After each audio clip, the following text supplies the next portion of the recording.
The story begins with a man standing atop a mountain of corpses. He asked Luo Wei why this had been done to him, remembering they were like brothers who had fought together through life and death. Luo Wei reminded him of the beginning of the calamity. Monsters emerged from strange spatial rifts, sowing chaos everywhere. Over time, these rifts were named dungeons, and those who came into contact with them gained mysterious powers known as classes. For this reason, the class core was formed to conquer the dungeons, and they advanced triumphantly. Luo Wei began to stare intently at the protagonist, revealing that this was precisely why he had to be eliminated. The man had become uncontrollable. Powerful class users could easily disrupt the Empire's order, and he, having surpassed even the Triple S rank, was the most dangerous enemy of all. Supreme power had to remain in the hands of the royal family, as only then could the Empire remain stable. With eyes gleaming with rage, the protagonist questioned if this was an excuse to slaughter his family and comrades. With malice in his eyes, Luo Wei clarified that he was doing this for the stability of the Empire. Just before the protagonist could take another breath, Luo Wei triggered a powerful explosion, revealing that he had tampered with his armor long ago. The explosion would also inject a compound poison into his wounds. Luo Wei knew that after an SSS rank battle, the protagonist would not have the strength to resist. To ensure this, Luo Wei had prepared an entire army, considering it his final show of respect. Just before dying, the protagonist began to recall memories of the moments spent with Luo Wei. At that moment, his hidden skill, Mirror World, met its activation conditions. Mirror World, an SSS rank hidden skill, was the ultimate ability that reverted everything. He lost his life, and his soul sank into a lake. Decades later, a pair of boys were torturing another boy, tying him to a tree and submerging his body in the lake. One of them punched him in the stomach and told his friend to dunk him again. As they tortured him, they couldn't help but mock him, deciding to keep him underwater longer to teach him a lesson if he kept pretending. His expression seemed hilarious to them, and they planned to pull him out, only to beat him a few more times. The boy could no longer hold his breath. He didn't know why he always had to be the one suffering. At that moment, the protagonist's soul began to awaken. A boy with glasses approached the bullies and told them to stop, as the other boy was going to die. One of the bullies turned around and with an arrogant gaze, retorted that if he was about to die, he should just heal himself, as that's what a shanter was for, though he knew it wouldn't be much use. He then mentioned that the boy with glasses was a hypocrite, as he had been the one to lead them all to find him. Therefore, if the boy died, it would be his fault. The boy with glasses panicked, explaining that he only did it because they had forced him. This angered the bully, who prepared to hit him, but then something strange happened, and a powerful light began to emerge from the lake. The bullies started to flee the scene, screaming in terror about the appearance of a dungeon and the need to escape, as a new dungeon was beyond their capabilities. The attention of the boy with glasses was fixed on the boy they were torturing. Seeing that he was still submerged in the water, he started running toward the rope, knowing he had to save him. At that moment, the lake dried up completely, and monsters began to appear. The boy with glasses started to untie the knots, and while he was distracted, one of the monsters lunged at him. But just then, the boy who was tied up grabbed him by the clothes and pulled him out of the attack's path. Then he extended his hand and used a skill called Glacial Impact. The system informed him that he had used basic heal on Minor Demon A, but the action had failed because the target's HP was already full. The boy with glasses panicked, not understanding why he was healing the monster. When the monster tried to attack again, he summoned a shield, blocking the attack just in the nick of time.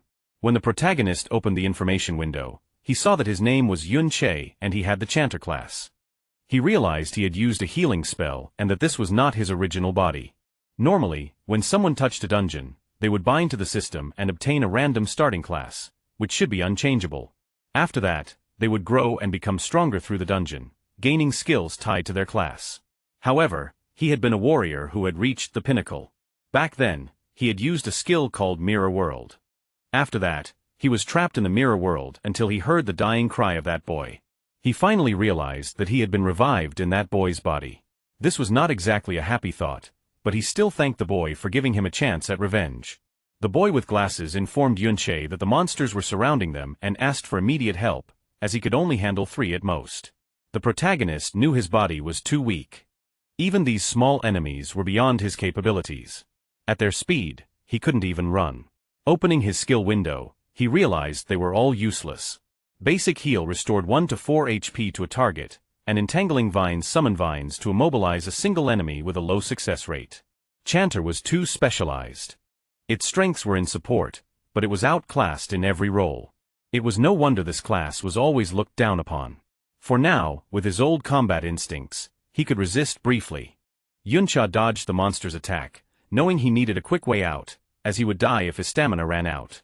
Now the hidden skill Mirror World was his only hope. The protagonist dodged an attack without knowing how the skill worked and then touched the monster, but the skill failed as the conditions were not met. He didn't know if his level was too low or if it needed a real mirror. When he used the skill on the monster again, it failed once more due to his level being insufficient. Noticing this, he concluded that Mirror World needed a reflective surface to activate. The level issue couldn't be solved yet, so he decided to try another target. When the protagonist used the skill on the monster's weapon, it failed again due to his insufficient level. He tried the skill on a tattered loincloth, but it also failed for the same reason. The boy with glasses panicked and told him to stop wasting time with his useless skills, as he couldn't hold on much longer. A burst of energy descended from the sky, and a monster called a malformed overlord, level 10, appeared. The boy with glasses knew they were dead. An elite monster like this required at least level 10 to be defeated. Several more bursts of energy began to descend from the sky, and his eyes widened in fear, causing him to fall to the ground. Hundreds of fierce monsters appeared before them. While the protagonist was busy using his skill, the monsters began to charge toward them. Yun-Che couldn't even use his skill on rocks, wondering if the level gap was too large. Then, the protagonist decided to use his skill on Xiao Ji's makeshift barrier. But the system informed him that it had failed, as the skills of others could not be reversed. Upon realizing he couldn't reverse others' skills, a smile spread across his face, as this meant he could reverse his own. Once the protagonist used the skill on his own ability, it revealed that Mirror World had successfully reversed his entangling vine skill. Yun-Che used chaotic thorns, causing thousands of thorns to erupt from the ground. When one of the monsters tried to attack, another monster surrounded by a red aura struck it, saving Xiao Ji. He was somewhat confused, not knowing what was happening, but the protagonist realized that the skill's effect had been completely inverted. Instead of immobilize, it now inflicted confusion. The entangling vine skill normally entangled a single enemy with a low chance of immobilizing it. However, its reversed upgrade, Chaotic Thorns, now caused thorns to lash out at a target with a low chance of inflicting confusion. The monsters began to attack each other. This was due to the confusion status effect, which caused afflicted units to attack random targets. The protagonist couldn't help but smile, as he realized that a useless skill had become powerful after being reversed. This made him contemplate what would happen if he reversed the rest of his skills. Mirror World truly lived up to its reputation as an SSS rank hidden skill. It not only reversed the effects of skills, but also applied an overall enhancement. If he had used the non-reverted version of this skill, the success rate would be low. The duration of the restraint would only last a second at most, not reaching its current potency. Our protagonist grabbed a sword that was stuck in the ground and couldn't help but wonder what would happen if he reversed his remaining skills. His attention was drawn to the skill-empowered strike. It cost 20 mana points, had a duration of 30 seconds, and granted a 5% attack boost to one unit, with the effect ending when the unit consumed mana points. When Yun-Che reverted this skill, it transformed into Trick Blade. It cost 40 mana points, lasted 60 seconds, and granted a 10% attack boost for each consumption of mana points. He activated Trick Blade, and his sword began to emanate a powerful aura. He realized that each skill use granted a 10% boost in attack power. Trick Blade was active, with 60 seconds remaining on its duration. Just by activating this, any skill usage would trigger attack power increases. The potential was incredible. Yun-Che leveled up, now reaching level 6. He noticed that many monsters had died from their own infighting, and realized that these monsters gave a decent amount of experience upon death. When one of the monsters tried a surprise attack, our protagonist reacted in time and blocked the attack. Yun-Che's attention was drawn to his own HP bar, which had 480 HP and 120 mana points. He realized that leveling up fully restored his mana points. The monsters remained chaotic. He decided to test this Trick Blade. Yun-Che activated Chaotic Thorns, consuming mana points. This triggered the effect of Trick Blade, causing a rapid decrease in his mana points, while his attack repeatedly increased by a 10% boost with each consumption. He now had 12 mana points, but his Trick Blade had resulted in a 120% attack increase, with 44 seconds remaining on its duration. His eyes began to gleam, and his attention fixed on one of the monsters charging towards him. He realized that this skill broke all conventions by allowing him to reach 2.2 times his attack power so easily. When the monster attacked, our protagonist deflected the blow, moved behind it, and dealt a deep gash on its back and then its stomach. Chao Ji was in shock.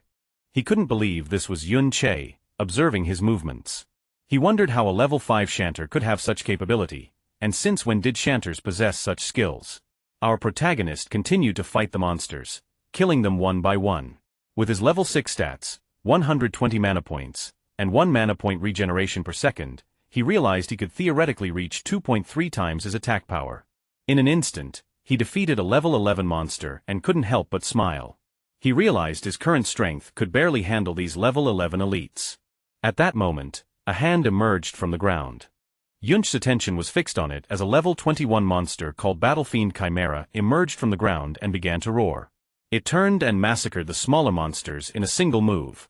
Chaoji's eyes filled with fear, while on the other hand, our protagonist felt somewhat surprised to see a hidden level 21 boss in this dungeon. The boss began to charge toward our protagonist. When he tried to use Chaotic Thorns, the skill failed as the monster was immune to chaos. Just before the monster could attack, Chaoji stepped in front and summoned his shield. Yun Che felt somewhat surprised, and not long after, he began to see someone familiar. A blonde-haired boy called him an idiot, telling him he had asked him not to charge forward. Our protagonist's eyes widened. The boss attacked with force, shattering the shield Xiaoji had summoned and sending his body crashing hard against the ground. Yun Cha rushed towards him. He extended his hand and began to use his skills. He activated Basic Heal on Xiaoji, which restored 1 HP. This consumed mana points, leaving him with 54 points. Trick Blade activated, granting him a 10% damage boost. Immediately after, Basic Heal activated again on Xiaoji, this time with a critical hit that restored 5 HP. Our protagonist's mana points reached 1.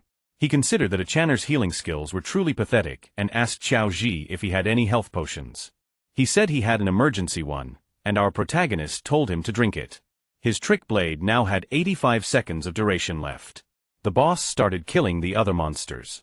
Yun Che knew he was not yet a match for this boss, but the mobs were almost all dead. He had a plan in mind. Showing his blade, he asked Xiaoju to hold on for a minute, as he was going to finish off the monsters, leaving him somewhat surprised. Our protagonist moved like a thunderclap, slicing the monsters to pieces. The duration of his Trick Blade had reached 0. Yun Che leveled up, restoring his HP and mana points to 80 to 120. He activated Trick Blade. By using Chaotic Thorns repeatedly, each consumption of mana points triggered the effect of Trick Blade, increasing its attack by plus on 10% with each activation. He knew he needed at least a 400% attack boost to defeat the boss. He began to slaughter more monsters, leveling up again. This restored his mana points to 110. He activated Chaotic Thorns, which granted him a 10% attack damage boost and reduced his mana points to 101. He repeated the activation of Chaotic Thorns, gaining another 10% attack boost as his mana points dropped to 92. He realized he had to cast Chaotic Thorns 40 times in 50 seconds, which meant he needed to reach level 10. Chao Ji was in shock, unable to believe what his eyes were seeing. Yun Che leveled up several times. The boss prepared to attack, but our protagonist began to glow. He was now level 12. His Trick Blade had a 510% boost and a duration of 95 seconds, which was more than enough to face this boss. Yun Cha moved like lightning, cutting off its arm, then appeared behind it and launched a chain of slashes, causing the monster terrible pain. Just before it had time to react, our protagonist sliced its body to pieces. In the blink of an eye, he had defeated a level 21 boss that had over 10,000 HP. After killing this boss, our protagonist gained 3 levels, now being level 15. Chao Ji was in shock and didn't know if he was dreaming, wondering if a level 5 Shanter had just solo cleared an entirely new dungeon. Now that the dungeon lord had been defeated, the dungeon was cleared. He approached and asked Yun Che if it was really him. The monsters dropped items and the system prompted our protagonist to collect them. He wanted to know how our protagonist had suddenly become so strong. Our protagonist began to recall his past, and upon seeing Chao Ji's face, he asked what his relationship was with Chao Ben Ben. Chao Ji was in shock, as he didn't know how Yun Che knew his great-grandfather's nickname. Yun Che was somewhat surprised to learn that he was actually the great-grandson of Chao Ben Ben. He began to remember Chao Ben Ben, and his eyes filled with sadness as all the people he knew had been killed by Luo Wei. Just before he could ask more about Chao Ben Ben, Chao Ji averted his gaze and mentioned that it wasn't necessary to talk about him at that moment. If Yun Che didn't want to answer his question, he didn't have to say anything. There was no need to humiliate him like that. Yun Che was a bit confused as he didn't know what was happening. Chao Ji mentioned that, although he didn't know why, Yun Che had been hiding his true strength all this time. He advised that they should return to school. Since the next day, the school would organize a visit to the Modern History Memorial Hall, and skipping classes would get them noticed. Yun Che couldn't help but clench his fist tightly and feel furious. He decided to listen to him, but deep down, he knew he couldn't reveal his identity yet. If Chao Ji investigated too much, he could become suspicious. Yun Che thought about the Modern History Memorial Hall. It should have records of what happened after he died. The next day, they boarded the subway on their way to school. The students were very excited. Times had changed a lot. After being dead for so many years, the world had mutated enormously. He couldn't believe they now used products from the dungeons to power carriages. Many things had appeared that he had never seen before. However, he had seen some of them in dungeons in the past. He opened his system inventory. He wondered if only items dropped by monsters could be taken out of a dungeon. He equipped the Chimera Bone Ring. It was a level 14 ring, formed from the rib of the Dungeon Lord of Flesh and Bone, the battlefield Chimera. It allowed the wearer to attach a chimera limb to their body. He took the robust physique skill book from his inventory. It was of excellent quality, a passive skill type, and its learnable class was universal. He noticed that equipment like this and skill books could be taken out through the inventory. They could also be bought and sold outside of dungeons. He had the resilient physique skill active. It was a passive permanent skill that reduced incoming physical damage. Things that couldn't be stored in the inventory after defeating the Lord should have disappeared along with the dungeon. His eyes began to gleam with confusion. He didn't know what had happened after his death. Not long after, he arrived at the Modern History Memorial Hall, and the first thing he saw was the statue of Luo Wei, the supreme ruler of the kingdom, the emperor who had ended the dungeon disasters. The teacher began to guide the students through the Modern History Memorial Hall. He explained that many students knew that this very place, more than 50 years ago, had been the battlefield of that famous rebellion. The teacher explained that back then, they were deeply afflicted by the dungeons. He added that, especially after the most terrifying SSS-ranked dungeon appeared, everyone lived in fear. King Luo Wei personally led the professional army on an expedition. Despite suffering heavy casualties, he finally conquered this terrifying dungeon. But just at that moment, he encountered a long-planned rebellion. Its mastermind, as everyone knew, was Yun Che. Yun Che was the same man deeply trusted by the king, but who ultimately became an ungrateful traitor. Yun Che couldn't help but feel furious seeing that this was what history had become. They were the ones who cleared the SSS-ranked dungeon and the ones who were ambushed. The teacher clenched his fist, mentioning that they couldn't imagine the pain of being betrayed under such circumstances. But their king overcame this sorrow and fought with blood and courage. Finally, with the help of the hero Ding Kuan, he successfully suppressed the rebellion. Yun Cha's eyes filled with curiosity upon hearing the name Ding Kuan. He wondered if such a person existed. The bullies who had been torturing Yun Cha in the lake appeared and felt somewhat confused to notice that they were still alive. They wondered how this was possible since he and Chao Ji had been dragged into the newly formed dungeon. One of the bullies mentioned that the dungeon had been cleared. He thought that for a new dungeon to be cleared so quickly, a master must have been nearby. According to him, they were incredibly lucky to have found that master. Our protagonist's attention fixed on them, realizing that they were the bastards who had been torturing the owner of his body. Everyone began to approach Ding Shu to find out what he was talking about, reacting with total disbelief. They wondered if he had really encountered a new dungeon and, more shockingly, if he had survived a disaster within it.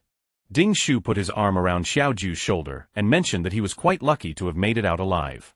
He began to whisper, revealing that they had almost dragged them into that dungeon that day, and demanded to know how they planned to settle this debt.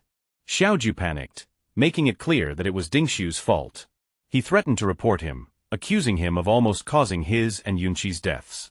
Ding Shu grabbed Xiaoju by the head, questioning what was going through his mind and realizing that he didn't seem to have any idea of the situation at all. Ding Xiu sked Zhao Ji to look at the statue in front of them and observe his ancestor being trampled upon by the hero. He revealed that he was the traitor, Zhao En, and Zhao Ji was his descendant. Finally, he asked if he really thought anyone would take his side. Ding Xiu began to shout, saying that Zhao Ji could insult him, but he could not insult his ancestor, leaving poor Zhao Ji in shock. Everyone started to gather around, knowing that Ding Shu's grandfather was the hero Ding Kuan. Upon hearing this, our protagonist's eyes began to gleam with rage. The students realized that the person next to them was Qiao Ji, the descendant of Qiao En. To them, the descendant of a traitor insulting a hero was a sign of a world turned upside down.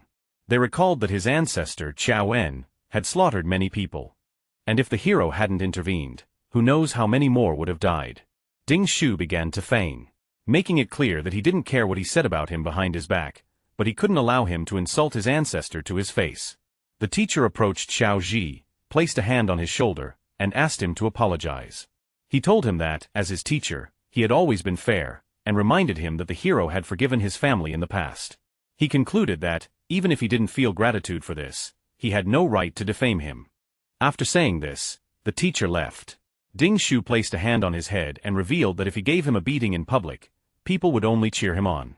No one was going to help a vicious dog that was being beaten, and besides, Qiao Ji was a particularly despised dog. He grabbed Qiao Ji by the hair and asked if he really believed that he, the descendant of a hero, could be wrong. He prepared to hit Xiao Ji, but at that moment someone kicked him in the face, sending him to the ground. Xiao Ji's eyes widened in surprise. It was Yun Che, his eyes glowing with rage. He questioned if the hero's family didn't have time to discipline their brats. The students started recording, wondering if it was really Yun Chai. They commented that he seemed like a completely different person and couldn't believe he had dared to strike Ding Shu. According to them, he was crazy, and some remembered he was only level 5, the weakest in his class, so they wondered what had happened to him to make him dare to hit Ding Shu. He had no parents and had always been too gloomy to have friends, so they thought he had lost his mind. Ding Xiu wiped his cheek, making it clear that Yun Che was just a punching bag who should be grateful that Ding Xiu wasn't coming after him. He couldn't believe he had still dared to attack him while he wasn't paying attention.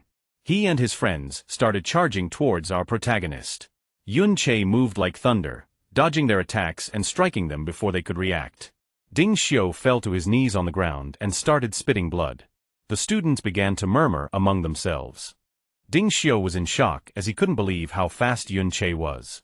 The students were somewhat confused as they didn't know what had happened. They questioned how he had been taken down again so easily and if Ding Xiu was, in fact, a weakling. Ding Xiu exploded with rage, unable to believe how a trash tier level 5 support could suddenly be stronger than him. Immediately, he used the skill Hell, which increased his attack power by 25%. He equipped the fire-forged hammer, which granted him 314 points of attack power. He thought Yun Che had just gotten lucky and without wasting another second, he lunged at him. Our boy moved quickly and taking advantage of the opening, punched him in the jaw.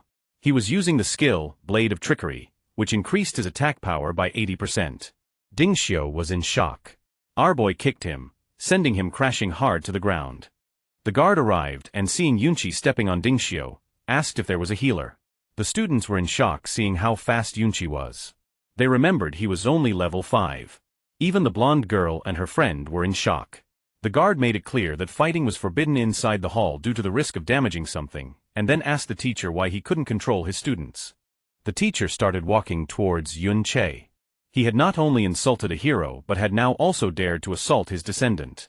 According to him, Yun Che was shameless. The teacher unsheathed his sword, and Yun Che's attention fixed on him. Our protagonist used the ring, and when the teacher tried to attack, his sword shattered into pieces, leaving everyone in shock. Yun Che mentioned that they should set aside the discussion of who was shameless for a moment. He pointed out to the teacher that, although he claimed to be fair, he seemed to have only listened to Ding Xiu's side of the story, and he questioned him directly, asking if he was trying to curry favor with his family. The teacher told him to stop talking nonsense, and then his gaze fixed on our protagonist's ring. He wondered what kind of equipment it was, since although he hadn't used his full strength, it had managed to block his attack.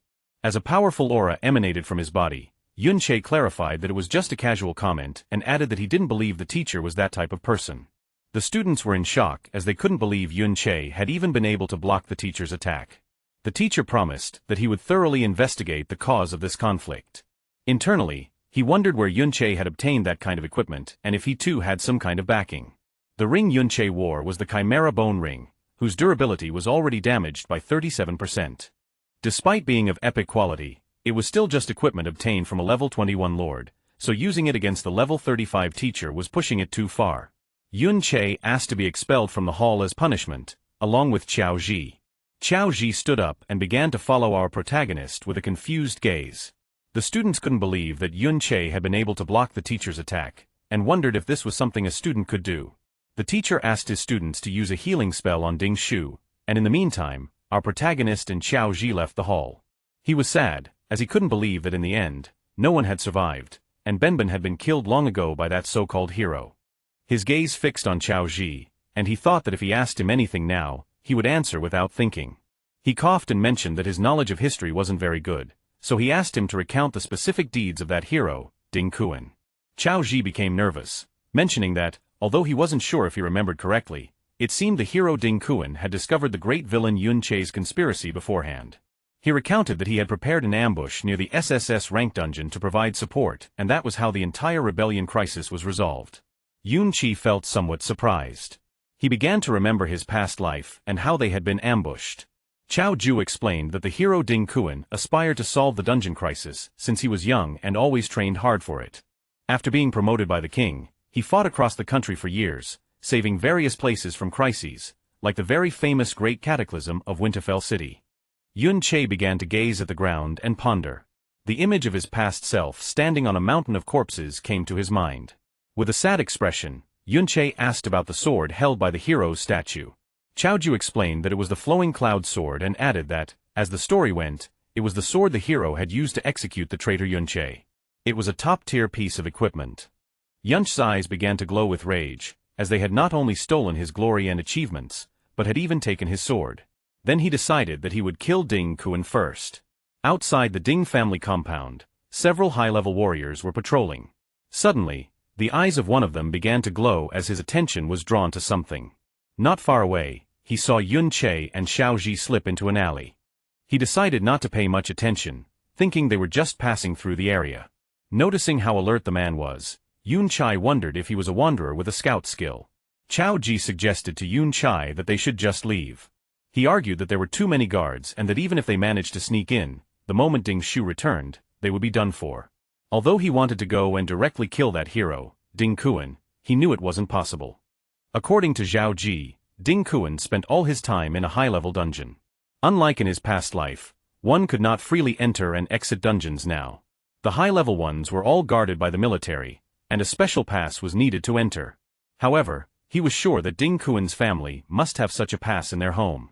Our protagonist asked if it was necessary for their family to keep so many guards, considering they were just one of dozens of branches descended from Ding Kuan.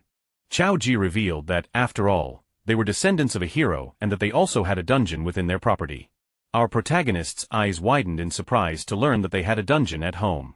Xiao Zhai mentioned that low-level dungeons had long been bought and sold privately, but this was not something that people without power and influence could even dream of. Ding Shu had guards with him all the time, so he could farm monsters and level up whenever he wanted. In contrast, ordinary students like them could only do so during the school's dungeon practicals, where they even had to fight over the monsters. Yun Che realized that this era had changed a lot and questioned if this didn't mean that the richer and more powerful one was, the higher their level would be. Qiao Ji nodded, revealing that an ordinary person usually graduates from school between level 15 and 20, and since many no longer have access to dungeons after that, they remain stuck at that level. If one got a job related to dungeons, like a miner or a ranger in a national dungeon, they might reach a level close to 30 by middle age. In contrast, guards like those at Ding Shu's house could take advantage of their family's dungeon, allowing them to be around level 30. To reach a higher level, one generally had to be recruited by the army or enter an official organization, such as a guild or a military academy, through school assessments. Only then could one access higher-level dungeons and reach higher levels. Our protagonist knew that if he wanted to become stronger, that pass was essential. Qiao suggested they just leave, arguing that the level gap was too large and that no matter how skilled he would be no match for those guards. Yunqiu was aware that his current strength was far from enough to kill that hero, let alone the Supreme King Luo Wei, who was under layers of protection. However, he knew that the scouting skills one could learn around level 30 were generally small area skills like Eagle Eye, Enhanced Hearing, or Krat Spirit Summoning. These were not enough to cover the entire mansion compound 24 hours a day. Besides, this wasn't a life-or-death dungeon, and most of the guards were very complacent. He concluded that it was more than enough for him to get in. Xiaoyi panicked.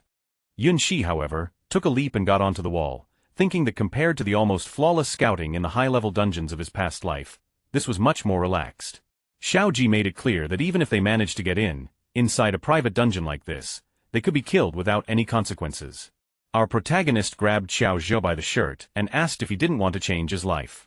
Xiao Zhu admitted that he did, but he had planned to do it after joining a guild. Yun Che then asked if he really believed that a guild could change things for him. Xiao Zhu, the great-grandson of the traitor Qiao En. Xiao Zhu's eyes filled with sadness. Our protagonist pulled him up onto the wall and made it clear that a person's destiny can only be changed in the present, not by betting on a what-if that even he himself wasn't sure of. Yun Che was not going to pass up the dungeon right in front of him. He decided to let him decide for himself if he wanted to follow. Xiao Ju began to sweat and our protagonist pondered, wondering if the descendant would make the same choice as his ancestor.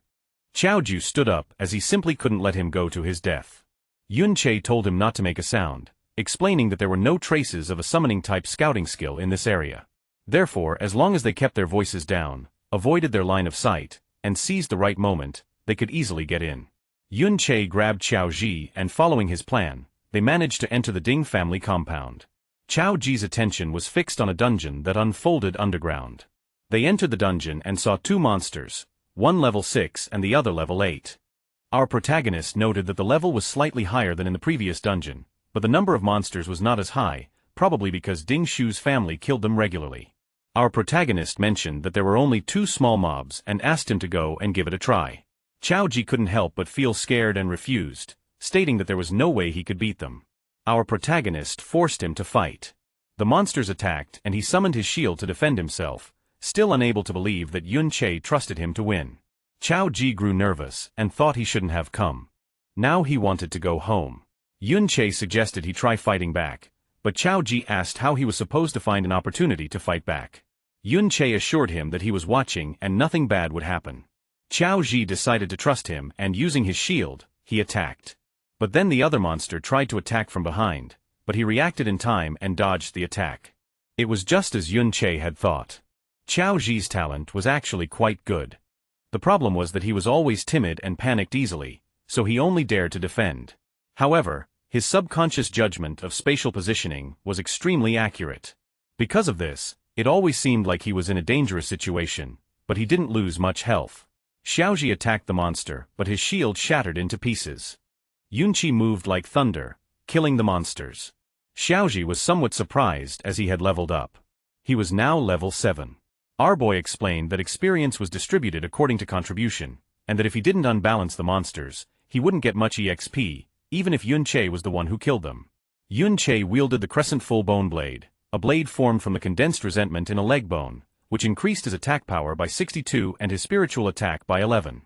Yun Che noticed that Xiaoji's movements were very agile and asked him how he distributed his attribute points. Xiaoji revealed that, except for spirit, he generally added them evenly. Our protagonist recalled that shield bearers didn't usually add points to agility. Xiaoju explained that if he didn't, he found it difficult to find a party at school. He clarified that no one wanted to wait for a slow shield bearer, as by the time he arrived, the others would have already taken all the monsters. Yun Che let out a sigh and explained that he needed to have a long-term perspective. He clarified that advanced class promotions after level 60 had attribute requirements. He gave the example of the Bastion Fortress class, which required 60 stamina and 90 defense points, concluding that he couldn't just add points randomly. Xiao Ji mentioned that the highest an ordinary person would ever reach in their life was level 40-something, and wondered how he could even think about level 60, as that was S rank. Our protagonist placed a hand on his shoulder and with a smile, told him that from that moment on, he could start thinking about S rank, or things far beyond S rank. That said, he also needed to start planning his own class advancement. He reflected that his support class had only been revived thanks to the hidden skill mirror world, and that if nothing unexpected happened, he would probably change to another class. He was in shock as he realized something stunning. His mirror world skill could be leveled up. In the Ding family's private dungeon, Yun Che fought monsters with surprising speed. His trickblade skill boosted his attacks, but it ended just as he hit a level 17 zombie greed demon. The monster, still alive, showed trickblade's power, but also its limits in long fights. Yun Che's mana and stamina were low. The monster died, confirming his body couldn't handle extended battles. The fight yielded huge rewards.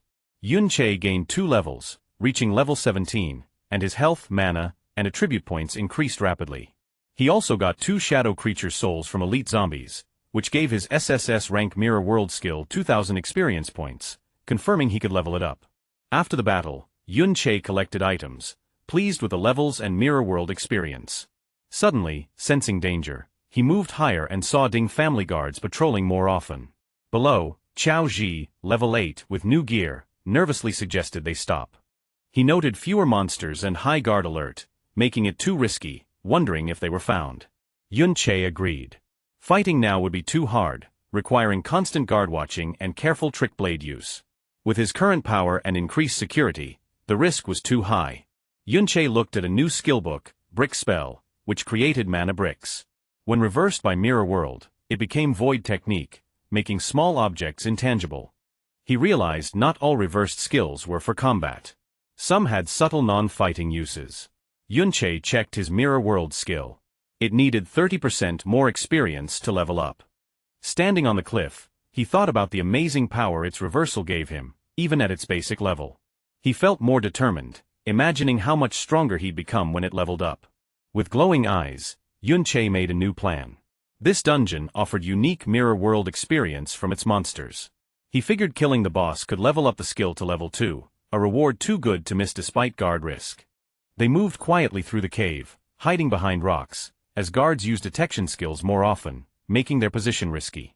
Yun Che cautiously peered ahead and saw their target, a massive shadowed figure on a throne, bound by thick glowing purple chains at the top of stairs. Many guards protected it.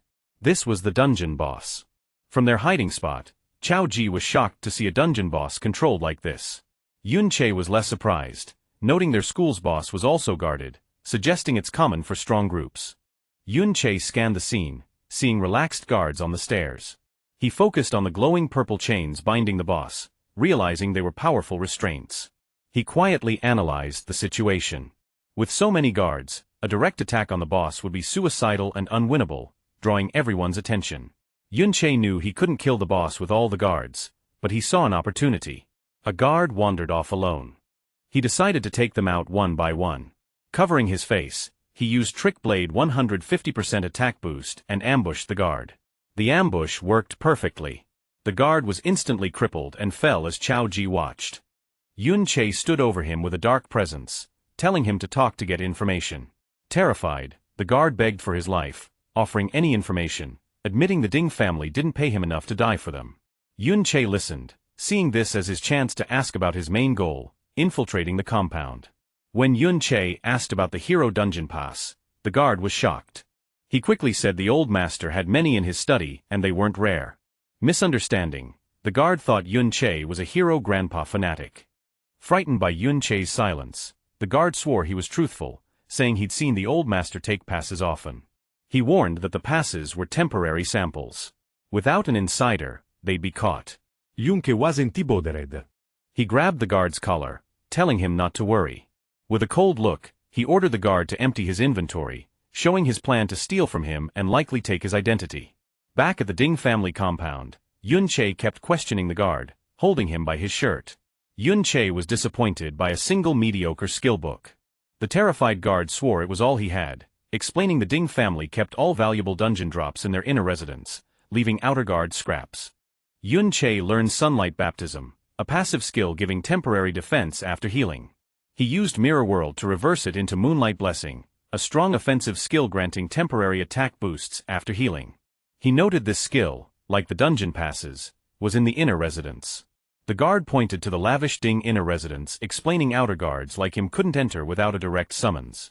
He said security was extreme, except for Ding Shu, everyone inside was over level 50 with top gear, making outer guards unneeded. Yun Che held the guard closer, asking if the pass was in the residence.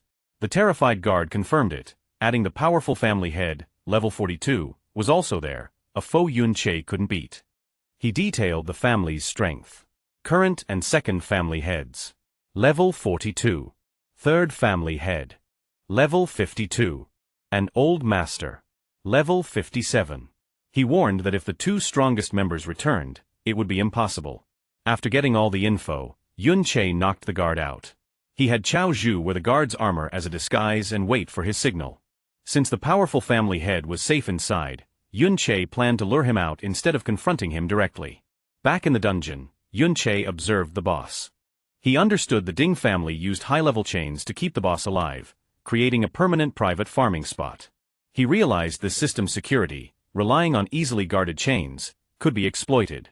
This was a big flaw. Guards thought their method was safe because no one would unlock the chains.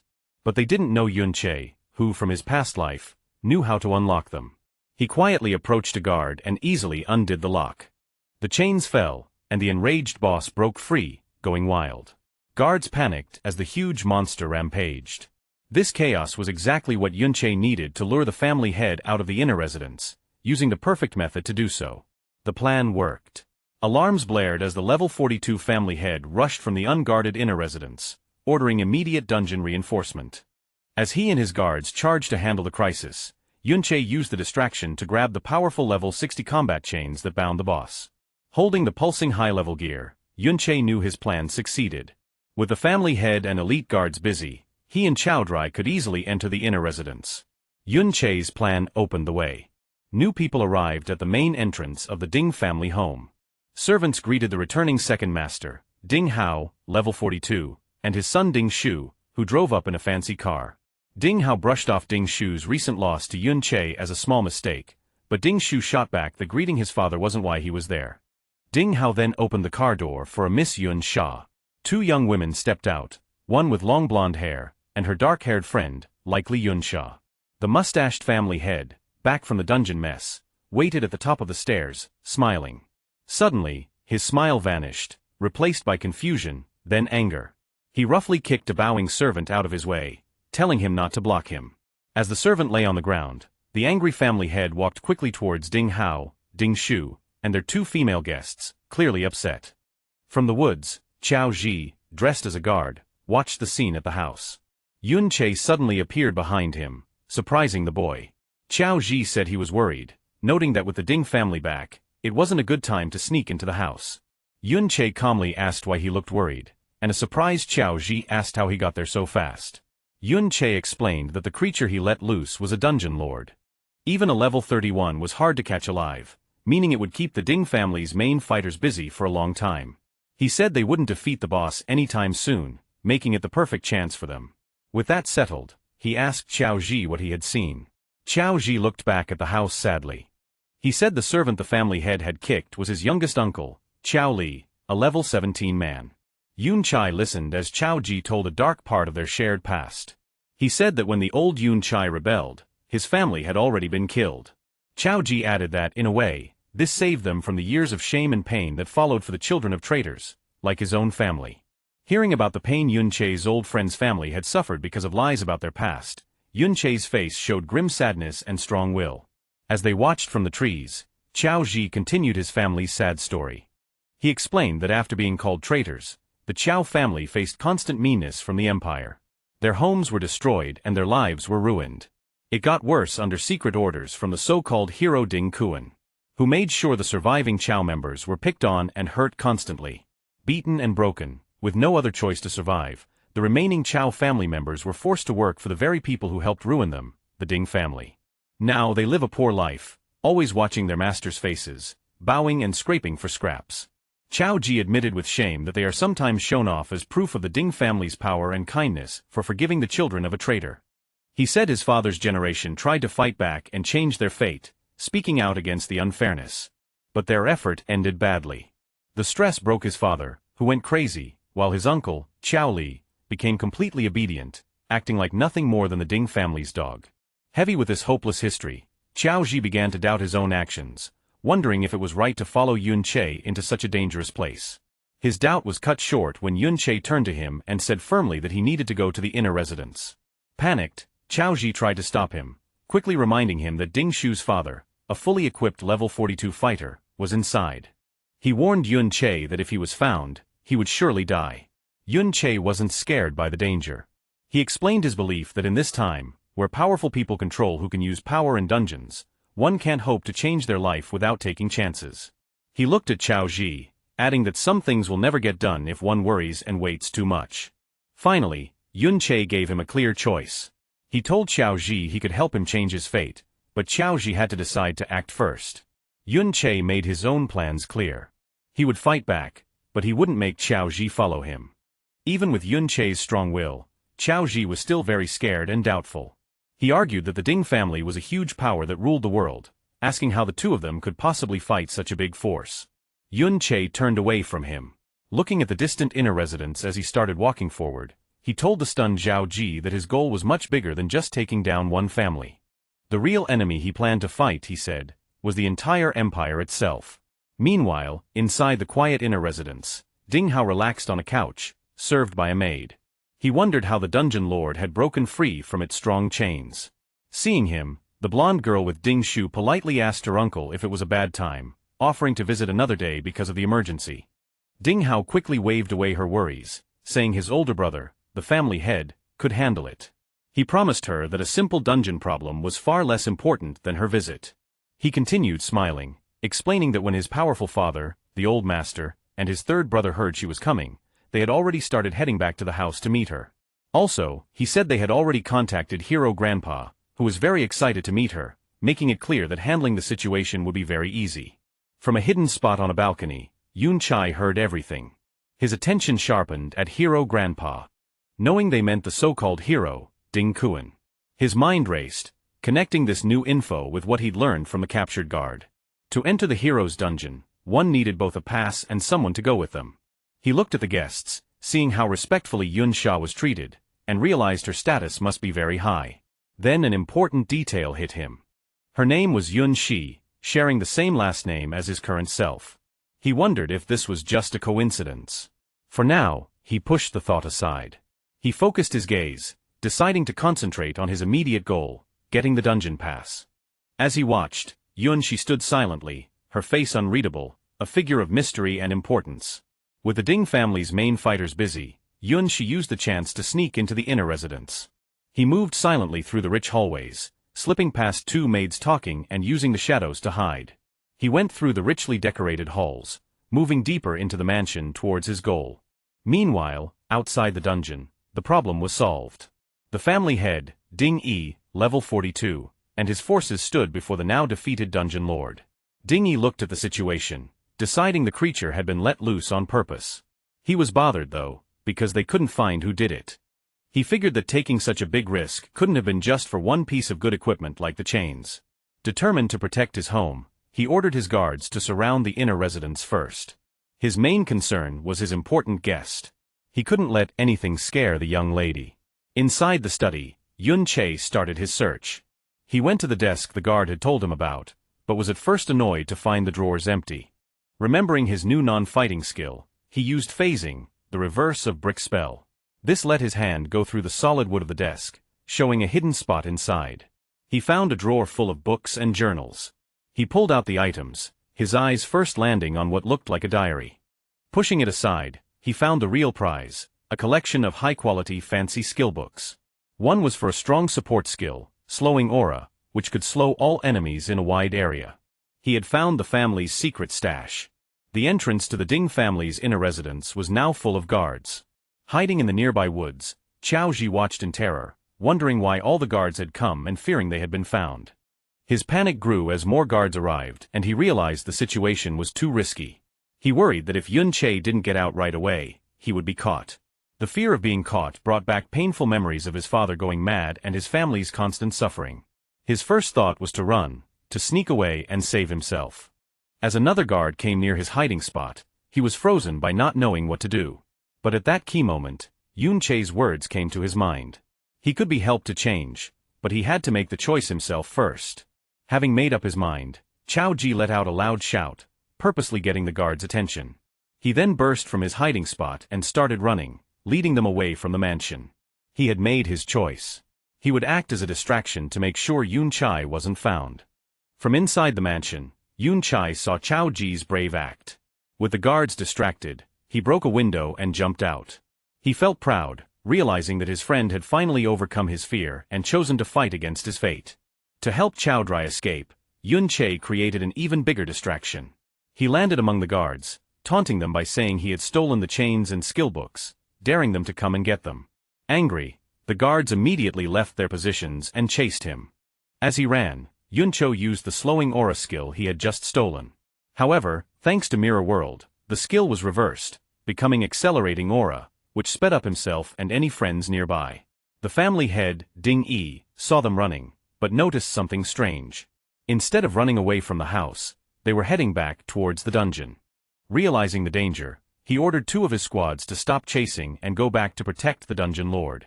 Chao Ji, now running beside Yun Qi, was totally confused. He asked why Yun Qi was leading everyone in the wrong direction, back towards danger. Yun Qi explained his big plan. He knew that with so many guards drawn out to chase them, the remaining forces must have already defeated the wild dungeon lord. To control the powerful boss, they would have had a huge fight. This meant the lord's health was now at its very lowest point, making it weak. Yun Qi checked the status of his ultimate skill Mirror World, seeing how close it was to getting stronger. With his eyes glowing purple, he knew what he had to do. Killing the weakened dungeon lord now would give him the final push he needed to make his most powerful ability stronger. A tense quiet settled in the Ding family's lavish sitting room. The blonde girl sipping tea politely told Ding Hao, her host, he could attend to the outdoor commotion. Smiling confidently, Ding Hao, the second patriarch, dismissed it as a small thief, assuring his guest his brother Ding Yi would handle it easily. But it was far from easy. In the dungeon, Grand Patriarch Ding Yi furiously tried to regain control. He yelled at a guard for being slow and ordered him to go directly after the rampaging overlord. Seeing Yunche zip past, Ding Yi commanded his fastest units, rogues and archers, to abandon the boss and pursue the intruder at all costs.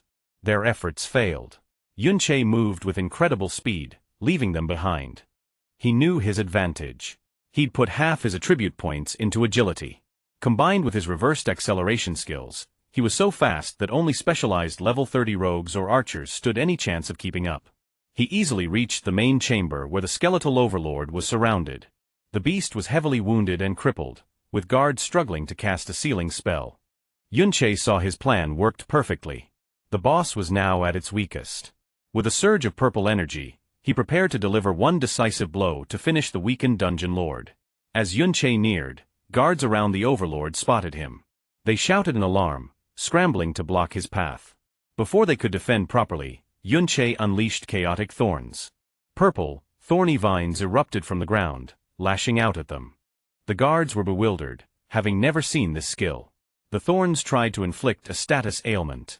Humans usually resist such effects, but Yunche's skill was unnaturally potent, and several guards failed to resist it. The horrifying result. Afflicted guards got confusion. One mage blasted a fellow guard with a powerful spell, throwing their ranks into chaos. The other guards watched in shock, stunned by the skill's impossibly high success rate. With enemies fighting each other, Yunche seized his chance. He blurred easily through the disorganized guards. His path was clear to his prize, the low HP overlord, ripe for the taking. The guards' defense crumbled as Yunche slipped through. They panicked, yelling why their shields and crowd control failed, accidentally hitting allies. Yunche noted their poor coordination, recognizing them as a motley crew with no real team battle experience. He mused that long peace had made them soft, leading to their downfall.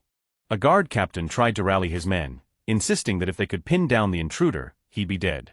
Just then, First Patriarch Ding Yi arrived, commanding his men to hold Yunche. The level 42 warrior in fiery gear declared he'd deal with the intruder personally. With his blazing weapon, he leaped, preparing a devastating attack on Yunche. Yunche watched the patriarch's approach, readying himself. With a dismissive sound, he decided to face the attack head-on. He pulled out the level 60 combat chains he'd stolen. Though too low-level to fully equip, he knew their immense durability remained. As Ding Yi's fiery attack descended, Yunche used the chains as a makeshift shield, successfully blocking the powerful blast's full force. Yunche cleverly turned Ding Yi's powerful attack to his advantage. Instead of just blocking the fiery blast, he used its immense impact to propel himself backwards like a cannonball, shattering the magical seal guards tried to maintain around their boss. He landed perfectly before the crippled dungeon lord. With a final taunt, he cheekily thanked the enraged patriarch for the ride. Before guards reacted, Yunche declared he'd steal the overlord's experience. He unleashed a powerful finishing blow, striking the weakened beast and ending its life. The payoff was immediate and huge. Yunche gained a staggering 3 levels instantly, jumping to level 20 and receiving 9 new attribute points. Most importantly, the Dungeon Lord's massive experience maxed out his hidden skill, Mirror World. A system notification confirmed the skill was upgraded, finally reaching the coveted level 2. Seething with rage after his kill was stolen, First Patriarch Ding Yi screamed in fury and charged Yunche with his fiery axe. Following his lead, the remaining guards rushed forward, determined to capture the audacious intruder who stood calmly before the massive Dungeon Lord corpse. But Yun Cho was unafraid. He focused on his spoils, the new power his ultimate skill gained at level 2, as Ding Yi's powerful attack was about to connect. It passed harmlessly through a shimmering image of Yunche, who then vanished. The guards stopped, confused by his sudden disappearance. Yunche found himself in a completely new place. The world had transformed into a silent, crystal blue-green version of the dungeon. He activated a new ability of his hidden skill, Mirror World. In this strange dimension, he saw ghostly, clear versions of Ding Yi and other guards, unaware of his presence. A timer showed his mirror walk would last almost 30 minutes. He realized with excitement that he could now enter the very world inside the mirror. Inside the strange blue-green world, Yun Chai started to use his new power. He saw that everything was a perfect mirror image of the real world, flipped left to right. At first, he thought the ghostly shapes of the guards were just tricks, as his hand went right through one. But when he touched the crystal-like ground, he found it was solid, realizing this place was more than just a trick. His exploration led to an amazing find.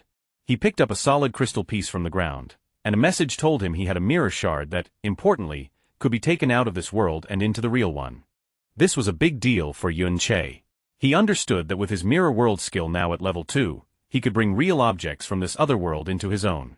Wondering what else had changed with the skills upgrade, he checked his system screen. He saw a completely different list of skills, showing many powerful reversed abilities like invisibility and force field cage. But most of them were marked not activated, which confused him. A message quickly explained that these skills were for base skills not yet learned. He then understood the full power of his new ability.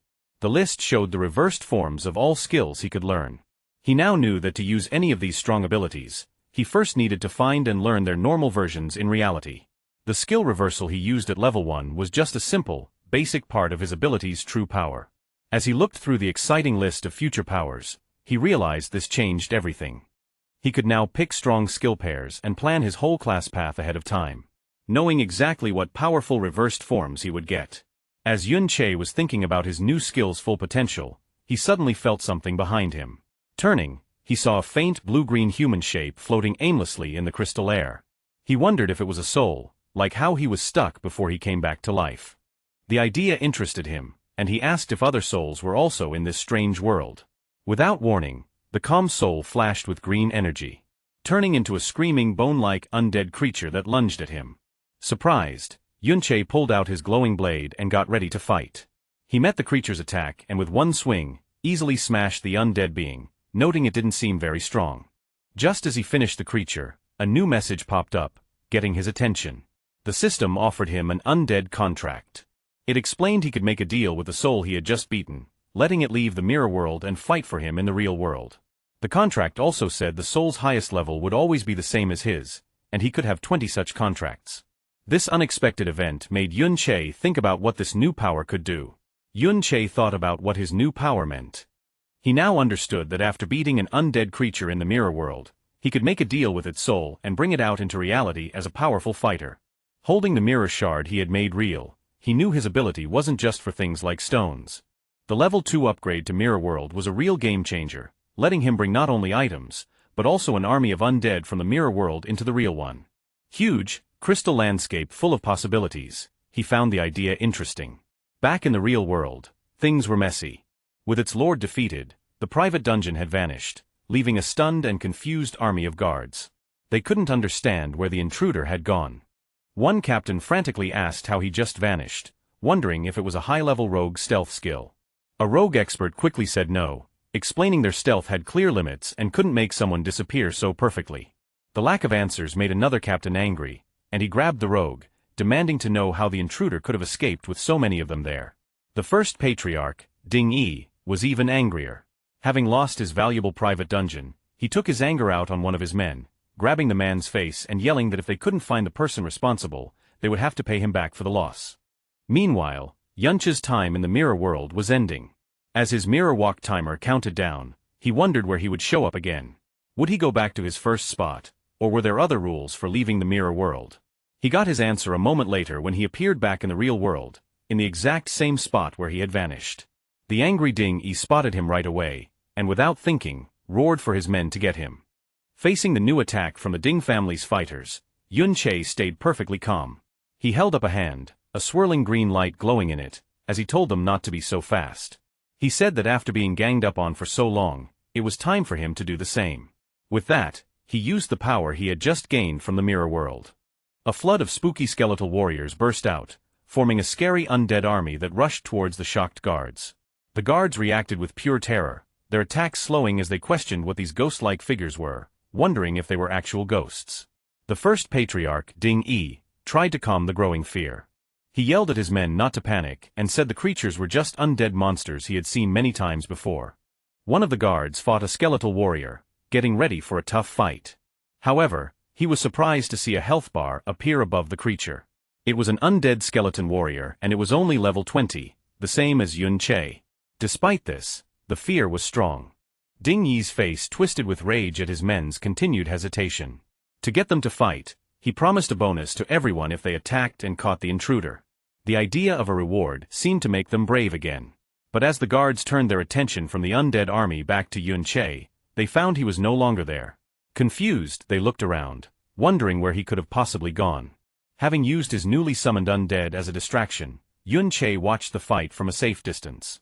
He judged that his current army was still too weak to be truly effective. He knew that if he could find and make deals with stronger souls, the disorganized guards would have been no match for him. However, he was limited by what he could find. He had already made deals with the 20 strongest souls available in the small area he had explored within the mirror world. Also, he found that his exploration of the mirror world wasn't endless. He had hit a wall that kept him within 200 meters of where he entered. This made him realize that to find better undead, he would need to enter the mirror world from different places in the future. His planning was cut short when he saw that his friend, Qiao Ji, who had been acting as a distraction, had been found hiding in the woods. One of the guards sneered at the disguised boy, teasing him about the reward he would get for catching him. Without hesitation, Yun-Che leaped from the shadows, quickly and precisely striking down the guards threatening his friend. With their path clear, he grabbed the stunned Qiao Ji and told him they were leaving. Looking at the mess he had created with his undead army keeping the rest of the guards busy, Yun-Che decided their job was done. It was time to go back, get away from the danger, and properly check all the new things he had gained from his bold raid. As Yun-Che and Qiao Ji escaped, the remaining Ding family guards fought the undead army. The guards fiercely attacked the skeletal warriors, breaking their bones. A guard leader noted the creatures weren't very strong, but their relief was short-lived. To their horror, a defeated skeleton would instantly reform, unharmed. They kept fighting, only for skeletons to revive endlessly. Just as the guard spirits were breaking, Ding-Ge, the strong level 52 third head of the Ding family, appeared, calmly smoking. He realized the skeletons were summoned creatures and that reviving them used their summoner's magic. With a confident smile, he concluded they just needed to kill them until their master ran out of energy. Sometime after the chaotic attack, the old master, the powerful head of the family with a long white beard, returned. He immediately asked if their important guest, Miss Yun Sha, had left. Inside, his son, Ding Hao, bowed respectfully, apologizing for failing to keep her there. He explained the intruder was unbelievably bold, causing a commotion by shouting and even breaking a window, which scared their guest away. The old master, the formidable level 57 Ding Dan, son of hero Ding Kuan, was furious. He yelled at his son for the complete security failure, and raged that an intruder got in and escaped without being identified. Ding Hao bowed his head in shame, taking full blame. However, Ding Hao offered good news. Despite the chaos, Miss Yunsha agreed to go to the hero's dungeon, meaning his grandfather, Hero Ding Kuan's, matter was not ruined. This didn't calm the angry patriarch. Ding Dan swore they'd kill the culprits without mercy. He then impatiently ordered his son to quickly check what else was stolen. Safely away from the chaos, Yun-Che reviewed his gains. He looked at the temporary dungeon access permit he stole, which had Qiao Ji's name. He had the pass, his main goal, but still needed an escort for the hero's dungeon. He decided not to rush this problem. He assessed his other gains from the Ding family house raid. It was very profitable, raising his level to 20. His powerful Chimera bone ring was almost destroyed from blocking an attack, but he'd stolen over 10 valuable skill books. He saw one book had chant skills, all support types. He learned Battle Song Chant, which boosted critical hit rate and damage, but lowered defense. He immediately considered its reversed form, Shield Song Chant, which would do the opposite. He excitedly realized by learning and reversing these support skills, he could greatly boost his stats. With these boosts and a new passive skill that increased his strength, he knew he could crush any same-level opponent with pure stats. Besides skill books, the Dungeon Lord dropped a rare level 30 item, Corrupted Knight's Armor, which would be useful later. But most importantly, above all the levels, skills and equipment, he had finally leveled up his hidden skill Mirror World to level 2. Thinking about his new abilities, Yun-Che admitted his necromantic summons greatly increased his combat power. But he knew it wasn't enough. Recalling the hero Ding Kuan statue, he judged his enemy was at least an S-rank berserker. To have any chance of killing him, Yun-Che figured he'd need to reach level 50 or higher and, more importantly, find and contract an S-rank necromantic spirit. Later, safe from the Ding compound, a still-shaken Qiao Ji nervously asked Yun-Che if they wouldn't be followed. Yun-Che calmly said they'd lost their pursuers and were safe since their faces weren't seen. Still, Qiao Ji was uneasy, and Yun-Che noted how hard the experience must have been for him. Seeing his current undead army was too weak, Yun-Che decided his next step.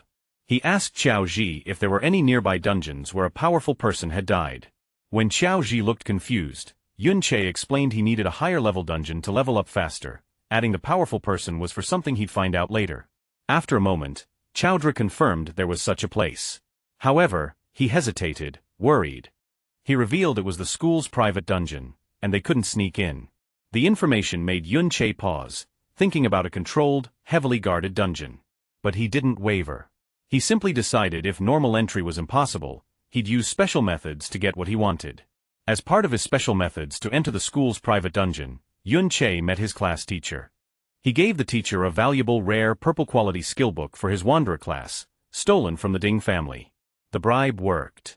The teacher, now believing Yun-Che had powerful backing, became more helpful.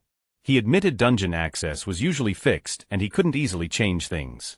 However, he explained a loophole. The dungeon was open for graduating students. While Yun-Che wasn't normally qualified, a teacher could recommend an outstanding student. Convinced of Yun-Che's outstanding potential, he promised to get him a spot. The plan succeeded.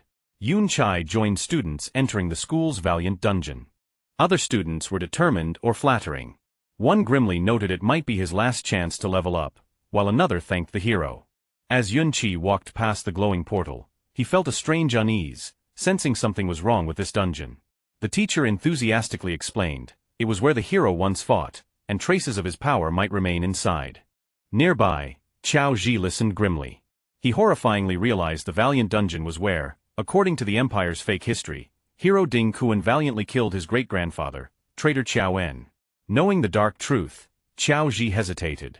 He struggled, wondering if he should tell Yun-Che what he knew about the dungeon's true history. As students gathered at the dungeon entrance, the teacher gave a final warning.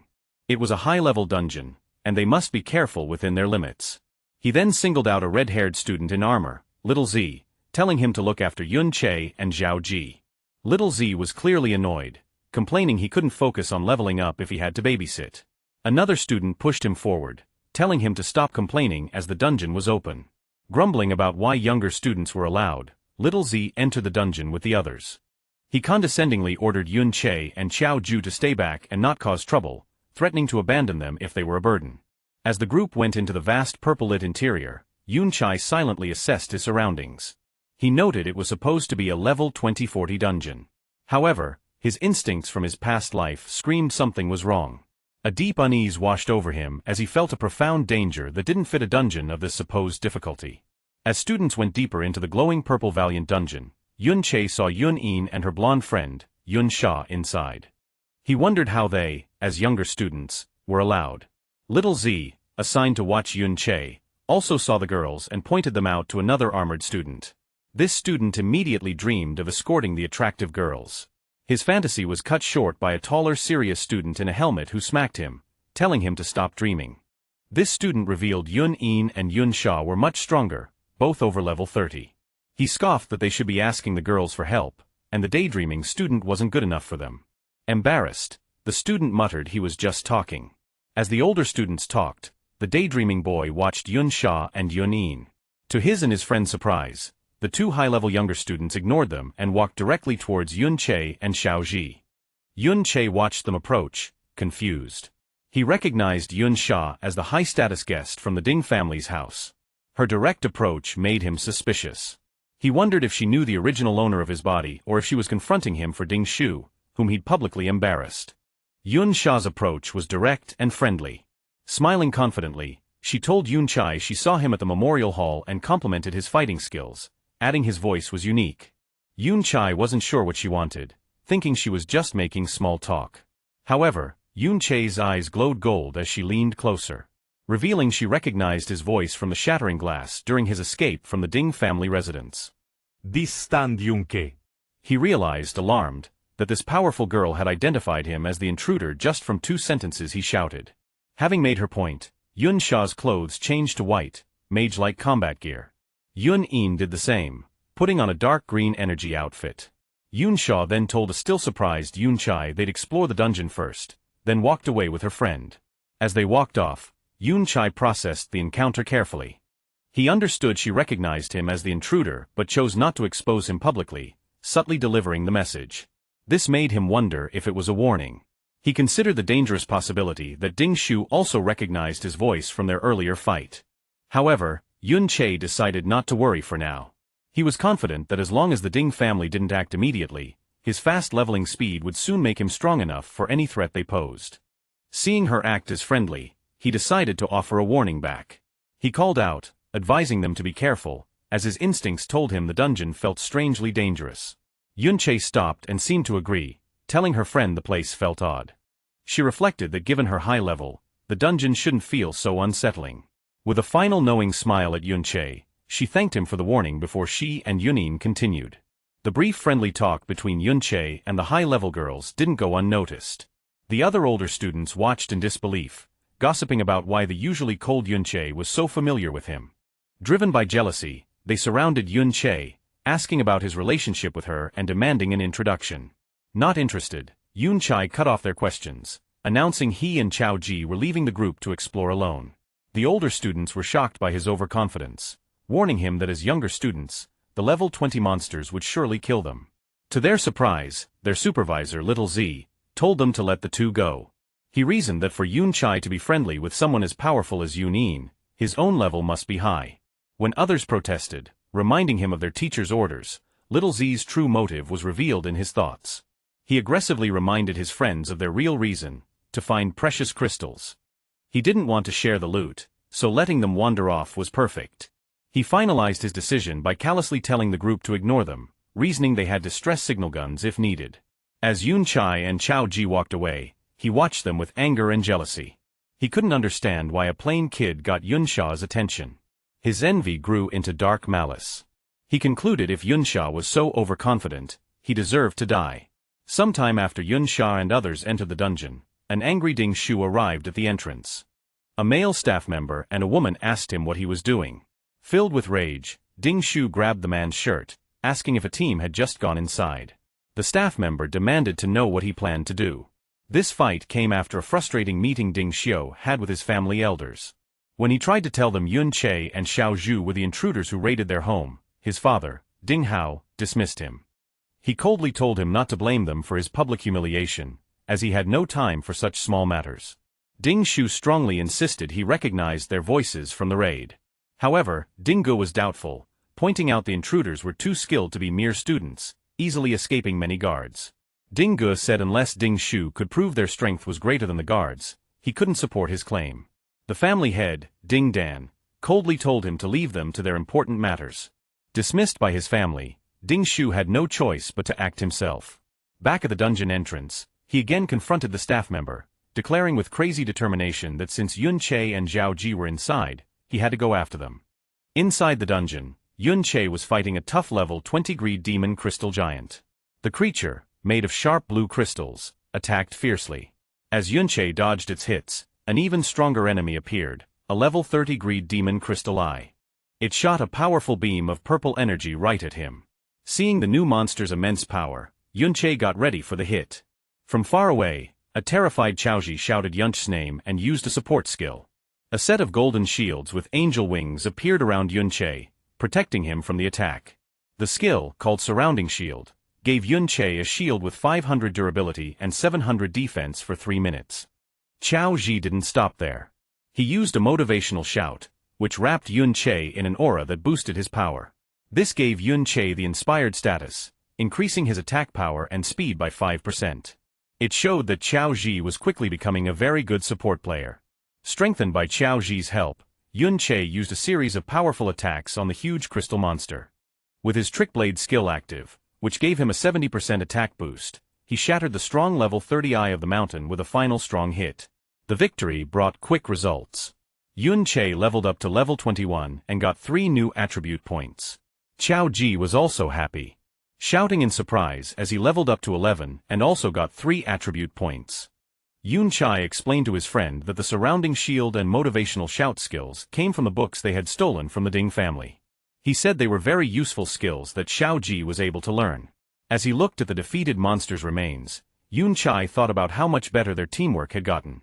He knew the monsters in this dungeon were a bit high level, but Chaoji's new support skills made the fights much easier to handle.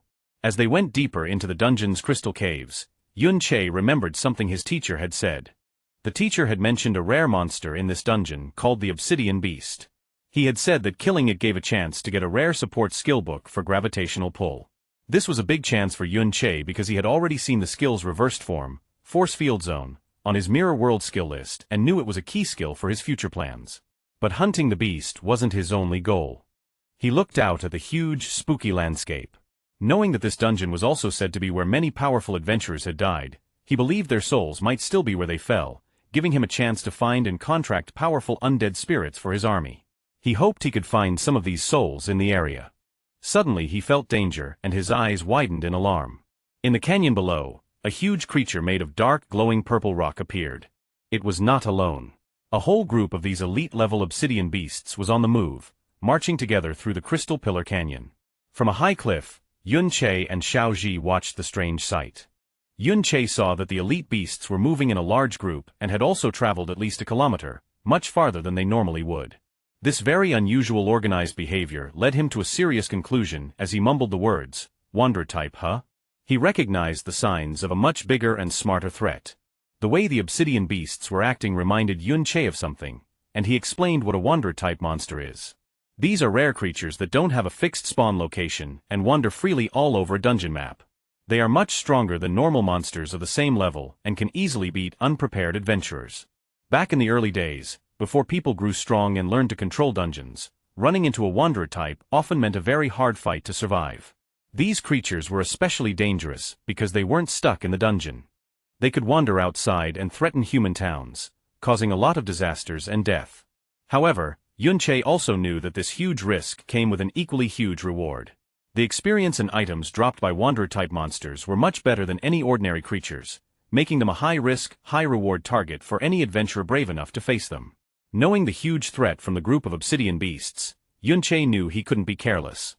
He knew that the monsters were simply too strong to attack directly and decided he would need to test their abilities first to find a weakness. His first look showed a strong defense. The level 30 obsidian crystal beasts had a powerful healing skill that was always on, making them very hard to wear down. Before he could think of a new plan, the beasts attacked back, shooting a coordinated blast of powerful energy beams called mana rays. Yunche used his high speed to weave through the thick web of attacks, helped by the winged shields Chaoji had summoned for him. But the monster's attacks were too many and too frequent. One of the beams eventually hit him, drawing blood and sending a shock of pain through his back. He realized that even his high speed wasn't enough to dodge all of them. A quick look at his health bar showed how much danger he was in. His health had dropped a lot. He knew he was weak, that his current body's HP and defense were just too low. He understood that if it weren't for Chaoji's surrounding shield, he would have been badly hurt by that single hit. Knowing he was too weak, Yunche tried a different plan. He summoned his undead army, a group of spooky skeletons in green flame, to hold back the obsidian beasts. But the power difference was too big. The elite monsters tore through his summons, and he could see the health bars of his skeletons dropping quickly. He realized with frustration that even his undead army couldn't hold the line against such strong enemies. He made a smart retreat, noting that at least the powerful monsters were pretty slow, which gave him some time. He knew his own low health and defense were weaknesses that couldn't be fixed quickly. He decided that the only real way to beat these creatures was to rely on Xiao Ji's defensive skills. To make that possible, however, his friend needed to level up. Yun Che turned to Xiao Ji and explained the new plan. They would go fight regular, weaker monsters first to get stronger. They moved to an area with weaker monsters, where Yun Che pointed out a group of enemies he had seen earlier, saying they were perfect for helping Xiao Ji level up. In group fights, the shield bearer is the main defense. Other classes count on the shield bearer to take damage, letting them attack safely from a distance. Following Yun Che's earlier advice to aim for S rank, Xiao Ji had been carefully putting all his new stat points into his defense. This special build, plus the armor they had stolen from the Ding family guards, was now showing how good it was. Xiao Ji had built up the main defenses of a real shield bearer, and he could now easily block attacks from level 20 monsters, taking only a little damage.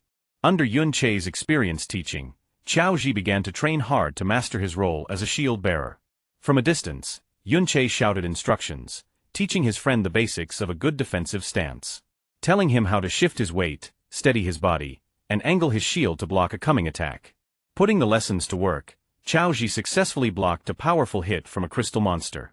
He was happy to see a real result of his better skill. A message showed his shield's durability was going down much slower than before, but he was still inexperienced. As Yun Che warned him to watch for follow-up attacks, the monster hit again, catching Xiao Ji off guard and knocking him to the ground. Before the creature could land a final blow, Yun Che jumped in, blocking the attack and saving his friend. He used the moment as another lesson, explaining why it's important to always guess the enemy's next move. He told Xiao Ji to avoid big sweeping movements with his shield, which would leave him open, and instead focus on smaller, more efficient blocks that would let him attack back. Patting his friend on the shoulder, he gave one last piece of advice, to stay alert but keep his body relaxed, only tensing up at the exact moment of impact to save energy and react faster.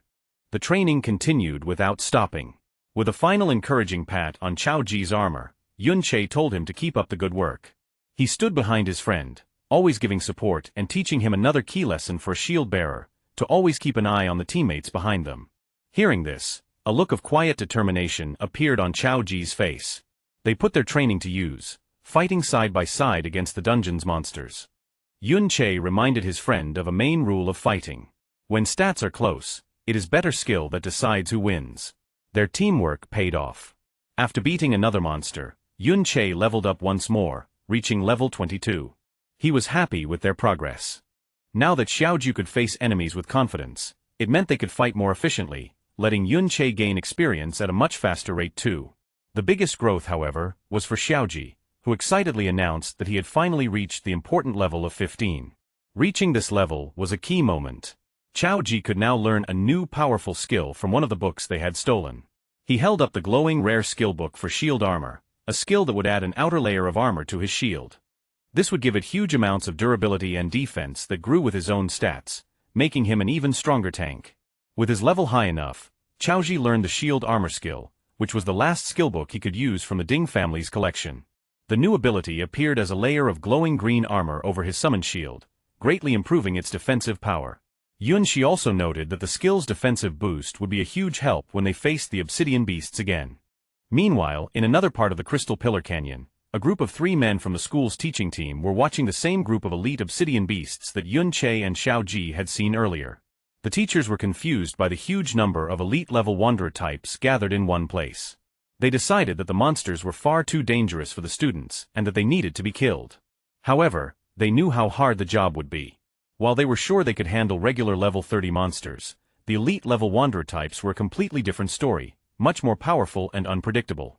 Their discussion was cut short when they saw a student's distress signal flare up in the sky. Forced to change their plans, the teachers decided to stop their hunt and rescue the students first. As they got ready to leave, however, they showed their deep worry about the group of wanderers. They knew the monsters were a major threat and that any student who stumbled upon them without knowing would be in serious danger. As the teaching team got ready to leave for the rescue, one of them, Pang Zheng, agreed that it was dangerous and offered to stay behind just in case. The team leader, Lei Li, was about to agree when they were interrupted by Yun Che and Xiao Ji suddenly appearing. Yun Che shared his own worry, suggesting that he and Xiao Ji could keep watch on the group of wanderers instead. He reasoned that if the rescue party ran into another group of powerful monsters, 2 teachers alone might not be enough to handle the situation. He walked up to the surprised teachers and calmly explained his idea. He told them that the wanderer types were not very fast and, more importantly, had not noticed their presence yet. He promised them that as long as he and Xiaoju kept a safe distance and simply watched, they would be perfectly fine, and urged the teachers to go on ahead without worry. After hesitating for a moment, the teachers agreed to the plan. However, before they left, Lei Li gave Yun Che a very serious warning. He stressed that the monsters were extremely dangerous and that Yun Che and Xiao Ji must absolutely not act on their own or try to fight them. He repeated that they must stay hidden, because if the powerful creatures spotted them, they would have no chance of escape.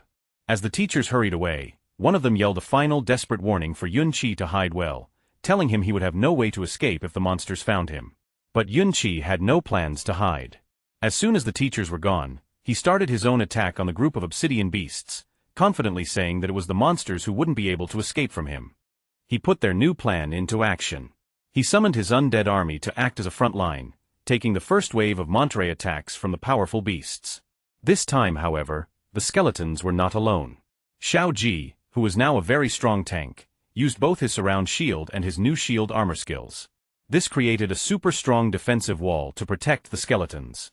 The powerful energy beams, which had been a big threat before, now hit the strong shields without doing any damage, barely even scratching the undead warriors they were protecting. With the monster's attention on his unbreakable front line, Yun Chi moved through the chaos and started his own fierce attack.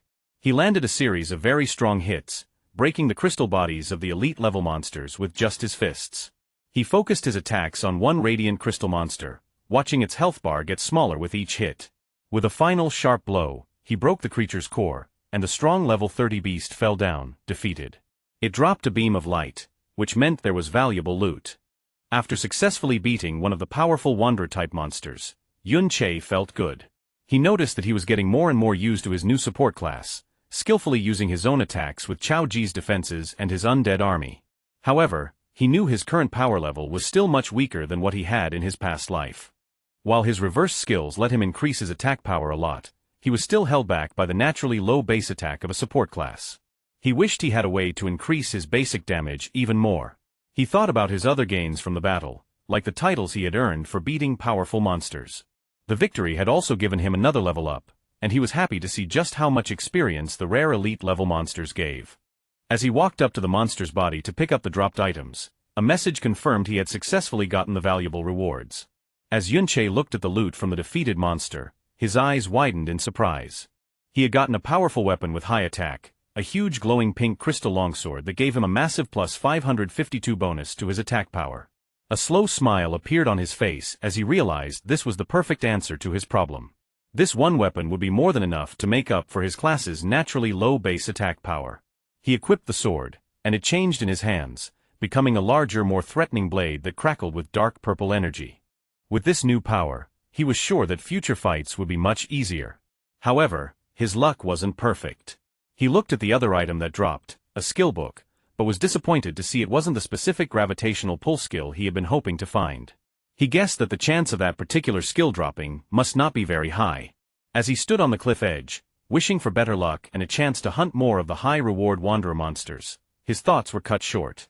A bright red, firework-like explosion suddenly lit up the sky in the distance, and it immediately caught his attention. Yun Che right away recognized the flare in the sky. It wasn't just any distress signal, it was the special kind of flare that only the school's teacher teams had, which meant they were in serious trouble. The teachers, who had gone to what they thought was a student's distress call, found themselves in a very bad situation. They had stumbled upon a huge group of the elite wanderer-type monsters, all gathered around a single cave entrance. They couldn't understand why so many of the powerful creatures were all there. Soon after, Yun Che, Xiao Ji, Yun Sha, and Yun Yin also arrived. They were just as confused by the huge number of monsters gathered in one place. One of the teachers explained that they had just arrived after seeing the signal and didn't know what was happening yet. He pointed towards the cave, explaining that the signal was coming from inside and that the students they had come to rescue must be trapped in there. Another teacher explained their bad situation.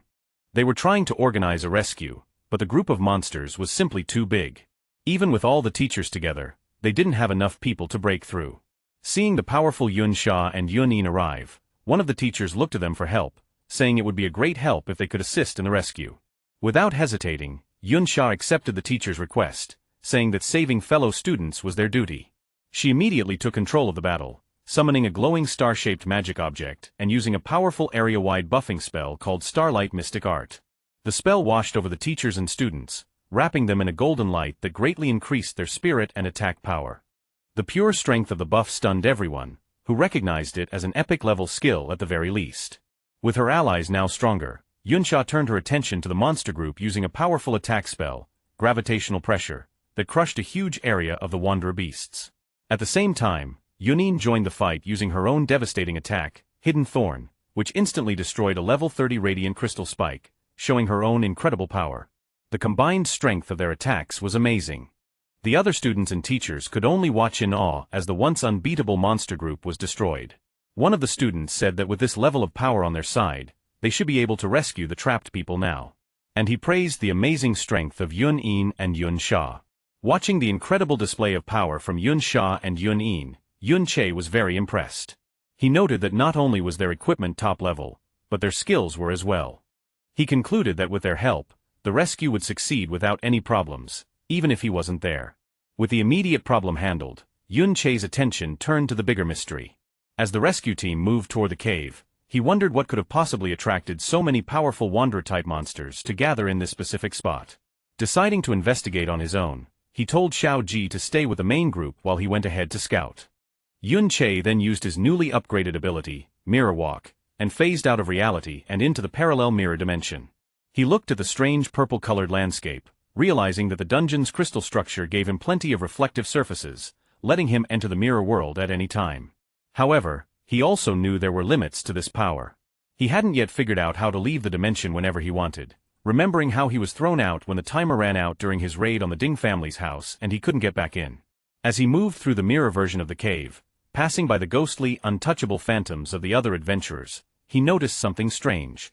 The people had phantoms, but the monsters did not. Looking closer, he saw that the bodies of the monsters he had killed before existed physically in this dimension. This led him to a key understanding of his abilities' rules. Besides himself, it seemed that other living things did not have a physical form in the mirror world, only their dead bodies. Moving silently and unseen through the mirror world, Yun-Che followed the ghostly phantoms of the other adventurers into the cave. He quickly recognized them as the group of senior students, including the one called Little Z. He figured that they must have been the ones who attracted the huge group of Wanderer monsters, and finding themselves overwhelmed, had fired the distress signal. From where he was, he could see they were using the narrow space of the cave to hold their ground, which should keep them safe for a short time. However, the main mystery was still there. What could possibly be inside the cave that would attract so many of these powerful creatures? He kept going, moving deeper into the mirror version of the cave to investigate. The confusing, crystal landscape made it hard to find his way, with the endless reflections making it difficult to judge things. Suddenly, he froze, his eyes widening in shock and disbelief. He had found something completely unexpected, something that shouldn't be in a place like this at all. As he went deeper into the cave in the mirror world, Yunch's eyes widened. He had found the dungeon's true treasure, a huge vein of special glowing green crystal ore. Now he understood why Little Z and his group had risked so much to come here. Dungeons often have special resources that don't exist in the real world, which are used to make powerful and unique equipment. The green ores were one such resource, worth far more than gold. As he looked at a green crystal, a message popped up calling it a mirror image crystal ore. The message confirmed he could loot it and take it out of the mirror world. But more importantly, it asked him, return to the real world from here? This was a huge discovery. To check his idea, he touched a different normal blue crystal and saw the same message. A slow, smart smile appeared on his face as he realized what his ability could do. He now understood that as long as he could find any mirrored surface, he could use it as his own personal exit to return to the real world whenever he wanted. As he walked among the glowing green crystals, Yun-Che picked up a piece of the valuable ore. He thought about his newly upgraded skill, knowing there was still much more to learn about its full power and that he would need to find a good chance to study it. For now, however, he decided to focus on exploring the huge crystal vein he had found. As he went deeper, he was shocked by how much treasure there was. The amount of ore was huge, a massive deposit that would be enough to make any normal person who mined it a billionaire. This amazing sight finally solved the mystery that had been bothering him. He now understood why so many powerful wanderer-type monsters had gathered at the entrance to this cave. They were drawn to and probably guarding this incredibly valuable resource. Back in the real world, the rescue was happening. Yunsha kept using powerful spells like gravitational pressure to crush the wanderer monsters, while Yunin followed up with her own deadly dual blade dance that tore through the remaining enemies. Not happy with just helping her allies, Yunsha also showed her own attack power with Star Rain Art, a devastating spell that hit a wide area. The students and teachers watching were completely stunned, wondering if all of the girls' skills were epic level, as their power was much greater than the teachers. With a final huge cross-shaped slash, the last of the wanderer beasts at the cave entrance was destroyed. The path was now clear for the rescue team to go in and get the trapped senior students, who were huddled together, tired but alive. As the rescue party led them out, one of the seniors, Little Zhai, said he was very relieved, saying that he thought he was going to die in the cave. However, the always careful Yun-in was quick to stop his relief, warning him not to relax. She pointed out that they still had to fight their way out of the dungeon, and that everyone was already tired from the last battle. Yunsha agreed, but added with a confident smile that with their help, the escape should be much easier than their last struggle. As the rescued senior students were being led out of the cave, Yunsha's eyes suddenly widened. A look of surprise and worry on her face as she sensed something was wrong. Her bad feeling was right as the students behind her let out terrified screams. The reason for their terror was a horrifying sight. The path ahead, which had been clear just moments before, was once again full of an unbelievably large group of the elite wanderer-type monsters. It was as if every single wanderer in the whole dungeon had suddenly gathered in this one spot, completely blocking their path to safety. While the rescue team was being swamped by the sudden return of the wanderer group in the real world, Yunchai was continuing his solo exploration of the other mirror world. He moved through the confusing maze-like paths of the crystal cave, his way lit by the strange green glow of the special lore veins. Suddenly he stopped, his eyes widening in complete disbelief at what was in front of him. He had stumbled upon an amazing sight, a huge tree-like crystal formation that reached the top of the cave. And at its very top, a brightly glowing star-shaped crystal core pulsed with immense energy. He immediately knew what it was, the dungeon's legendary secret treasure. As he got closer to the core, he remembered the stories about such items. If the different crystal ores were the dungeon's special products, then this crystal core was the ultimate prize, the dungeon's one and only secret treasure. These treasures are the condensed form of all the special products in a dungeon, taking a very long and unknown amount of time to form. They are so rare that a normal person might never see one in their whole life. Most importantly, every secret treasure without fail has a unique and powerful special effect. As Yunche reached out to touch the glowing object, he knew he had found the true heart of the valiant dungeon. With a happy smile, Yunche reached out to the glowing green crystal core he had found. A system window appeared, naming the item as the Mirror Image Crystal Core. It was a unique quality secret treasure that when used, would permanently give a plus 110 boost to stamina, a plus 0.5 increase to mana recovery speed, and a 20% reduction in damage from light and electric type attacks. The description also said that it was a copy of the true secret treasure. Yun Che was thrilled with the discovery. He understood that the increase in stamina would greatly boost his maximum health, while the faster mana recovery meant he could use his powerful Trickblade skill more often, increasing his damage. With a smart grin, he focused on what he thought was the most important effect, the 20% damage reduction for light and electric types. He knew that percentage-based damage reduction was an incredibly rare and valuable effect, even among the very best equipment. To make it even better, as a consumable secret treasure, it wouldn't even take up one of his valuable equipment slots. However, as he held the treasure, a strange thought came to him. He knew that just as the crystal ores had attracted the Wanderer monsters, a secret treasure this big should logically be protected by a monster whose strength was much greater than the Wanderers he had seen. Deciding not to stay long, he got ready to use the secret treasure and then get out. A system window gave him two choices, to either loot the item for later or use it right away. As he went to choose use, another message appeared, revealing a surprising rule. Using or taking the item would require using up 10 minutes of his remaining mirror walk time, which caught him by surprise. Back in the real world, just as the rescued students were starting to feel a sense of relief, a deep and powerful rumbling sound suddenly shook the whole cave. The teachers and students looked up in terror, and even the very powerful Yun Sha and Yun In were frozen with looks of shock and alarm. From behind the huge crystal formations, a new, huge threat appeared. It was a giant monster, a much larger and more threatening version of the wanderer beasts they had just fought, crackling with dark purple energy.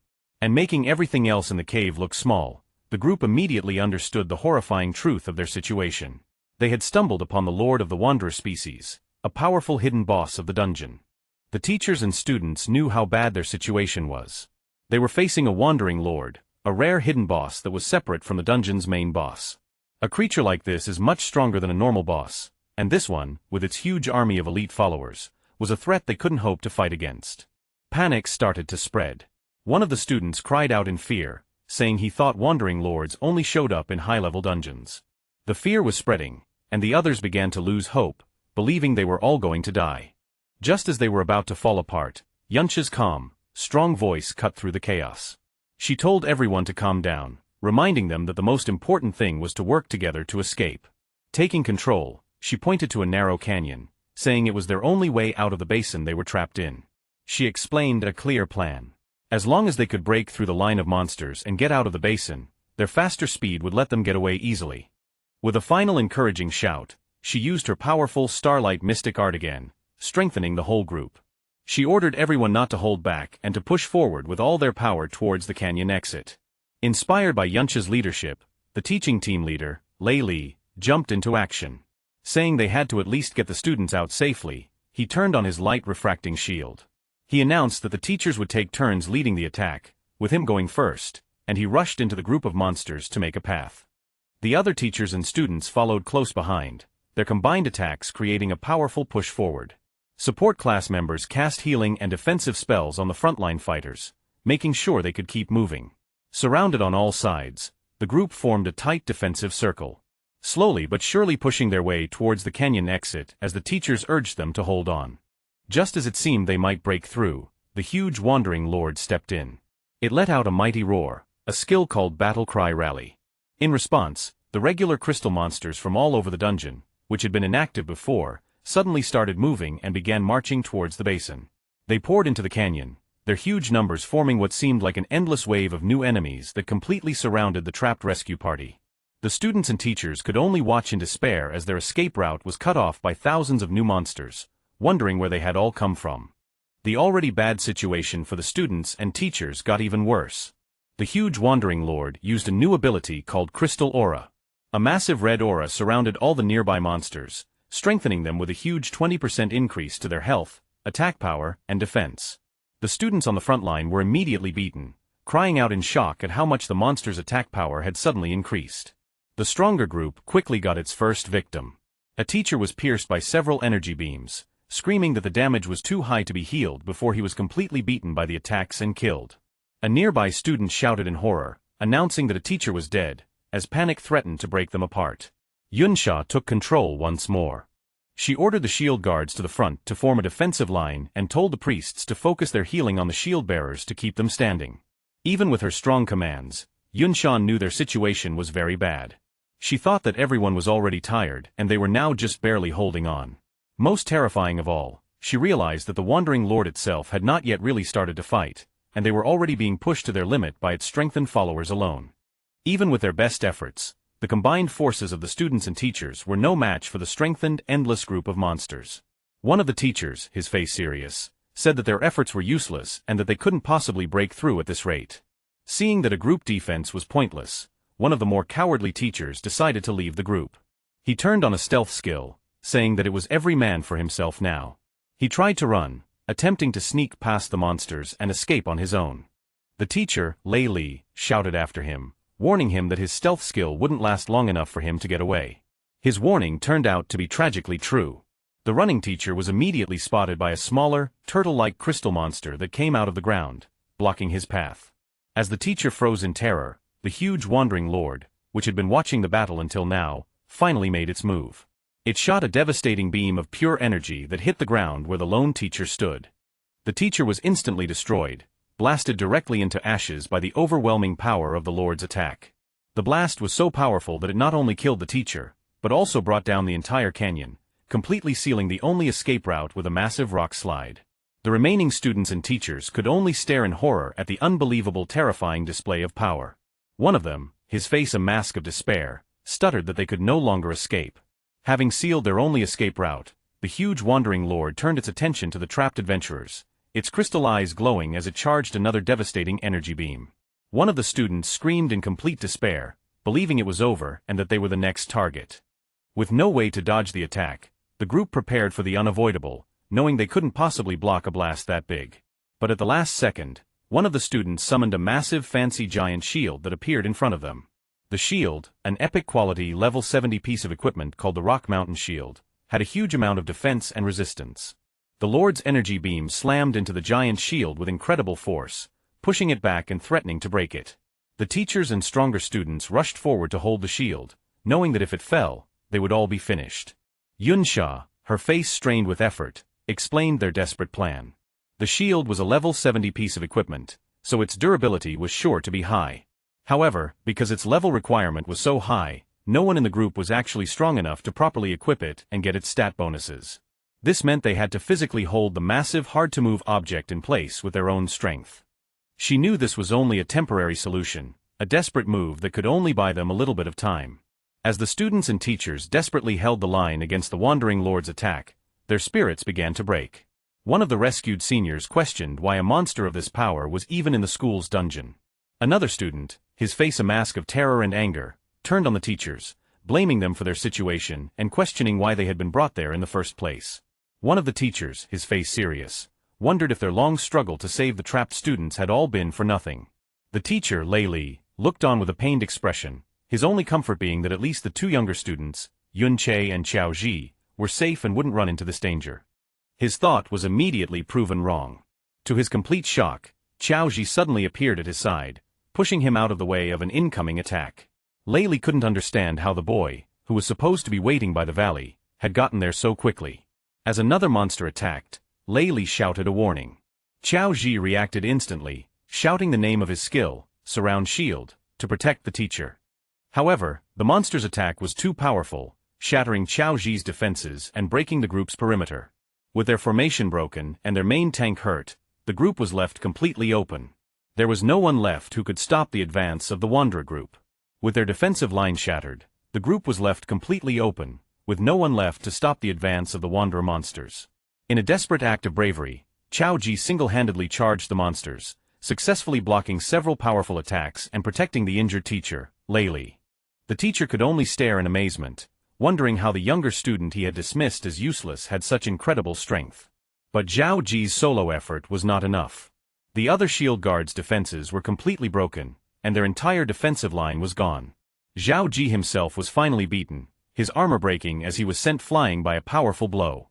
He lay on the ground, bleeding and defeated, as the monsters prepared to deliver the final blow.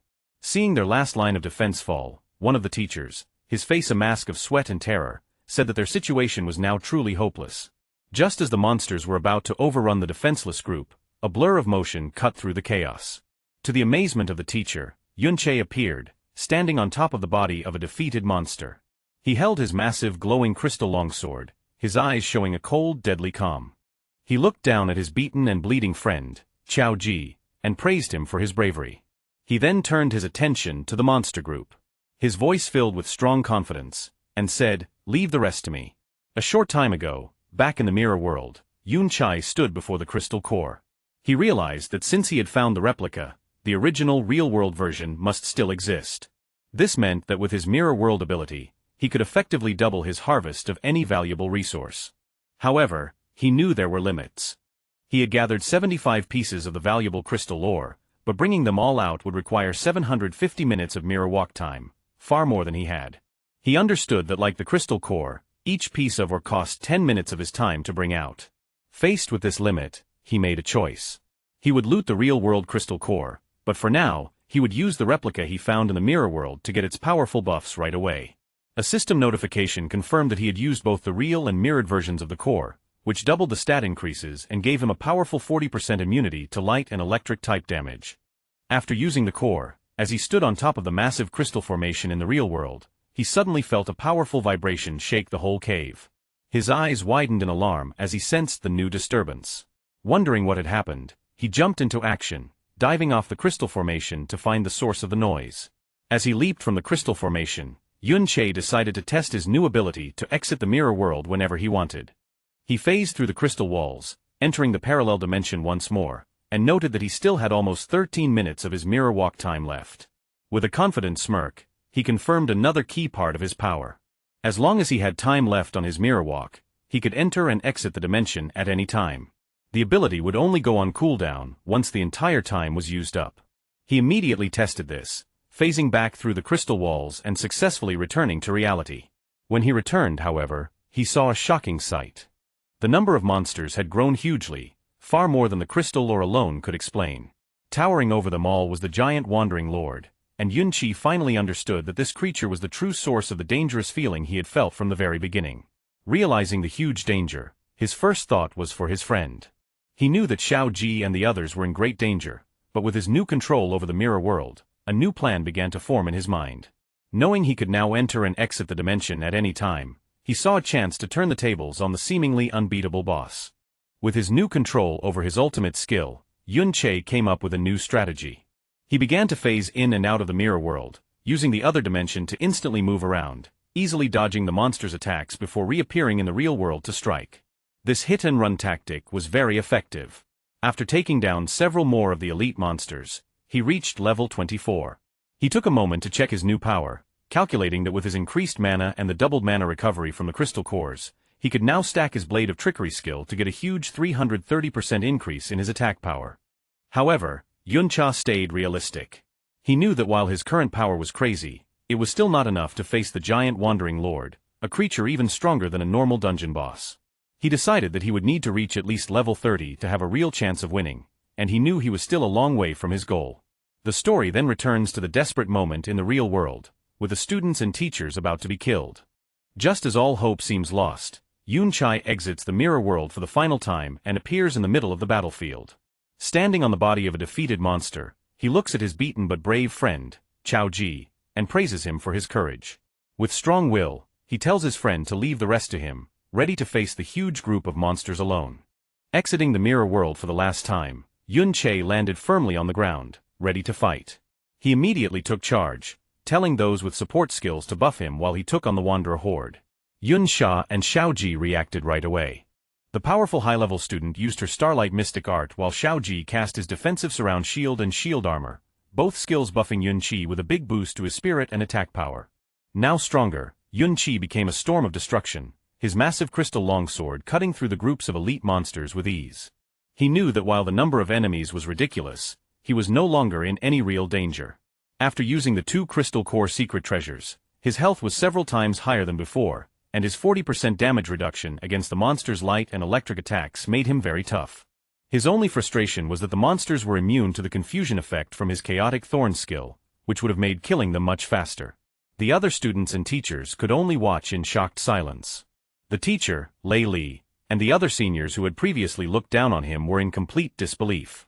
They checked his status bar and confirmed he was a support class chanter, but they couldn't understand how his attack power was so high or what strange skill let him seem to teleport around the battlefield by phasing through the mirror world. Lei Li, his arm bleeding from an earlier injury, looked on with a mix of shock and awe. He couldn't believe that the younger student he had been so worried about was actually this strong. With his new power and toughness, Yun-Che became an unstoppable force, tearing through the endless group of elite wanderer monsters. The sheer number of high-quality enemies gave an incredible amount of experience, and he found himself leveling up at an amazingly fast rate. Yun-Sha, who had earlier identified him as the intruder at the Ding residence, could only watch in amazement. She at first thought he was just a bold thief, but now she had to admit that his strength was far beyond anything she could have imagined. Yun-In was just as stunned, left speechless by the incredible display of power from the boy who shared her last name. Yun-Cha continued his non-stop attack, phasing in and out of the mirror world to move and strike. His movements a blur of purple energy. He gained level after level, one after another, quickly reaching level 28. The other students and teachers, who had been about to die just moments before, were completely shocked. One of the teachers, Lei Li, wondered if Yun-Che was some kind of high-level support from outside, but then remembered seeing him before and realized he was a student. His companion, Little Z, was even more shocked, unable to believe that a mere student could have such huge power. Despite Yun-Che's incredible performance, the Wandering Lord was still a massive threat. As the giant beast got ready to shoot another of its devastating energy beams, the students and teachers cried out in alarm. Yun-Che, his face serious, knew that even with all his recent power-ups, he would not be able to survive a direct hit from that attack. As the Wandering Lord began to move forward, its energy beams still blazing, the students and teachers behind their makeshift shield wall knew their time was running out. Once the giant beast got close, the two shields would not be enough to protect them.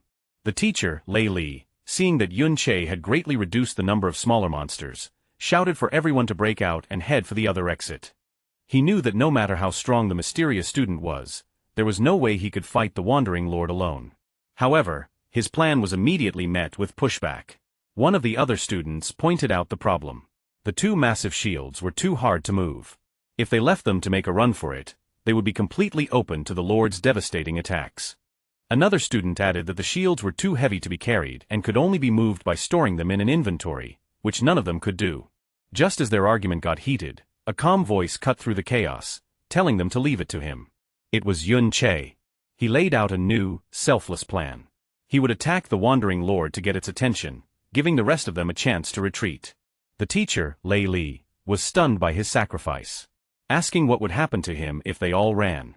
Yun Che explained his thinking. He knew from his past life that if a Wandering Lord isn't dealt with, it will eventually gather all the monsters in the dungeon and wander into the outside world, causing a major disaster. With a look of serious determination, he declared that he would stay behind and kill the beast himself. He activated his blade of trickery, boosting his attack power by a huge 350%, and noted that he still had over 5 minutes left on his mirror walk, giving him the perfect tool to take on the giant enemy. As Yun Che got ready to face the Wandering Lord alone, the teacher, Lei Li, made the hard choice to lead the others in a retreat. He told them to get out faster, thinking that no matter how strong Yun Che was, he would eventually get tired against such a huge enemy. He figured that the sooner they escaped, the sooner Yun Che could escape too. When a student questioned Yun Che's bold claim that he could kill the Lord, Lei Li said it was just a brave act to make them feel better because he knew how powerful a real Wandering Lord was. As he was forced to run with the group, Chao Ju felt completely useless. He looked back with a sad face, hating that all he could do at a time like this was run while his friend faced incredible danger. Silently, he prayed for Yun Che's safety. Meanwhile, Yun Che was not helpless at all. He kept fighting through the smaller monsters, getting stronger with every kill, and he quickly gained another level. As the huge Wandering Lord shot its powerful energy beam, Yun Che used his mirror walk to phase out of reality. The beam passed right through the space where he had just been. He then reappeared behind the beast and hit it with a powerful slash from his glowing sword. However, his attack showed a hard truth. The Wandering Lord, a level 42 stone golem, had such a strong defense and a powerful healing skill that the small amount of damage he did was healed right away. He realized that at his current level, it was no use. Its defense was just too high. As he dodged the Wandering Lord's attacks, Yun's first tests confirmed what he thought. He saw a large crystal on the creature's head was its core, which meant it was also its weak point. The only problem was getting to it. Even with his many buffs, his attack power was still not enough to break through the Lord's strong defense and healing. To make things worse, his time was running out. A quick look at his status showed that the powerful buffs he had gotten from the others were starting to wear off. His own mana was also very low, and he knew he wouldn't be able to use his powerful blade of trickery skill for much longer. He realized he had only one good option. He needed to get stronger. He needed to level up first by killing the weaker monsters. Just as he was about to start attacking the smaller monsters again, a bright beam of light shot out from a nearby crack in the rock. Yun's eyes widened in surprise as he recognized the light. At that exact moment, the huge Wandering Lord also saw the light and with a scary show of intelligence shot its powerful energy beam at the crack. Yun Che immediately phased into the mirror world to avoid the blast. But as he reappeared, he was shocked to see the beam was aimed at the exact spot where he would show up. He realized with a jolt that the smart boss had already learned his pattern and was guessing his moves. Forced to reappear in the real world in the middle of the Wandering Lord's huge energy beam, Yun Che was caught in the blast. The attack was a big, continuous one that quickly took away his health, even with his powerful defenses. He knew he couldn't use his mirror walk to dodge, as he had less than 4 minutes of it left, and a continuous attack would use it all up in no time. His only choice was to use his undead army to block the damage. However, he knew this was a costly plan. Bringing his summons back to life would use a lot of his already low mana, leaving him with nothing left to build up his attack power for a counterattack. He began to wonder if he should retreat and regroup first. Just as he was about to be beaten, another powerful blast hit the Lord's attack. To his surprise, he saw that Yun Sha, Yun Yin, and even Zhao Ji had come back to the fight. Yun Sha explained with a playful smile that this little brother of his, meaning Zhao Ji, had begged and pleaded for them to come back and help him. Chao Ji, with his back turned, quickly said that he hadn't begged. He explained that since the number of smaller monsters had gone down, the rest of the group now had enough people to escape on their own, which meant he was free to come back and help. Hearing his friend's brave decision, a real thankful smile appeared on Yun Che's face as he simply said, "Thanks." With their group now stronger, Yun Sha took a commanding position. She told Yun Che that the hidden boss was still too dangerous and that she and the others would cover him so he could make a slow retreat. However, Yun Che completely refused her offer. He said that with their help, there was no longer any need for him to hold back, and he used the full power he had. With the help of his powerful allies, he kept farming the smaller monsters, and his mirror walk time finally ran out as he reached the key level of 30. Now at his target level, he knew his attack power was finally enough to take on the Lord. He immediately put on the rare level 30 Corrupted Knight's armor he had gotten from the Ding family's dungeon, which greatly increased his defenses. Yun Che watched him, asking if he was really thinking of attacking the Lord's weak point on its head. She pointed out that at that height, it was impossible to get up there. But Yun Che was one step ahead. He revealed that he had already gotten the tool he had always wanted. The gravitational pull skill book, which he had looted from one of the wanderer monsters. The skill let its user pull a target object towards them. More importantly, its reversed form, gravitational traction, did the opposite, pulling the user towards the target, with the pull getting stronger the lower the user's strength. With this new movement ability, the Lord's weak point was no longer out of reach. He activated his blade of trickery, quickly building up his attack power, and with a confident smile, he promised the others that everything was under control. With his plan set and his power fully built up, Yun Che reached out a hand covered in purple energy, aiming for the huge wandering lord's head. He then used his new skill, gravitational traction, and a powerful force grabbed him, pulling him forward with incredible speed. He shot through the air like a rocket, breaking the rocky ground as he flew right towards the giant monster. In an amazing show of skill and power, he landed perfectly on the wandering lord's head, putting himself right next to its glowing crystal core, his powerful sword crackling with energy and ready to strike. Down below, Yun Sha and Yun Yin, who had just said it was impossible to reach that height, could only stare upwards, their faces frozen in looks of absolute shock and disbelief at the impossible thing he had just done. Having reached the wandering lord's weak point, Yun Che used all of his power. He drove his massively buffed sword deep into the glowing crystal core, causing a spiderweb of cracks to spread across its surface. The huge beast, however, would not go down without a fight. As it was dying, it let out a final massive explosion of pure energy from its core, a last-ditch effort to take its attacker down with it. Yun Che was caught in the center of the blast, his health dropping quickly as a flood of messages confirmed the massive continuous damage he was taking. But his new defenses and increased health held strong.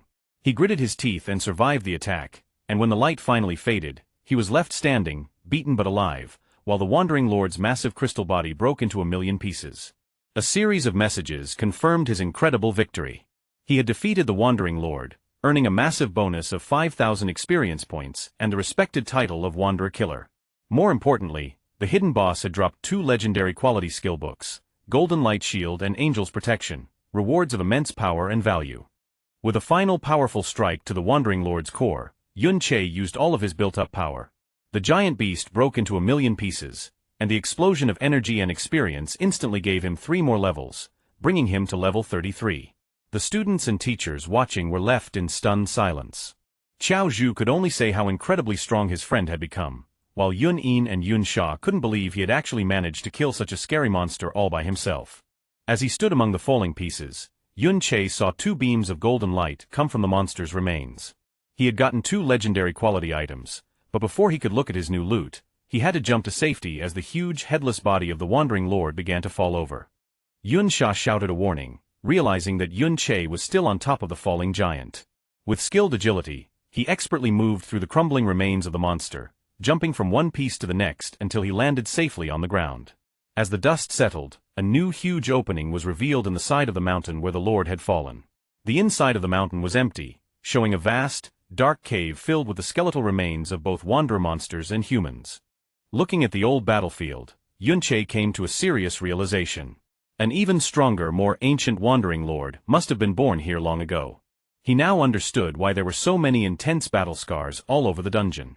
As he looked at the old empty mountain, Yun's eyes were drawn to a single figure outlined against the dim light at the very top. His heart skipped a beat as he recognized the armored warrior. Still in a final defiant pose, his greatsword stuck firmly in the ground. A system message confirmed the impossible. It was the body of Chao En, who was also known by his nickname, Chao Benben. Yun Che could only whisper his friend's name in disbelief. The other students and teachers soon arrived at the scene. Just as stunned by the sight, Yun Sha, her voice full of awe, identified the figure as the famous traitor, Chao En. She admitted that while she had heard this was the place where he was killed by the hero Ding Kuan, she had never expected the scene to be like this. The battlefield was a sign of a desperate last stand against countless monsters and people.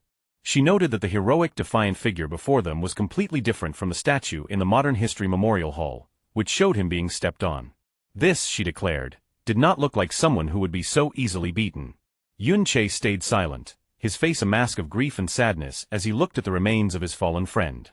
Chao Ji, his great-grandson, finally spoke. He told Yun Che that while he probably wouldn't believe him, he now thought that his great-grandfather might not have been a bad person at all. As Chao Ji stood before his great-grandfather's remains, he began to explain the truth he had found. He told Yun Che that he had spent his childhood looking through the historical records of his great-grandfather, but whenever he got to the parts about his experiences, the descriptions were always frustratingly unclear. Despite this, he had managed to find some key details. He had discovered that his great-grandfather had a habit of going into dungeons that were far below his actual level. This led him to the main question. Why would an S-rank professional, someone over level 60, come to a low-level dungeon like this one? He then answered his own question with new certainty. It was because this dungeon was one of the few places that could spawn a wandering lord, a creature that could summon all the monsters in a dungeon and lead them into the outside world, causing a major disaster. He explained that back in those days, the government didn't have enough soldiers to defend against the constant threat of monsters coming out of dungeons. They had to rely on a few powerful and responsible professionals to regularly clear out the most dangerous threats. His great-grandfather, he declared with pride, was one of those heroes. He hadn't been a traitor. He had come to this dungeon to stop a potential disaster before it started. As Yun Che listened silently to this revelation, Chao Ji's confidence started to fade. He admitted that the others probably thought he was just making things up, and that even his own family believed he was just looking for mental comfort. Twisting the unclear historical texts to fit a story he wanted to believe. Just as he was about to give up hope, a hand gently rested on his shoulder. He looked up to see Yun Che, a kind, understanding smile on his face, who simply said, "I believe you." As Yun Sha and Yun Yin looked on with expressions of shock and admiration, Chao Ju was completely overwhelmed, left speechless by Yun Che's simple heartfelt statement of belief. A flood of memories washed over Yun Che as he remembered his fallen friend and comrade, Chao Benben, whose heroic legacy had been so cruelly twisted. He recalled Chao Benben's youthful arrogance, how he would boast that his natural talent meant he didn't need a master and would soon be better than Yun Che himself. But he also remembered the boy's terror when he got in over his head, screaming for his master to save him from a swarm of monsters. Only to then stubbornly deny that he needed saving at all. His pride hurt. He remembered his friend's unique habit of working hard in secret, only to then show off his new strength in front of others, and how he always chose the weakest shield-bearer class, the sword guard, because no other shield-type class was fast enough to keep up with Yun Chi's reckless attacks. He remembered how he always seemed to find Chao Benben, even when he tried to sneak off on his own to grind levels, and how his friend would always make excuses, claiming he just couldn't resist a good fight, insisting that saving people was just something he did on the way. Filled with a new sense of purpose and a burning desire for revenge, Yun Che looked at the remains of his friend.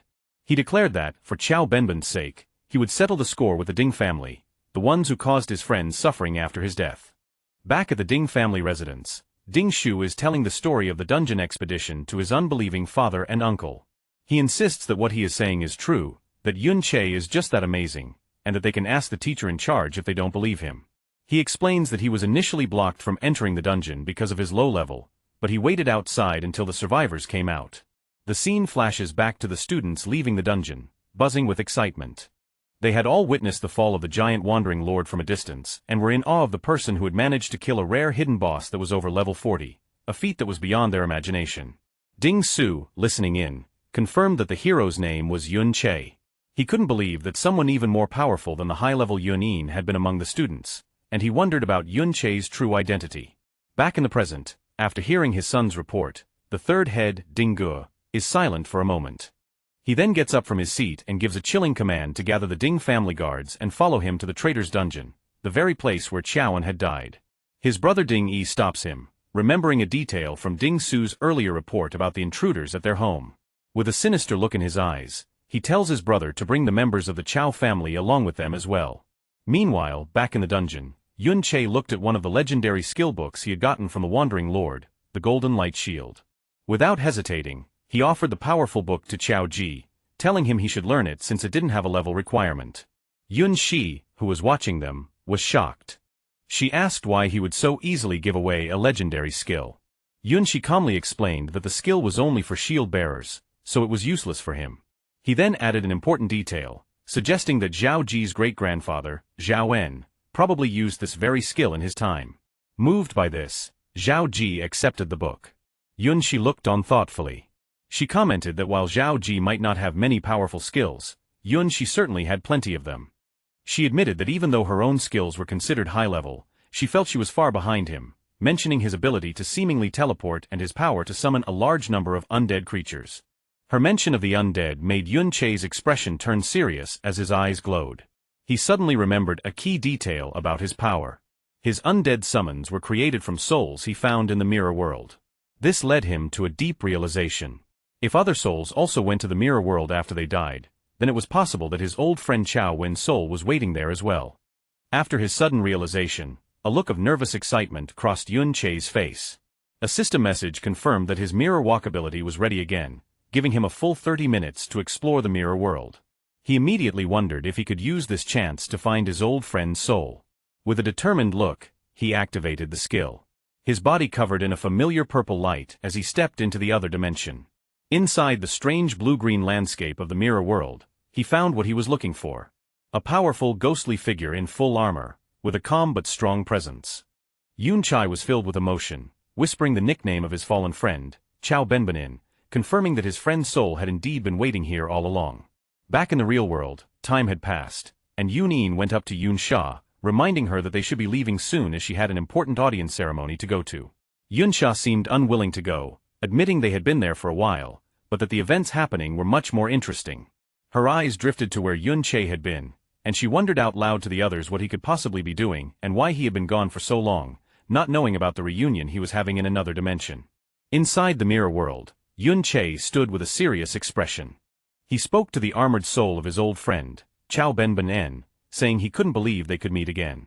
He mentioned having so much he wanted to say to him.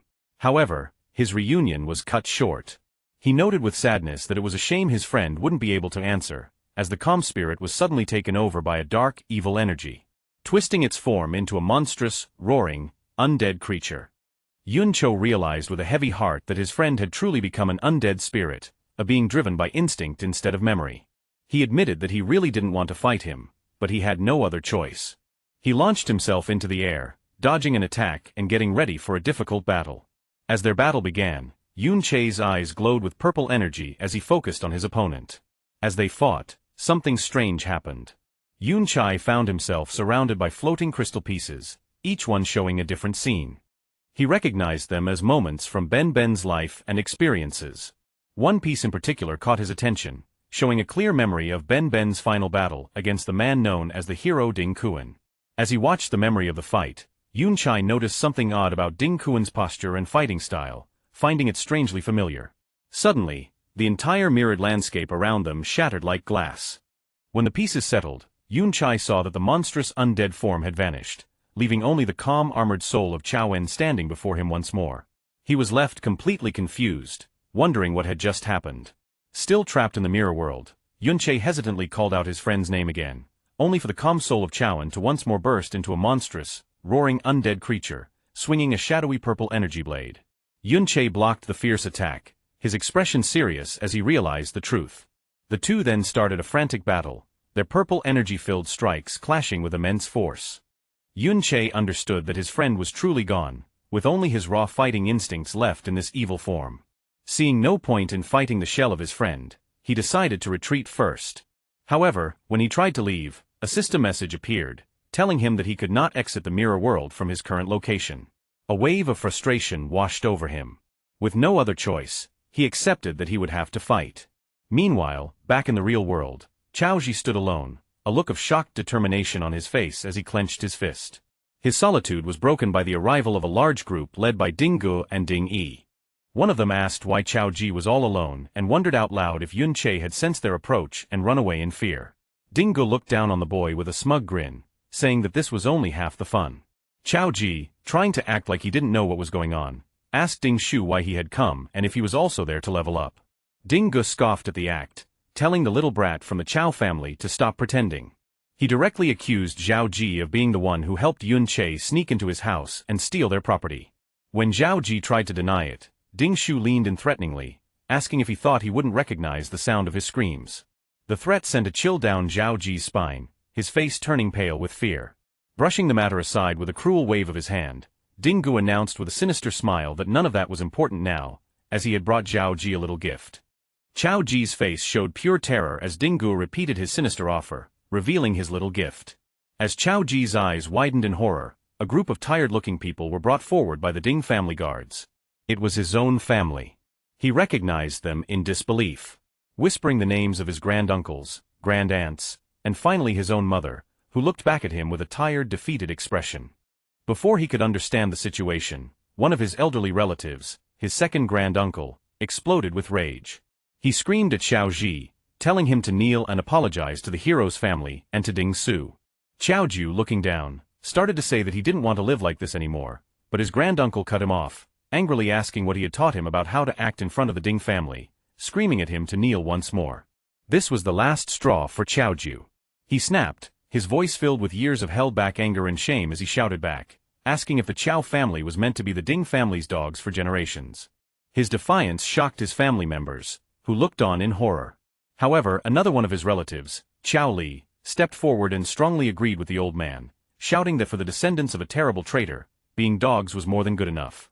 The pressure on Chao Jie grew as another female relative tearfully asked if he was trying to get their whole family killed, begging him to think of his father. She reminded him of how hard his mother had worked to support the family ever since his father had gone mad, trying to make him feel guilty and give in. After a moment of silence, Chao Jie's attitude changed completely. He turned and pointed with passion towards the skeletal remains of his ancestor on the mountain. He declared to everyone that the truth was that his great-grandfather had come to this very dungeon to stop a cataclysm before it could happen. He insisted that his ancestor was only defeated because so many people had ambushed him, causing his heroic sacrifice. He explained that he had been collecting information about his great-grandfather for a long time, but had always been missing the final clear evidence. Now, with the scene of that final battle right before their eyes, he had the proof he needed. With fire in his eyes, he proclaimed that his ancestor was no traitor, and that the official history was just propaganda. He turned to his stunned family, telling them that if they made this truth public, they could finally clear their ancestor's name and escape their life of servitude.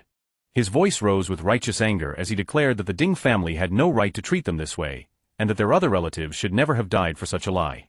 His passionate speech was met not with denial, but with a burst of condescending laughter from Ding Gu, who found it childishly amusing. He then calmly walked forward, a smug look on his face, and confirmed that everything Chao Ji had just said was, in fact, correct. He admitted that Chao En was indeed killed in an ambush and was not an evil man. Then, with a chilling lack of regret, he revealed the final damning truth. His own grandfather, the hero Ding Kuan, was the one who had planned that ambush to make his fortune. Zhao Ji could only listen, stunned into silence by the casual confession of the crime that had ruined his family for generations. With a manic grin, Ding Gu leaned in close to the horrified Zhao Ji and cruelly dismissed the truth, asking who even cared about it. He declared that the official story was all that mattered. Zhao En was an imperial traitor, and therefore he was vile.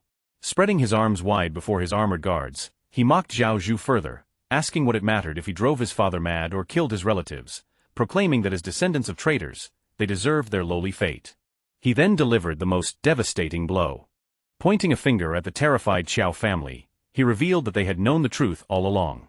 He asked Xiao Ji how else he thought the relatives he'd mentioned had died, implying they were silenced for knowing too much. With the mental torment complete, Ding Yi adjusted his tie with a smug smile and gave a simple chilling command for them to kneel.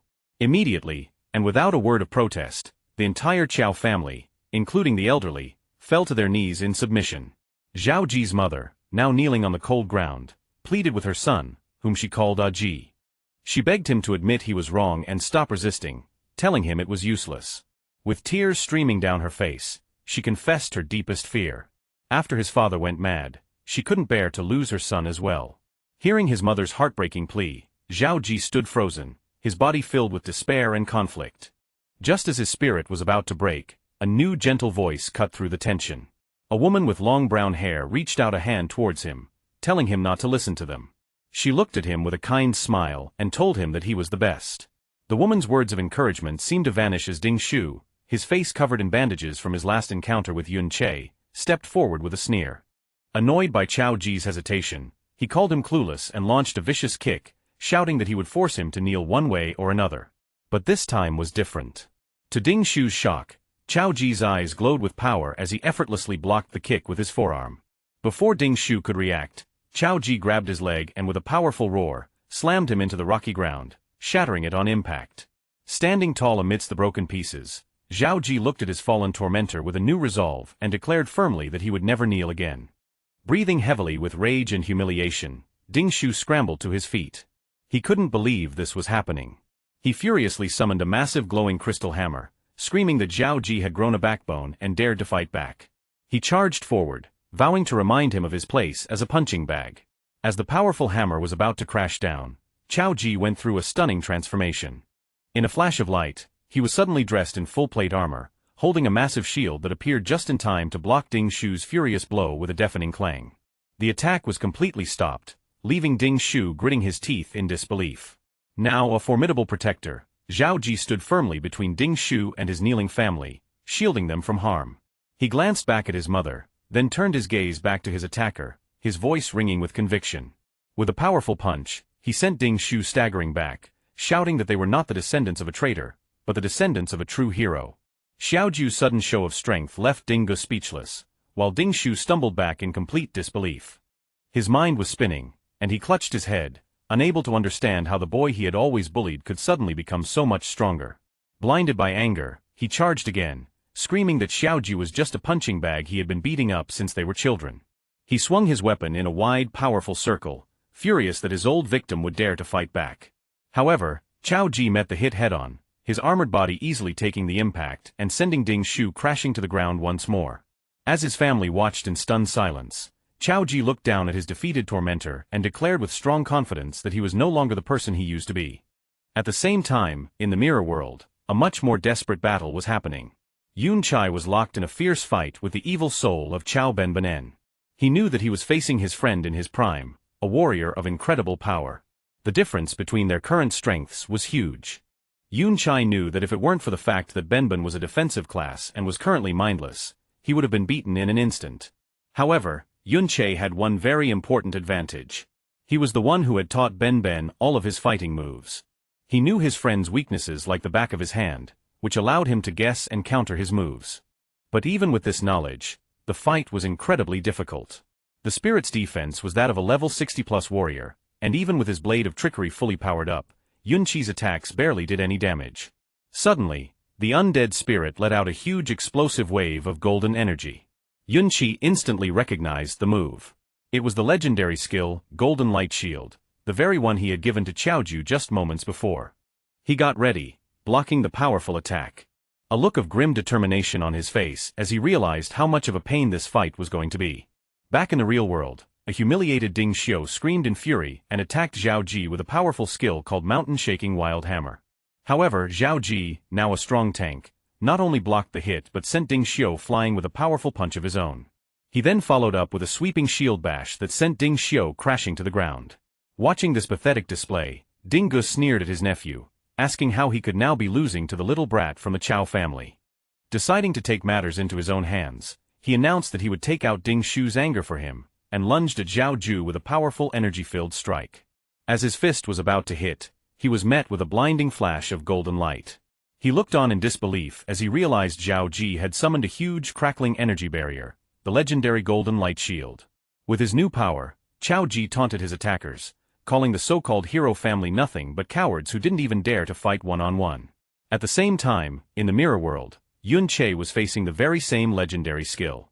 The undead spirit of his friend was protected by the same bright golden shield, and Yun Che was letting out a relentless series of purple energy slashes against it. He knew exactly how the skill worked. As a legendary ability, the Golden Light Shield's defensive power was not just based on the user's stats. As long as it wasn't hit by a single attack that was more than double its endurance limit, it could take at least 10 direct hits. However, it had a critical weakness. It was a consumable skill. Even the smallest amount of damage would drain its energy, and Yun Che was using this flaw, chipping away at its power with each strike. Back in the real world, the golden light shield, protecting Qiao Ji, finally broke under the relentless attack from the Ding family members. Ding Ge scoffed, not impressed by the legendary skill. With a look of pure evil, he declared that it wouldn't have mattered even if the trash Qiao Wen himself had used it. Holding the beaten Ding Shu in a headlock, Qiao Ji shot back with new courage, claiming that if his great-grandfather were truly there, Ding Ge would be the one on his knees begging for mercy. Enraged by this defiance, Ding Ge let out a wave of powerful red energy that sent everyone flying. He loomed over the armored Qiao Ji, mocking his ancestor as a useless fool who died in a low-level dungeon. He continued his rant, saying that even if Qiao Wen were present, he too would be forced to kneel. To prove his point, he stomped his foot, letting out a powerful skill, gravity shockwave, that caused the very ground to erupt in a violent upheaval of rock and force. The attack hit Qiao Ju with brutal force, causing him to cough up blood, but he miraculously stayed standing. Ding Ge looked on with a surprised smirk, commenting on how tough the boy was.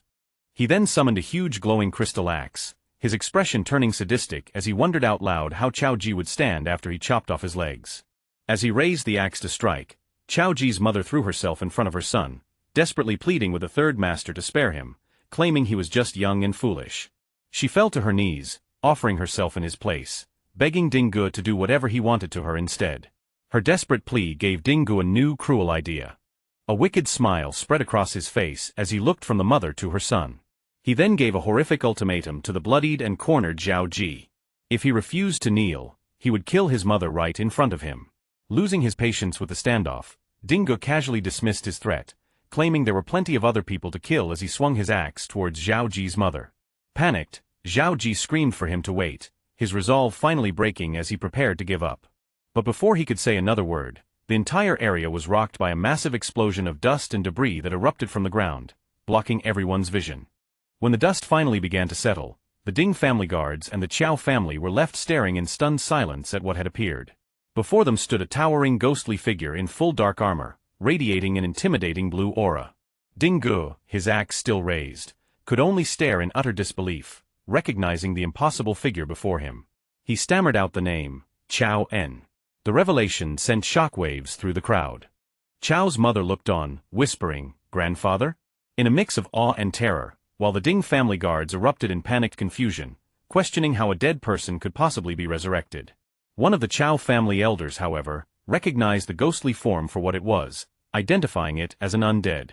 At that moment, another figure emerged from the dust cloud, standing calmly beside the formidable undead warrior. It was Yun Che. He looked at the stunned crowd with a cold, accusing glare, reminding them of how they had all looked down on Qiao En just moments before. With a smirk of grim satisfaction, he declared that it was only natural for Qiao En to crawl back from the depths of hell to settle the score with them all. The tall, ghostly form of the undead Qiao En stood as a silent protector before the stunned crowd. After his initial shock, Ding Ge scoffed at what he thought was just a trick and angrily ordered his guards to attack. A squad of armored warriors rushed forward with their weapons raised. However, they were met with a display of skill they couldn't understand. The undead hero moved smoothly, its sword and shield ablur as it effortlessly blocked all their attacks at once. The Qiao family elders watched in awe, one whispering in disbelief, asking if that incredible warrior was really Qiao En. Qiao Ju was also amazed, seeing the mastery in the parry and how it stopped so many skilled guards at once. From a distance, Ding Ge saw the undead was one of Yun Che's summons, like the small fry he summoned during the raid on their home. Seeing the spirit was only level 33, he sneered. He declared that even as the spirit of Qiao En, it was still weak and charged forward with his flaming axe to finish it himself. As Ding Ji's powerful blow came down, the undead warrior's weapon was coated in a strange, thick energy. To Ding Ji's complete surprise, his attack was perfectly parried with enough force to send him stumbling back. Angry and embarrassed, a red aura exploded around him as he called the parry a mere trick, shouting that skill was useless against pure power. He then unleashed a powerful charging skill, Boulder Bash, planning to crush the undead warrior completely. But just as the huge attack was about to hit, the undead Qiao En again summoned the bright golden light shield. The powerful charge slammed into the strong golden barrier, and Ding Ge could only roar in frustration as he was stopped by the legendary skill again. From a safe distance, Yun Qi smirked as he watched the standoff. He taunted the struggling Ding Ge, explaining that even as an undead, Benben was still an S-class spirit, and the legendary Golden Light Shield alone was more than enough to keep him busy for a long time.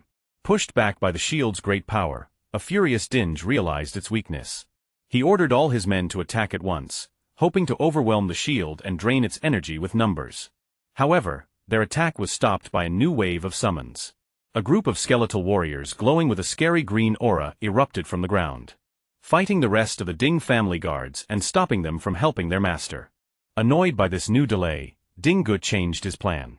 Calling the summons a small problem, he activated his own power, putting on a full set of strong glowing red armor. With his power now boosted by a skill called Blazing Fury, he declared the summons didn't matter.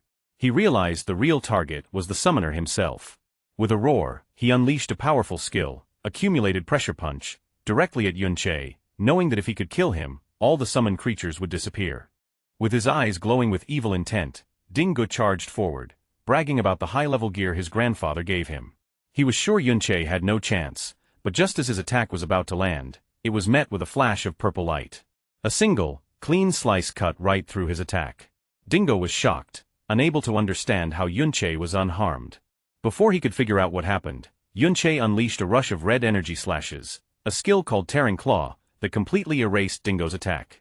Dinge could only stare in disbelief as his powerful skill vanished. In that moment of confusion, Yunche appeared behind him in a flash and stabbed him with his sword. As Dinge stumbled from the surprise attack, Yunche saw his opening and called to his ghostly ally. The undead Xiao En responded right away, its sword crackling with bright blue energy. In a perfectly timed move, Yunche leaped high into the air, using the undead hero's outstretched sword as a launchpad to launch himself forward with great force. He shot towards the wounded Dinge and delivered a powerful spinning slash that sent the third master of the Ding family flying, bleeding and cursing in pure anger.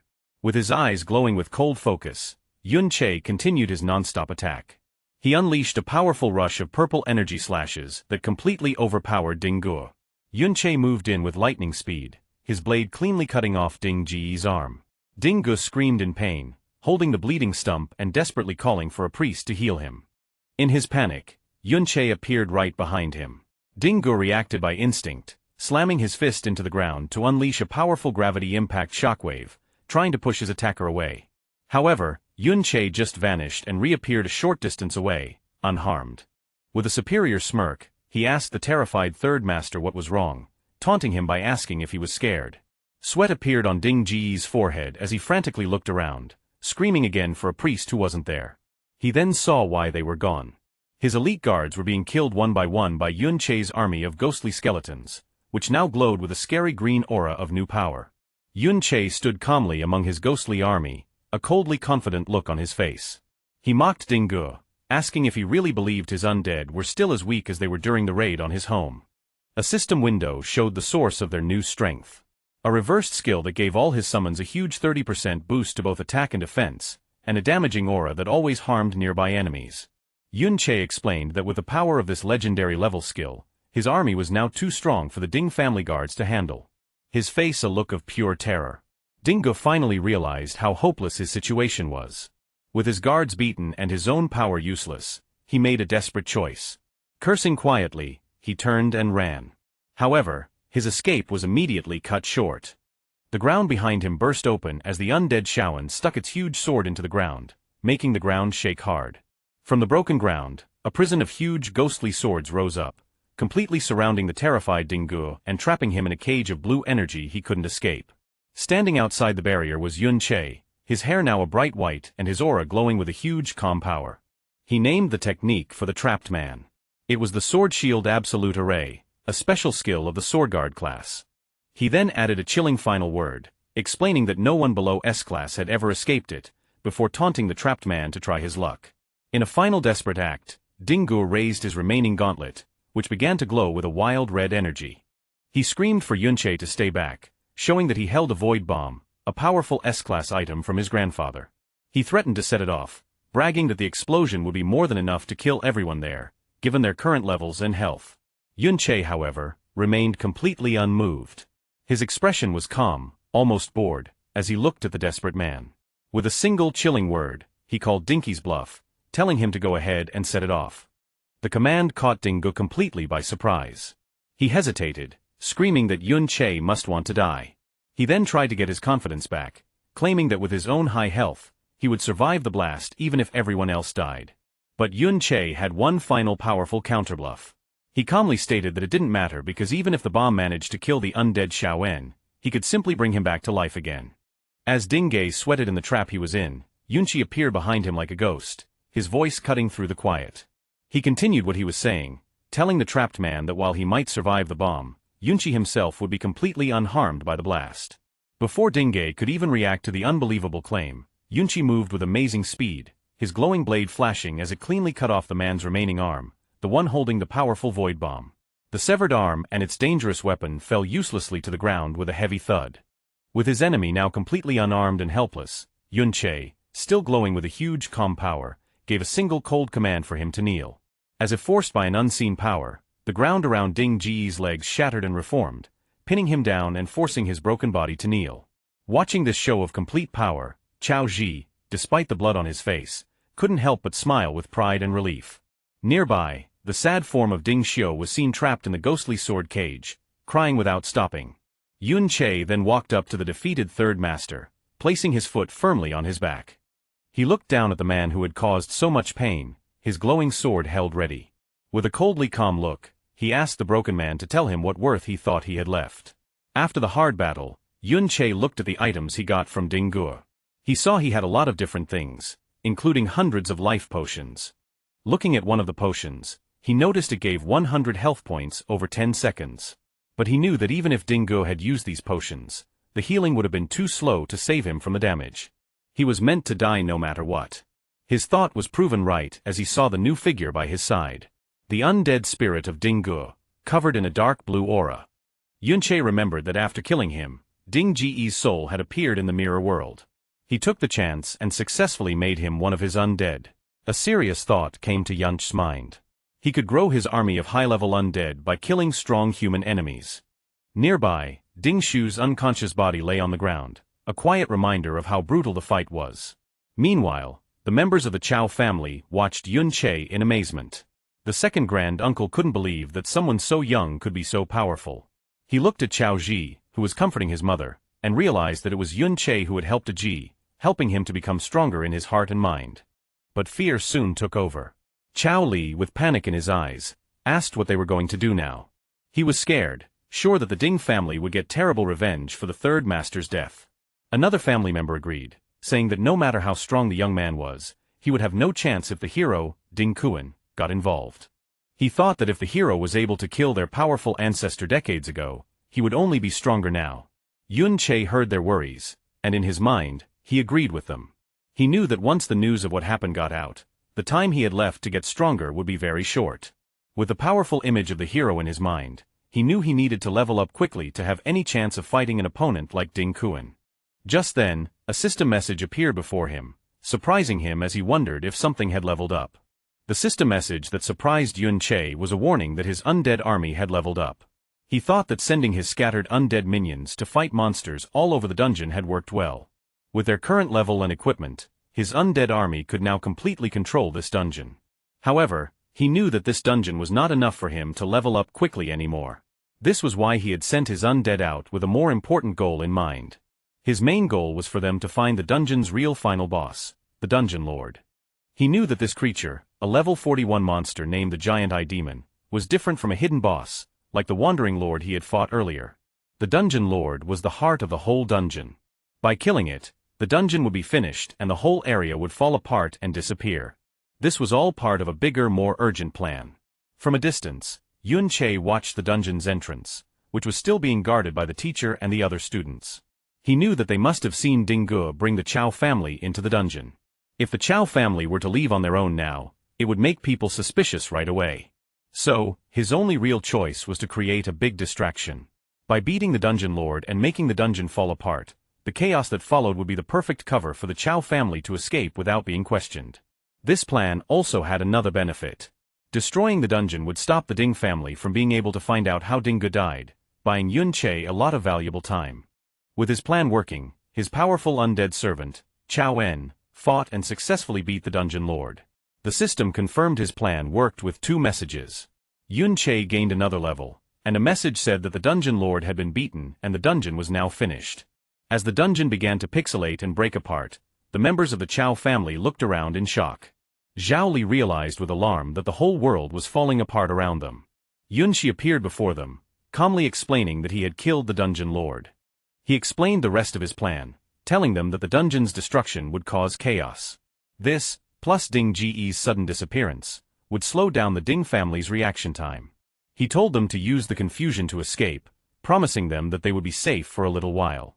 However, he gave them one final, serious instruction. He told them that if they were ever really questioned and pressured by the Ding family, they should not be afraid to give him up and put all the blame on him. As the world crumbled into digital pieces, Yunqi began to call back his undead servants, a golden light forming in his hand. Just then, a system message surprised him. It showed that his hidden skill, Mirror World, had gained 5,000 experience points. The message explained that by killing the dungeon lord, he had gotten a dungeon core spirit, which was then turned into elements for his skill. A very important realization came to him. The only way to get the experience needed to level up Mirror World was by killing dungeon lords. He thought about the huge power boost the last upgrade had given him. With this new knowledge, a clear path forward opened up. He concluded that if he could level up this ultimate skill again, he would be able to quickly close the huge power gap between himself and his final target, the hero Ding Kuan. The scene changes to a private dungeon owned by a rich person. A guard with a mustache and full armor stood on patrol with his partner. He felt their watchfulness was not needed, asking his partner if they really needed to be so serious. He casually suggested they sneak off to play cards, saying that no one would be stupid enough to break into a private dungeon. Just as he spoke, a shadowy figure, Yun Che, appeared silently behind him. With a flash of light, Yun Che fully entered the dungeon. The guard with the mustache suddenly stopped, feeling a strange presence behind him, but quickly thought it was just his imagination. From the shadows, Yun Che watched them, his plan already in motion. He knew that the guards hired for these private dungeons were at most in their 30s in level. To him, these so-called secure places were almost defenseless. A series of clips of his non-stop campaign began. He thought about how close he was getting to his goal. One after another, he stormed through different private dungeons, a blur of motion that left scared guards behind him. He was getting closer and closer to his real goal, the day he would finally be strong enough to kill Ding Kuan. The thought filled him with a burning anger, his eyes glowing with hatred, as he reminded himself that he had to control his emotions until that moment came. To reach his goal, he began a planned killing of dungeon lords. He fought a huge beast-like creature, telling himself to stay calm as the system announced he had leveled up and finished the dungeon. He moved on to another, facing down lizard-like monsters. His mind focused on the fact that calmness was the key to not making mistakes. He faced a huge, centaur-like demon, his determination strong. Finally, now wearing powerful new armor and surrounded by a storm of purple energy, he finished yet another dungeon, his power growing with each win. Yunqi's non-stop attack on private dungeons had not gone unnoticed. Newspapers were filled with headlines about the mysterious bad clearing of many dungeons, causing widespread panic. With each dungeon lord he beat, his ultimate skill, Mirror World, gained another 5,000 experience points, adding up quickly. The media called the unknown person the dungeon vandal, and the authorities had started a high-level investigation into the matter. In a hidden safe house far from their old lives, the members of the Chow family read the news. Chow Li looked at the paper in disbelief, wondering if it was all Yun Che's doing. The second grand-uncle, his face full of worry, realized the truth. He understood that the sudden clearing of so many dungeons would eventually be connected back to the incident they were involved in. He concluded that Yun Qi was purposely drawing the Ding family's attention to himself to create a big distraction. With a rush of emotion, the second grand-uncle realized how much Yun Qi was sacrificing. He was doing all of this for them to make sure they could escape to safety. The family thought about their new life. They were in a secret place, a journey of several days from the Ding family's influence, and had managed to hide without leaving a trace. A feeling of hope began to grow. Qiao Li was still amazed that Yunqi would do so much for them, while another male relative expressed his relief, believing they no longer had to live in constant fear and were finally safe. For a short moment, they let themselves believe they could finally be free of the Ding family's control. Their hope was violently destroyed. A huge explosion shook their safe place, the ground shaking beneath them. As the dust and smoke cleared, a scary silhouette appeared in the rubble, his voice full of condescension as he asked if they really thought they could get away from them. The intruder stepped into the light, revealing himself to be Ding Hao, the level 42 second head of the Ding family.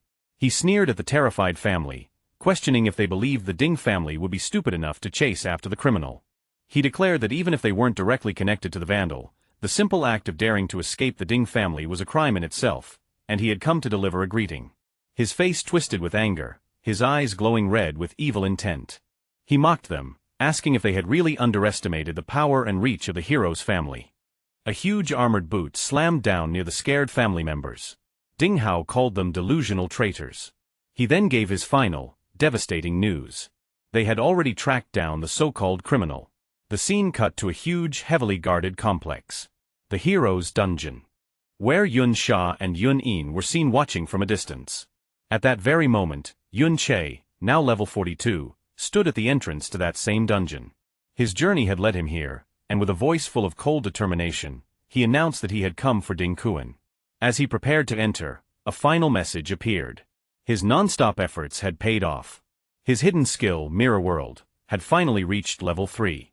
Having reached his goal, Yun Che stood with Yun Sha, looking at the heavily guarded hero's dungeon from a distance. He knew the private dungeons he had been clearing were only in the level 30 range, and continuing to farm them was an inefficient way to level up. The problem was that all other high-level dungeons were like this one.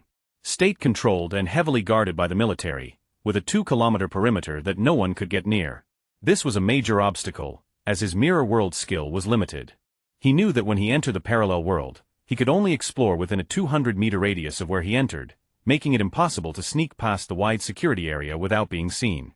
Turning to the person he had arranged to meet, he realized he would have to rely on Yunsho for help. Yunsho, with a playful and knowing smirk, correctly guessed what he wanted. She asked if he had invited her all the way out here just to get her to take him inside the dungeon, before cheekily telling him it was impossible. She explained that no matter what he knew about her, even she couldn't simply walk in without a proper pass. At that moment, Yun Se showed her 2 temporary access permits, the same ones he had stolen from the Ding family. He had come prepared. Seeing this, Yun Se took the passes. However, she pointed out a key detail. A temporary pass needed an official escort to avoid being investigated. Her expression then turned serious, her eyes glowing with intensity. She asked him for his real reason. Why did he need to get past the Ding family and enter this specific dungeon so secretly? Yun Che began to explain, pointing to a distant mountain. He reminded her of what she saw in the traitor's dungeon, the heroic last stand of Chao An. He argued that since Chao An was clearly not the evil person propaganda said he was, it was very likely that the entire story of the rebellion was also suspicious and worth looking into. Yun Sha was not convinced by Yun Chai's explanation. With a flat expression, she asked if he was treating her like a fool. She began to list the problems with his story, pointing out that it made no sense for him, a total stranger, to risk upsetting a powerful hero just for Chao Ji. More importantly, she reminded him that he had already broken into the Ding family's home before the events in the traitor's dungeon ever happened. She questioned him, asking if he was trying to say that he had somehow foreseen the truth about Chao An and had stolen the access passes ahead of time just for this. She then revealed another key piece of information she had. Not long ago, Ding Gu had entered that same traitor's dungeon specifically to cause trouble for both Yun Che and Xiao Ji. However, he had gone missing shortly after and had not been found since. Putting all the pieces together, Yun Sha looked at him with sharp, analytical eyes. She concluded that his actions were clearly not those of someone just trying to confront a hero. Instead, it seemed he had a deep personal hatred towards the hero himself. As she spoke, her gaze hardened. A slow, dangerous realization came to her as she connected the final dots. She noted his name, Yun Che. Her eyes narrowed as she voiced her suspicion, asking if he was somehow related to the original traitor from the rebellion, who was also named Yun Chai. Yun Chai met her accusation with a playful, disarming smile. Instead of answering directly, he turned the question back on her, pointing out that her last name was also Yun. He asked if that meant she was also related to the famous traitor. The counter-question clearly made her nervous. She stammered, insisting that she hadn't done all the suspicious things that he had. Then, in a moment of frustration, she revealed a secret. Her last name wasn't actually Yun. She confessed that she had only changed her name to avoid being bothered. Yun Che immediately used her confession, playfully pointing out that if her name wasn't real, how could she be so certain that his was? His tone then shifted, becoming more challenging. He reminded her that her attitude wasn't like someone asking for a favor, and questioned if she wasn't afraid that he might just reveal her own secret. Regaining her composure, Yunsha held up the access pass with a cool, threatening smirk. She warned him that if she were to simply report him to the guards, he would be the one who was truly finished. The two stood in a tense, silent standoff, their secrets and threats hanging in the air between them. When Yunche threatened to expose him, Yunche simply smiled and stated with confidence that he believed she wouldn't do it. This left her flustered and annoyed. He explained the reason for his trust, reminding her of her actions back in the dungeon. He believed that someone who would risk their own safety to protect fellow students would never side with people like the Ding family. To prove his point, he offered her the diary he had stolen from their home. He revealed that it contained evidence of the many evil deeds done by the descendants of the hero Ding Kuan, who used their family's reputation to bully and harass innocent people. Yunsha took the diary but was unimpressed, asking if that was his only reason. She claimed that if he was counting on her sense of justice, he was wrong, as she didn't care about such things. With a superior smile, she mocked him for being so naive as to place his life in someone else's hands so easily. She then asked him a sharp, personal question. Had he ever experienced betrayal before? A shadow crossed Yunche's face as painful memories of his past life returned, and he quietly acknowledged her question about betrayal. Yunsha was surprised by his reaction. He went on to explain that whether he had been betrayed or not didn't matter. It wouldn't stop him from being able to trust people. He stated that his trust in her was deeper than that. He believed her basic nature was not evil. This unexpected sincerity left Yunsha visibly flustered, muttering that he didn't seem like a good person himself. Having made up her mind, she challenged him. She told him that if he truly trusted her so much, he should follow her. She dared him to see if she would change her mind and betray him along the way. As Yunche followed her without hesitation, a single bead of sweat trickled down her face. She was shocked inside, finding it hard to believe that after everything she had been through, someone could still see her and trust her as a good person. Upon entering the magnificent purple halls of the hero's dungeon, Yunche and the cloaked Yunche were immediately met by a guard. The man recognized Yunsha instantly, giving a respectful salute. He welcomed Miss Yunsha, informing her that the hero had been expecting her for several days and that she could go directly inside. However, the guard's friendly attitude quickly turned suspicious. He noted that old Master Ding Dan had just entered moments before and questioned why she hadn't arrived with him. His gaze then fell on the cloaked figure with her, asking if he was her guard. He quickly tried to explain, stating that he wasn't doubting her, but old Master Ding Dan had given specific instructions. He had warned them that a number of temporary passes had been stolen from the family, so they needed to be extremely careful with all visitors. Yunsha became annoyed, confronting the guard and asking if this was an interrogation. The flustered guard immediately denied it. He then revealed the main reason for the high security. They had received an official notice from the authorities.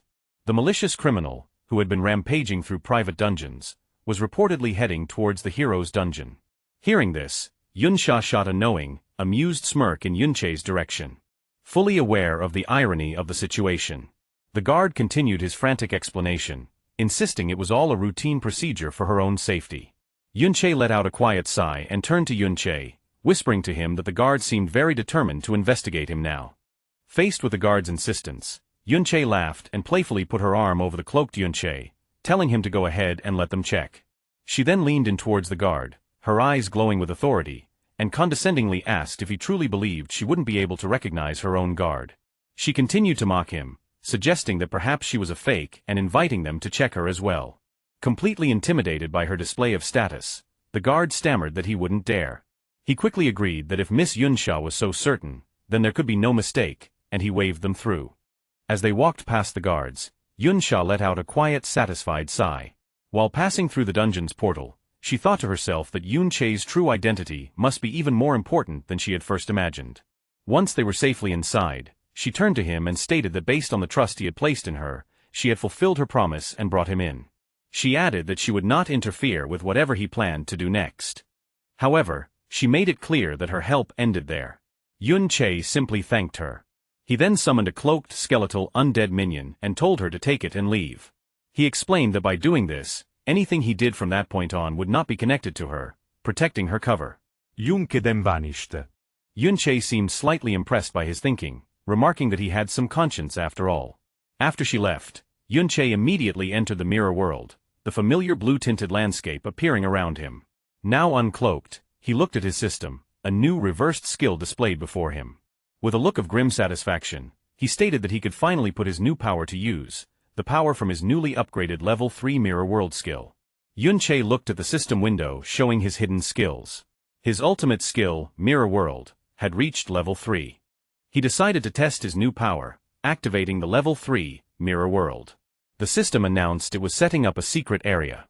Inside this new dimension, Yunche found himself facing ghostly copies of powerful monsters, some as high as level 45.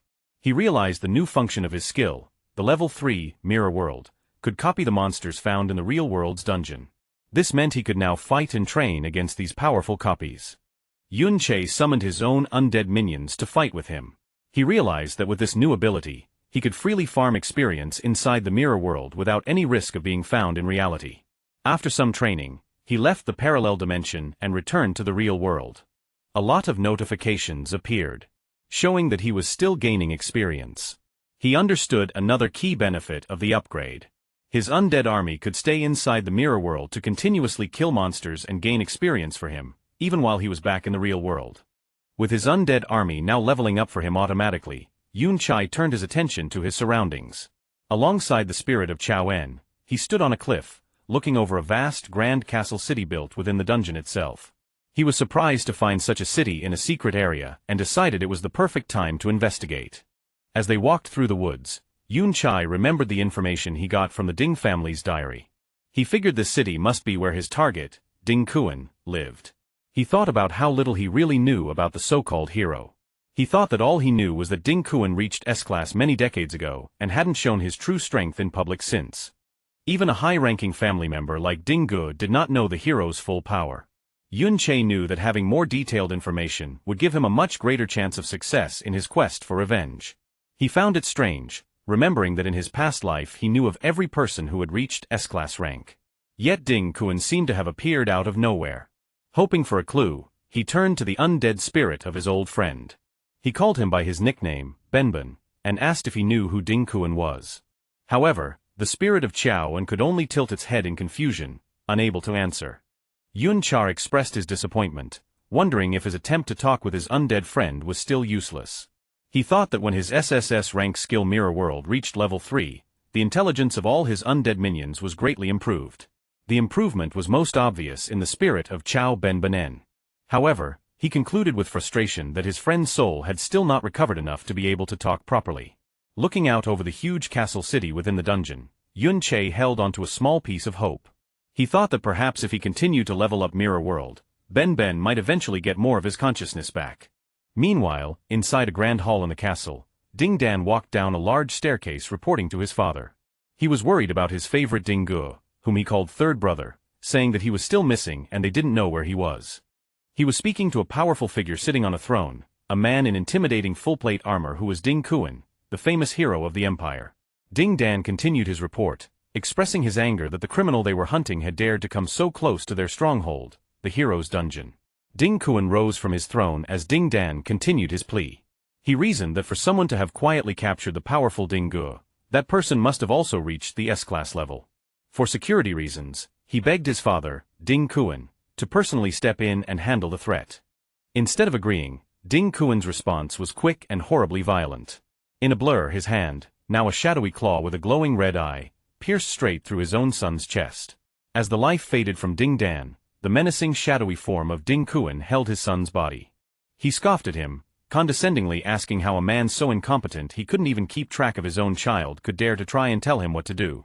Ding Dan gasped in disbelief, blood dripping from his lips. The armored figure of Ding Kuan looked down on him with complete disgust, remarking on how pathetic it was that Ding Dan only just met the requirements for S-class at his age, yet still couldn't survive a single hit from him. He continued his cold speech, revealing that the only reason he even bothered to keep such a waste like Ding Dan around was just to look after his grandson, Ding Gu. He scolded the dying man more, saying that not only had he failed in that simple task by losing Ding Gu, but now he expected Ding Kuan to clean up his mess. A look of pure terror filled Ding Dan's blood-soaked face as he realized the horrifying truth about his father. Ding Kuan revealed a chilling secret, explaining that without Ding Gu, he had lost a blood relative. This loss, he declared, would cost him many years of his own life. The scene shifts to the chaotic city streets outside the castle, where a cruel young man with slicked-back blonde hair named Ding Yen, another descendant of the hero, laughed wildly while sitting on a large beaten man who was his living throne. He cruelly encouraged the starving citizens below to fight over scraps of food, a scene made worse by vicious wolves attacking them as they scrambled. A small child cried in terror as a wolf got closer, and Ding Yan's voice could be heard taunting them all, warning that the food would be all gone if they didn't eat it first. A tall, hooded figure, a level 60 enforcer named Nancy, appeared behind Ding Yan and called him young master. Nancy pointed out that Ding Yan's pet, the man he was sitting on, hadn't eaten meat in several days, and he made a dark suggestion. From a distance, Yun Che and the spirit of Chao Un watched the horrible scene. Yun Che grimly thought that compared to the pure evil seen here, the actions of the other branch of the Ding family he dealt with seemed almost mild. As Yun Che watched the cruelty on the streets below, a purple aura of anger began to form around him. He wondered if he should step in and show himself. However, his attention was suddenly caught by something else. Beside him, the undead spirit of Chao Benben burst out in a wave of blue and black energy, letting out a furious roar in reaction to the injustice he was seeing. Yun Che looked at his friend's spirit with a sad expression, calling him by his nickname. He thought that even in his current mindless state, his friend's natural desire to help those in need was as strong as ever. This triggered a memory flashing back to their shared past. Yun Che remembered that among all the children in the poor slums where they grew up, Ben Ben and another boy named Lan Qian were always the kindest and strongest. He remembered finding them standing up to a mean slave driver, and it was this courage that led him to take them both in as his students to train them. His hope was that they would grow strong enough to help others in the future. The memory faded, and back in the present, Yun Che was filled with a deep sense of guilt. He blamed himself, thinking that it was his fault that his friend was turned into this undead form. Just then, the spirit of Shaoan turned to him and managed to say a broken, questioning name. Lan Qian. Yun Che was completely stunned by this sign of returning consciousness. He grabbed his friend's spirit, desperately asking if his mind had returned and if he could talk, but the spirit only managed to say another broken word. Ding. Suddenly the spirit of Chaoan exploded with a huge surge of blue energy. It struggled, but finally put together a horrifying truth, declaring that Lan Qian is Ding Kuan. The truth hit Yun Che with the force of a physical blow, his eyes widening in absolute shock and understanding. The scene cuts back to the throne room, where the armored figure of Ding Kuan stood over the body of his son, Ding Dan. After wiping the blood from his gauntlet, he spoke the name Yun Che. In his shadowy, menacing form, he wondered aloud if someone was intentionally using a name so similar to his old enemies to provoke him. A grim, knowing look appeared on his face as he thought about how many years it had been since he last heard that name. With a sinister, confident smile, he addressed his old master, who was not there, declaring that he would see for himself who dared to pretend to be his dear master. Revealing his true identity as Lan Xian. On the city streets, the cruel Ding Yen speaks to his huge, orc-like pets, mocking them for being well-behaved. He tells them he knows they must be starving. With a crazy laugh, he points to the terrified and hurt citizens scattered around the plaza, a scene of violence he has clearly caused. A small crying child kneels next to a fallen man, too scared to move. With a look of pure madness, Ding Yen declares that since the people are just toys, his pets should eat them all. He gives the command, and one of the giant orcs lunges toward the helpless child. But before the creature can hit, a bright flash of purple light appears. In a moment, the orc is cut to pieces by a series of impossibly fast slices. Yun Che lands smoothly, his back to the chaos, his body crackling with a powerful purple aura. His face is cold with fury, his eyes glowing intensely. He thinks the name Lan Qian in total disbelief. He cannot understand how his former student can be the same person as Ding Kuan, the monster who causes this horrible scene. His arrival does not go unnoticed. The enforcer, Nan Shi, steps forward, demanding to know who he is, while Ding Yen looks on in shock. Nan Shi laughs, calling Yun Che a fool for daring to enter the hero's territory to die. But Yun Che is lost in his own angry thoughts, his eyes burning with purple fire. He silently screams, wondering how the Lan Qian he knew could possibly raise such a disgusting person like Ding Yen. This brought back another memory, a flashback to a simpler time. A younger Yun Che stood before his two young students, Lan Qian and Xiao Benben. He explained to them that because of the great power of class users, the old era of knights was over. However, he told them that as a knight's son himself, there were still values he wanted to teach them. He promised them that with his help, their strength would grow far beyond that of normal class users. As he spoke, the young Lan Qian looked up at him with bright, admiring eyes, clearly inspired by his master's words. The story flashes back again to a younger Yun Che teaching his two students, the bright-eyed Lan Qian and Xiao Benben. He explains that if they want to keep learning from him, they must remember a few key things. The first, he says, is humility. The lesson is shown next to a memory of the two boys harvesting a field, with Lan Qian playfully bragging that he was faster than Benben. Yun Cha reminds them to remember that they are no different from others and must treat everyone with kindness and respect. This is followed by a scene where the boys are being paid by an old man for their work. Ben complains that the pay is too low, accusing the man of cheating them. The calmer Lan Xian quickly tries to stop him, telling him not to make their master angry, but Yun Chai silences Benben with a sharp command. After the lesson in humility, the younger Yun Chai gives his students a book, explaining it as an extra reward. He tells them to remember this feeling of being rewarded for their work, and to never let themselves become arrogant. The scene changes back to the present-day battle. Yun Chai attacks with a furious storm of purple energy slashes. The attack is so strong that it completely breaks Nancy's arcane shield skill, leaving the enforcer wounded and in total shock at his opponent's attack power. Yun Chai looks on with cold focus. Nancy is enraged, shouting that his equipment was legendary grade level 30 gear and that his protective necklace was also destroyed. Behind him, Ding Yen, filled with anger, points at Yun Chai, calling him a filthy commoner and promising to show him the true power of someone from a higher class. Unfazed, Yun Chai charges forward to meet the challenge. This brings back another flashback to his second principle: compassion. The memory shows him and the two boys in a ruined city, giving food and help to a starving, helpless man. Yun Chai explains that they must be kind to the weak and always use a good heart to fight against violence. This is followed by a scene of the two boys bravely fighting off a large man, defending the weak. The final memory focuses on Lan Qian. Yun Chai stands behind him as they look down at a captured criminal. He tells Lan Qian that since he himself was rescued from the same slaver group, he should understand the helplessness of the weak and should make a fair judgment. As Yun Chai charges, he swings his glowing purple sword in a wide, powerful slice aimed at Ding Yen and his enforcer. However, the attack passes through them as if they were ghosts. They turn into black smoke and the real Ding Yen and Nancy reappear a short distance away, surrounded by the terrified citizens. Ding Yen mockingly comments on how pleased Yun Chai must be to have slashed one of their illusions. The plaza then fills with dozens of identical copies of Ding Yen and Nancy, surrounding Yun Chai. The real Ding Yen leans on his enforcer's shoulder and cruelly offers to let Yun Chai slash more of them if he enjoys it so much. Yun Chai remains completely calm. Ding Yen continues his taunts, noting Yun Chai's always angry expression. He cruelly guesses if the anger is for the helpless citizens, and then wonders with sick joy if a family member is among them. He gives a twisted challenge, telling Yun Chai to try and slash them again. He wonders what Yun's expression will be when he finds out that in his rage to cut down the illusions, he had actually killed the innocent people instead. As this cruel mind game plays out, Yun Chai begins to power up his blade of trickery, his sword crackling with purple energy as his attack power increases. A split-screen view shows Yun's advantage. Through his mirror world skill, he can see both the real world and the parallel one at the same time. He sees the real terrified citizens and the true location of his enemies, separate from the many fakes in the plaza. With his improved senses, Yun Chai ignores the bait. He rushes forward, his eyes glowing with purple light.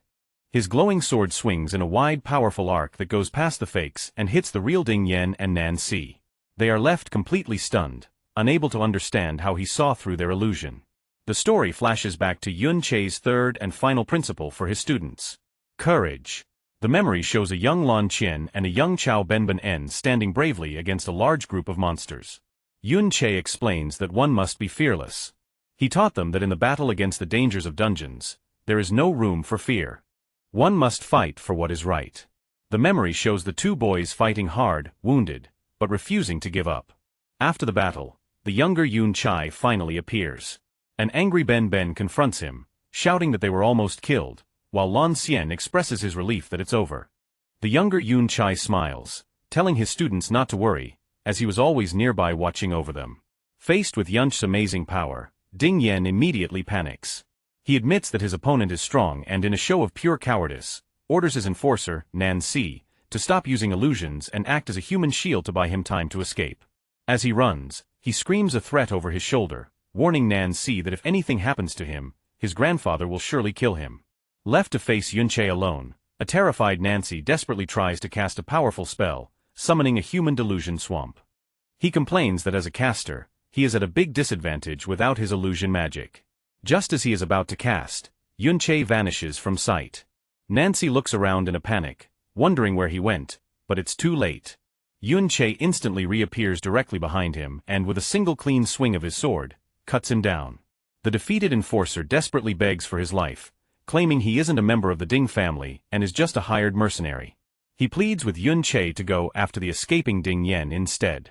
Yun Che ignores his pleas and delivers the final blow without a word.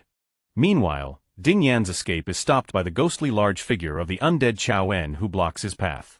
Terrified, Ding Yan immediately tries to use his family name as a shield, asking what this thing is and reminding it that he is the grandson of a hero. He threatens the spirit, promising to make its entire family suffer a terrible death if it dares to touch him. Before the spirit can act, Yun Che appears, summoning a huge shadowy creature that stands over the terrified Ding Yan.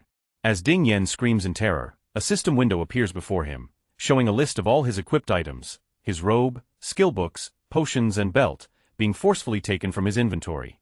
He can only watch in horror, asking what Yun Che has done to him.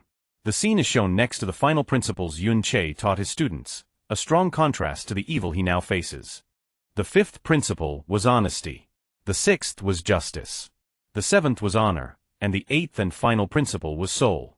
The huge shadowy creature summoned by Yun Che attacks, causing a volley of dark blue energy swords to shoot up from the ground and rain down upon the city. Its target, Ding Yen, lies lifeless on the ground, his time of terror brought to a quick and brutal end. Standing on a bridge looking over the horrible scene, Yun Che looks down at the bodies of citizens stuck on spikes. He thinks of his former student, Lan Xian, thinking with bitterness on how he had not only ignored every principle he was taught, but had also betrayed both him and Xiao, Benben in the past. His sadness turns to pure rage as he thinks about the evil that Lan Xian has let his own family commit, and he silently screams the painful question of why it all happened. A voice cuts through his thoughts, asking, why what? The shadowy armored figure of Ding Kuan, who is Lan Qian, suddenly appears behind him. Before Yun Che can react, Ding Kuan delivers a powerful punch to his back, mockingly commenting on how much fun he seems to be having in his secret place.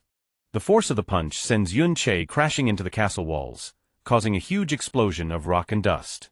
Buried in the rubble, Yun Che immediately begins to heal himself, casting a series of basic heal spells as he checks his new powerful equipment. He is now wearing the spider pearl necklace, the distant roar robe, the nether serpent's pants, the nether cave belt, and the nether cave pottery boots, all while his blade of trickery continues to power up his attack. Bloodied but determined, he pulls himself from the wreckage, his mind still filled with the question for his old student. Lan Xian why? The shadowy figure of his former student, now fully identified by the system as the level 71 S-class berserker, Lan Qian, also known as Ding Kuan, walks towards him through the destruction. Instead of facing him directly, Yun Che uses a new plan, throwing a volley of shiny mirror-like shards toward his enemy. Ding Kuan easily blocks the objects, confused by what they are and asking if they are mirrors. The shards are a distraction, and Yun Che uses them as portals, appearing instantly behind his former student. With his enemy caught off guard, Yun Che brings his glowing purple sword down in a powerful strike, his voice filled with the pain and rage of a decades-old betrayal as he screams the question that has been bothering him. The strong blow from Yun Che's surprise attack shattered a piece of Ding Kuan's armor. Ding Kuan, touching his damaged helmet, grinned and noted that for someone to break his armor, their speed and attack power must be unusually high. Yun Che's eyes glowed with an intense purple light, filled with rage and pain.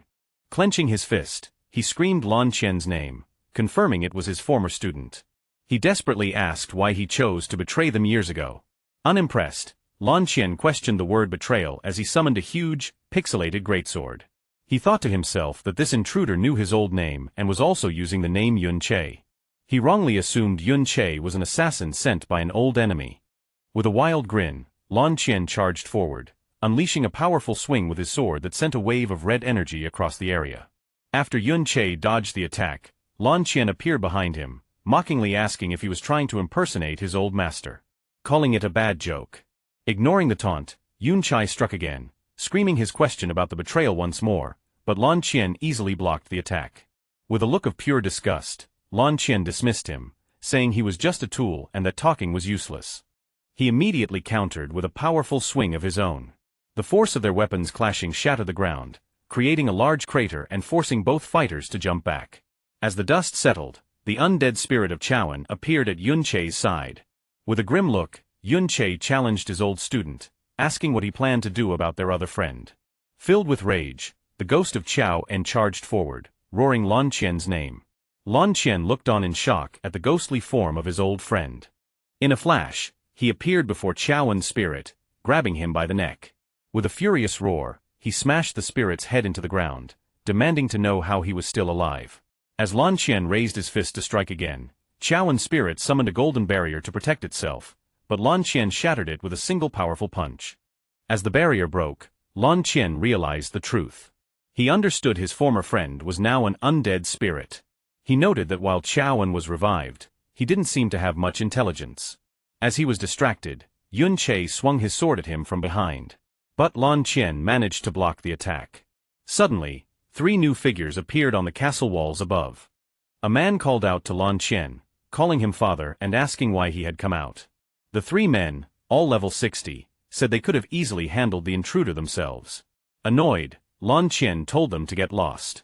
Yun Che summoned his own help, calling the undead spirits of Nancy and Dingu to fight with Chaowen, ordering them to keep the 3 men busy.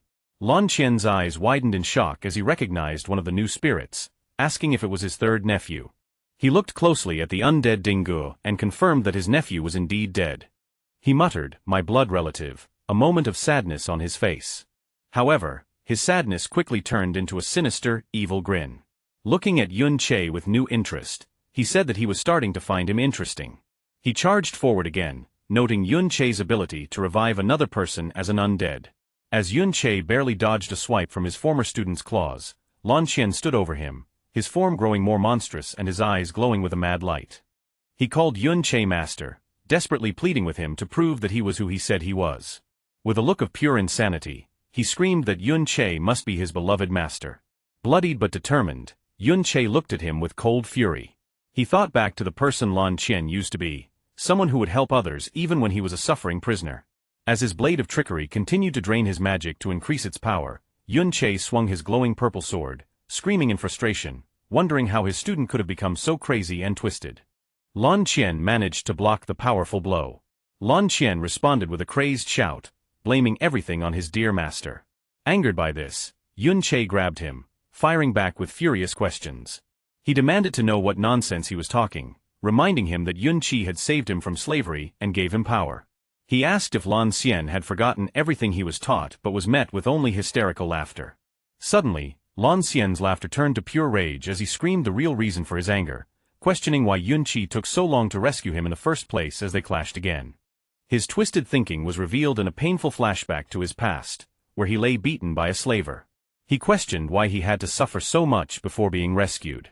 He then ranted about his life after, questioning why, as the student of a mere knight's son, he was expected to live a comfortable life where everyone was polite. A memory showed townspeople greeting the younger Yun Che with respect. Lan Qian bitterly asked why Chao Benben, who never suffered such horrors, was allowed to enjoy the same respected life. His deep jealousy exploded as he asked why Benben was always stronger than him. He screamed at Yun Che, accusing him of favoring Benben simply because his past was cleaner. Finally, he asked the question that seemed to bother him the most. Demanding to know why Yun Che had him change his class to a berserker, he argued with twisted logic that because he was shy and fearful, he should have been made a guardian knight with stronger defenses, not a reckless attacker. Stunned into silence for a moment, Yun Che finally responded. He asked when he ever showed favoritism, reminding Lan Xian that he had always wanted to become braver and stronger, and that was the reason for his choice. Lan Xian furiously rejected this, screaming that it was all because Yun Che preferred people like Benben. He insisted that he also tried his best to act brave, but then his tone shifted to mocking laughter. He questioned if his efforts made Yun Che to favor him more, then accused his former master of looking down on him from the beginning because of his past as a slave, telling him to stop pretending. This accusation finally broke Yun Che's calm, his eyes glowing with pure rage. He screamed back, asking about compassion and humility, angrily dismissing all the knightly values he had tried to teach. Lan Qian shot back, asking if any of those values could help him live a better life. He cynically pointed out that the respect Yun Che got was only due to his own power. He sneered that unlike Ben, who was fooled by Yun Che, he would never waste time and chances for leveling up just to save people. With a look of disgust, he again asked Yun Che how he could dare to speak of betrayal. Lan Qian's confession became a proud declaration. He said that since Yun Che could choose Ben, he was free to make his own choice. He revealed that good old brother Luo Wei was able to offer him a much higher status and greater power. He crazily told Yun Che to look at the results of their choices, comparing Ben Ben's descendants to his own. He laughed with cruel satisfaction, bragging that Ben Ben's family can only serve as slaves under his own Ding family.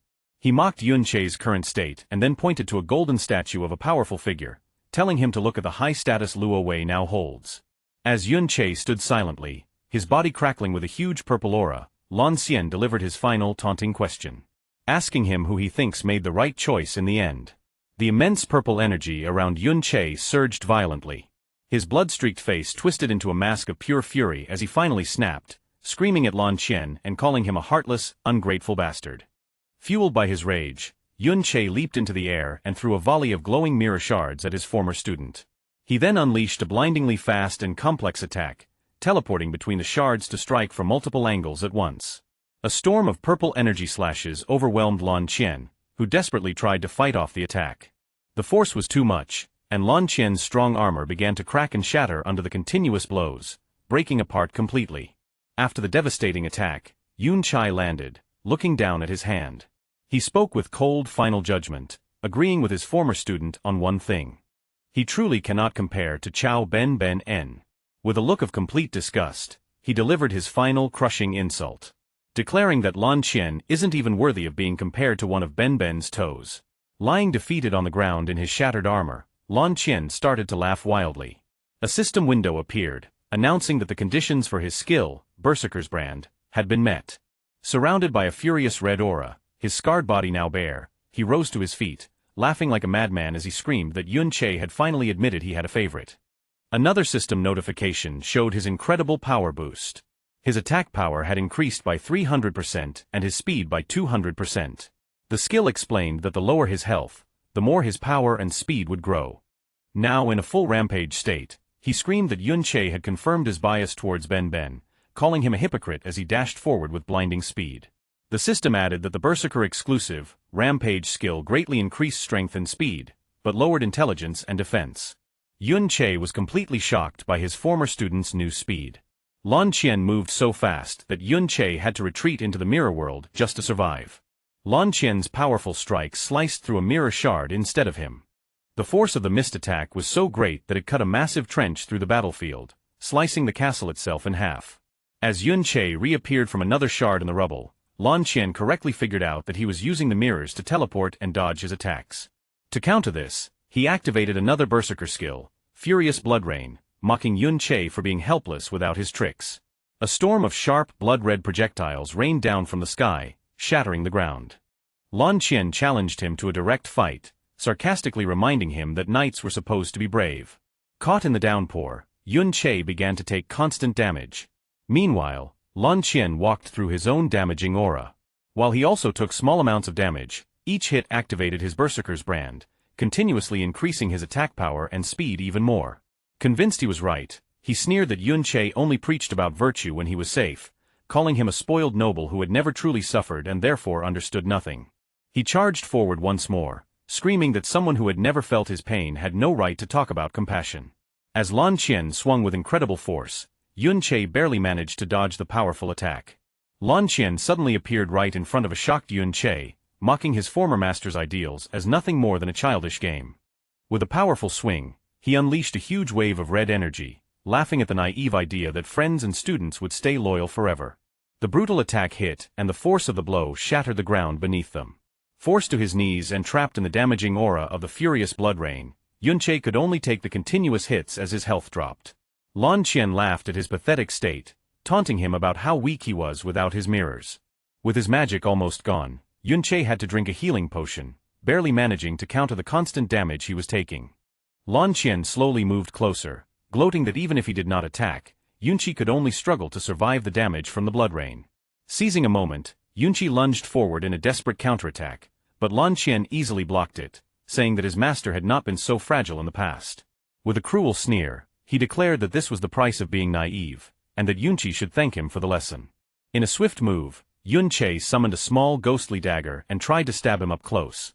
However, Lan Qian easily caught the blade, continuing his twisted lecture by saying that only by being betrayed could one truly grow up. He began his own counterattack, mocking Yun Che about how terrible it must feel to fall from such a high position. Yun Che managed to block the strike, but as their blades locked, Lan Qian delivered his final crushing taunts. He gloated about how Luo Wei had become a respected king loved by the people, while Yun Che himself had been called a traitor, hated by all. Straining with all his strength, Yun Che struggled to hold back Lan Qian's immense power. With a final taunting question asking if he felt jealous, Lan Qian easily overpowered his former master, sending him crashing into the rocks. Buried in rubble and still taking damage from a furious blood rain, Yun Che's health dropped to a critical level as Lan Qian laughed wildly. The victor approached, stating that Yun Che's life was about to end and that his only way to survive was now in his hands. With a twisted, cruel look, Lan Qian made an offer. If Yun Che admitted that he was wrong and got on his knees to beg for forgiveness, he might be allowed to live as his pet. However, this offer had one key condition. He must reveal the secret of how he could bring the dead back to life. In the darkness, seemingly beaten, Yun Che quietly admitted, "I was wrong." As he spoke, he summoned a new pair of daggers, the ghostly daggers. He clarified his statement, declaring that his mistake had been saving Lan Qian from the slavers all those years ago. As a powerful golden aura began to surge around him, he continued, stating that his second mistake had been trusting heartless people like him. Suddenly, a system message flashed, announcing that Yun Che had leveled up. Lan Qian looked on in shock, realizing that his opponent's status had been fully restored. Yun Che continued listing his past mistakes. He had been wrong to believe that he could win people over by setting a good example, and wrong to think that good people could not turn evil. All this time, his undead minions had been continuously farming experience for him inside the mirror world, providing the final push he needed to level up.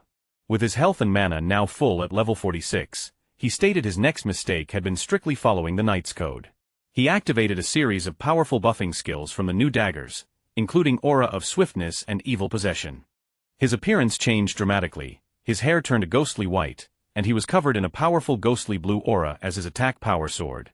He declared that virtues were not needed to deal with scum like them. With a new look of cold, ruthless determination, he concluded that all that was needed was to eliminate them by any means necessary. Now fully powered up, Yun Che charged forward, his new ghostly daggers crackling with energy, and met Lan Qian head-on. The two engaged in a fierce high-speed battle, their attacks clashing in a blinding storm of blue and red energy that tore across the ruined landscape. Lan Qian laughed wildly, thrilled by the fight, screaming that this was how it should be. However, after easily blocking one of Yun Che's strikes, he began to mock his former master. He had thought Yun Che had learned a new dual-wielding class, but he now saw that he was just awkwardly holding two daggers. He scolded him, saying that using an unfamiliar fighting style in a real battle was suicide, and that Yun Che seemed to have forgotten the lessons he had once taught him. As a memory of his own past suffering flashed in his mind, Lan Qian swung, but Yun Che vanished before the blow could land. Lan Qian was left confused by his opponent's sudden disappearance, but only for a moment. Yun Che instantly reappeared behind him and drove a dagger deep into his back, causing him to spit up blood. Enraged and in pain, Lan Qian spun around to counterattack, but Yun Che vanished again. He screamed in frustration, demanding to know how it was possible when all his mirrors were shattered. Frantically searching, his eyes landed on a pool of his own blood on the ground. He saw a reflection and realized the horrifying truth. Yun Che did not need mirrors, but could use any reflective surface, even blood, to teleport. Furious at being tricked, Lan Qian unleashed a powerful ability, causing tendrils of blood to erupt from the ground and cover the entire area. He admitted that Yun Che had found a loophole, but declared that this new move would leave him with nowhere left to run. Activating his ultimate skill, Blood Frenzy, he confidently stated that now there was nothing left for his master to use for reflection. Just as he finished his boast, a shadowy blade pierced straight through his chest from behind. He turned in utter disbelief to see the ghostly form of his other former friend, the undead Chao En, standing right behind him. He weakly questioned when he had gotten there and how they could have performed a sneak attack. Across the battlefield, Yun Che, now back to his original appearance, calmly recalled his undead minions. He stated that there was no need to follow the Knight's Code when dealing with someone like him. The battle was over. Surrounded by the ghostly flames of his undead army, Yun Che stood over the fallen body of Lan Qian. With a look of absolute cold hatred, he delivered his final sentence, declaring that he only wanted one thing, for Lan Qian to die. Even with a deadly wound, Lan Qian was still defiant. He called the undead spirit of Chao Benben, and a loser from 60 years ago, who was no match for him now, and easily cut the spirit in half. He screamed that the more he was hurt, the stronger he got, because of his berserker skills. But Yun Che instantly appeared and stabbed him again. In his powered-up form, Yun-Che coldly told his former student that he knew all his weaknesses. Enraged, Lan Zhan cursed at him. But Yun-Che calmly explained the two main weaknesses of the Berserker class. The first, he said, was low defense. As Lan Qian swung wildly, Yun-Che teleported away, and the undead spirit of Dingge took his place, swinging its axe at the Berserker. Lan Qian furiously turned and sliced the new enemy in half. Yun-Che explained that the Berserker class needs a lot of points in attack and speed, which leaves little for defense. To prove his point, a volley of energy arrows from another undead archer hit Lan Qian in the back. Now surrounded by a growing army of Yun-Che's minions, he learned the hard truth of his build. Yun-Che explained that with the defense-lowering effects of his own skills, even low-level skeletons could now hurt him. With a furious roar, Lan Qian used a powerful whirlwind slash, cutting down the minions right around him. He boasted that he just needed to clear out these low-level spirits. But as the dust settled, he saw Yun-Che and more undead on the cliffs above. Yun-Che then revealed the second major weakness, a lack of wide-area attacks. He explained that besides the basic whirlwind slash and some straight energy slashes, Lan Qian had no way to deal with a large spread-out army. The final inescapable trap was revealed as a huge army of undead spirits appeared from the shadows behind Yun-Che. He told his former student that his mana regenerated fast enough to keep an endless army of undead, making it impossible for Lan Qian to ever kill them all. Refusing to accept his weakness, Lan Qian furiously declared that he did have a wide-range attack and used his furious blood rain again. But Yun-Che was ready and calmly summoned huge ghostly shields from the ground to protect his army. He then revealed his former student's biggest weakness, having no one he could truly count on. Yun-Che reminded him of the past, explaining that he and Xiao Benben used to work together, covering each other's weaknesses. He pointed out the sad irony that the shield that once protected him, Benben, was now the sword trying to strike him down. He reasoned that as someone who gained power through betrayal, it was only natural that no one would ever truly get close to him. As the ghostly form of Chaoan appeared behind the traitor, Yun-Che asked if this lonely, bitter life was what he had really wanted. Enraged, Lan Qian rejected the idea of friendship and trust, swinging his weapon wildly as Yun-Che dodged. He screamed that while he had enjoyed 60 years of absolute power, Yun-Che had been nothing but a dead man. He insisted that he was the one who had been right and that he didn't need allies. To prove his point, he moved back towards the city, calling for his family members, Ding Jian, Ding Chong, and Ding Sun, to come out and fight for him. He landed with a proud look, boasting that he didn't need allies because his own family would be his army. In a flash, Yun-Che appeared right behind him, calmly questioning his confidence. Before Lan Xian could react, Yun-Che swung his blade in a clean, quick move, cutting off his former student's arm at the shoulder. Lan Zhan screamed in pain and disbelief as his three family members watched from the rooftops in stunned horror, calling out to their father. A wave of pure panic hit Ding Xian as he stuttered, unable to believe that his seemingly unbeatable father was being so completely defeated. Wounded and desperate, Lan Zhan screamed at his three sons, ordering them to hold Yun-Che back and heal him right away. But his family members were frozen in terror. Ding Sun stuttered, asking how they could possibly fight someone that even their powerful father couldn't beat. This hesitation sent Lan Qian into a blind rage. Cursing them, he declared he would do it himself and leaped towards them. In a horrible act of cruelty, he grabbed his son, Ding Sun, by the throat. The terrified young man could only cry out, asking his father what he was doing. With a face twisted by madness, Lan Qian screamed that everything his children had was given to them by him. He revealed the monstrous truth behind his family, asking what purpose they served other than to make sure he was healthy and lived a long life. As he spoke, he began to drain his son's life force, enraged that he would dare to refuse him. He then threatened his other two sons, who watched in frozen horror. He ordered them to hold Yun-Che back, or he would drain them next. Before they could react, a volley of mirror shards appeared from thin air, blocking their path. From these portals, Yun-Che's entire undead army appeared, completely surrounding the traitor and his terrified family. The group of spirits swarmed them in a chaotic, overwhelming attack, attacking from all sides. Lan Xian screamed in pain as he was torn apart by the endless wave of energy and blades. In a final desperate act, he used a massive explosive swing of his weapon, creating a huge crater and sending a cloud of dust and debris into the air. When the dust finally settled, Lan Qian was left standing alone in the ruined landscape, breathing heavily. He looked around the now empty battlefield, wondering where everyone had gone. A bloodied Yun-Che, still in his powered-up form, looked down on his exhausted former student with a smirk, asking if his energy was finally running out. He then revealed his final most cruel act of revenge.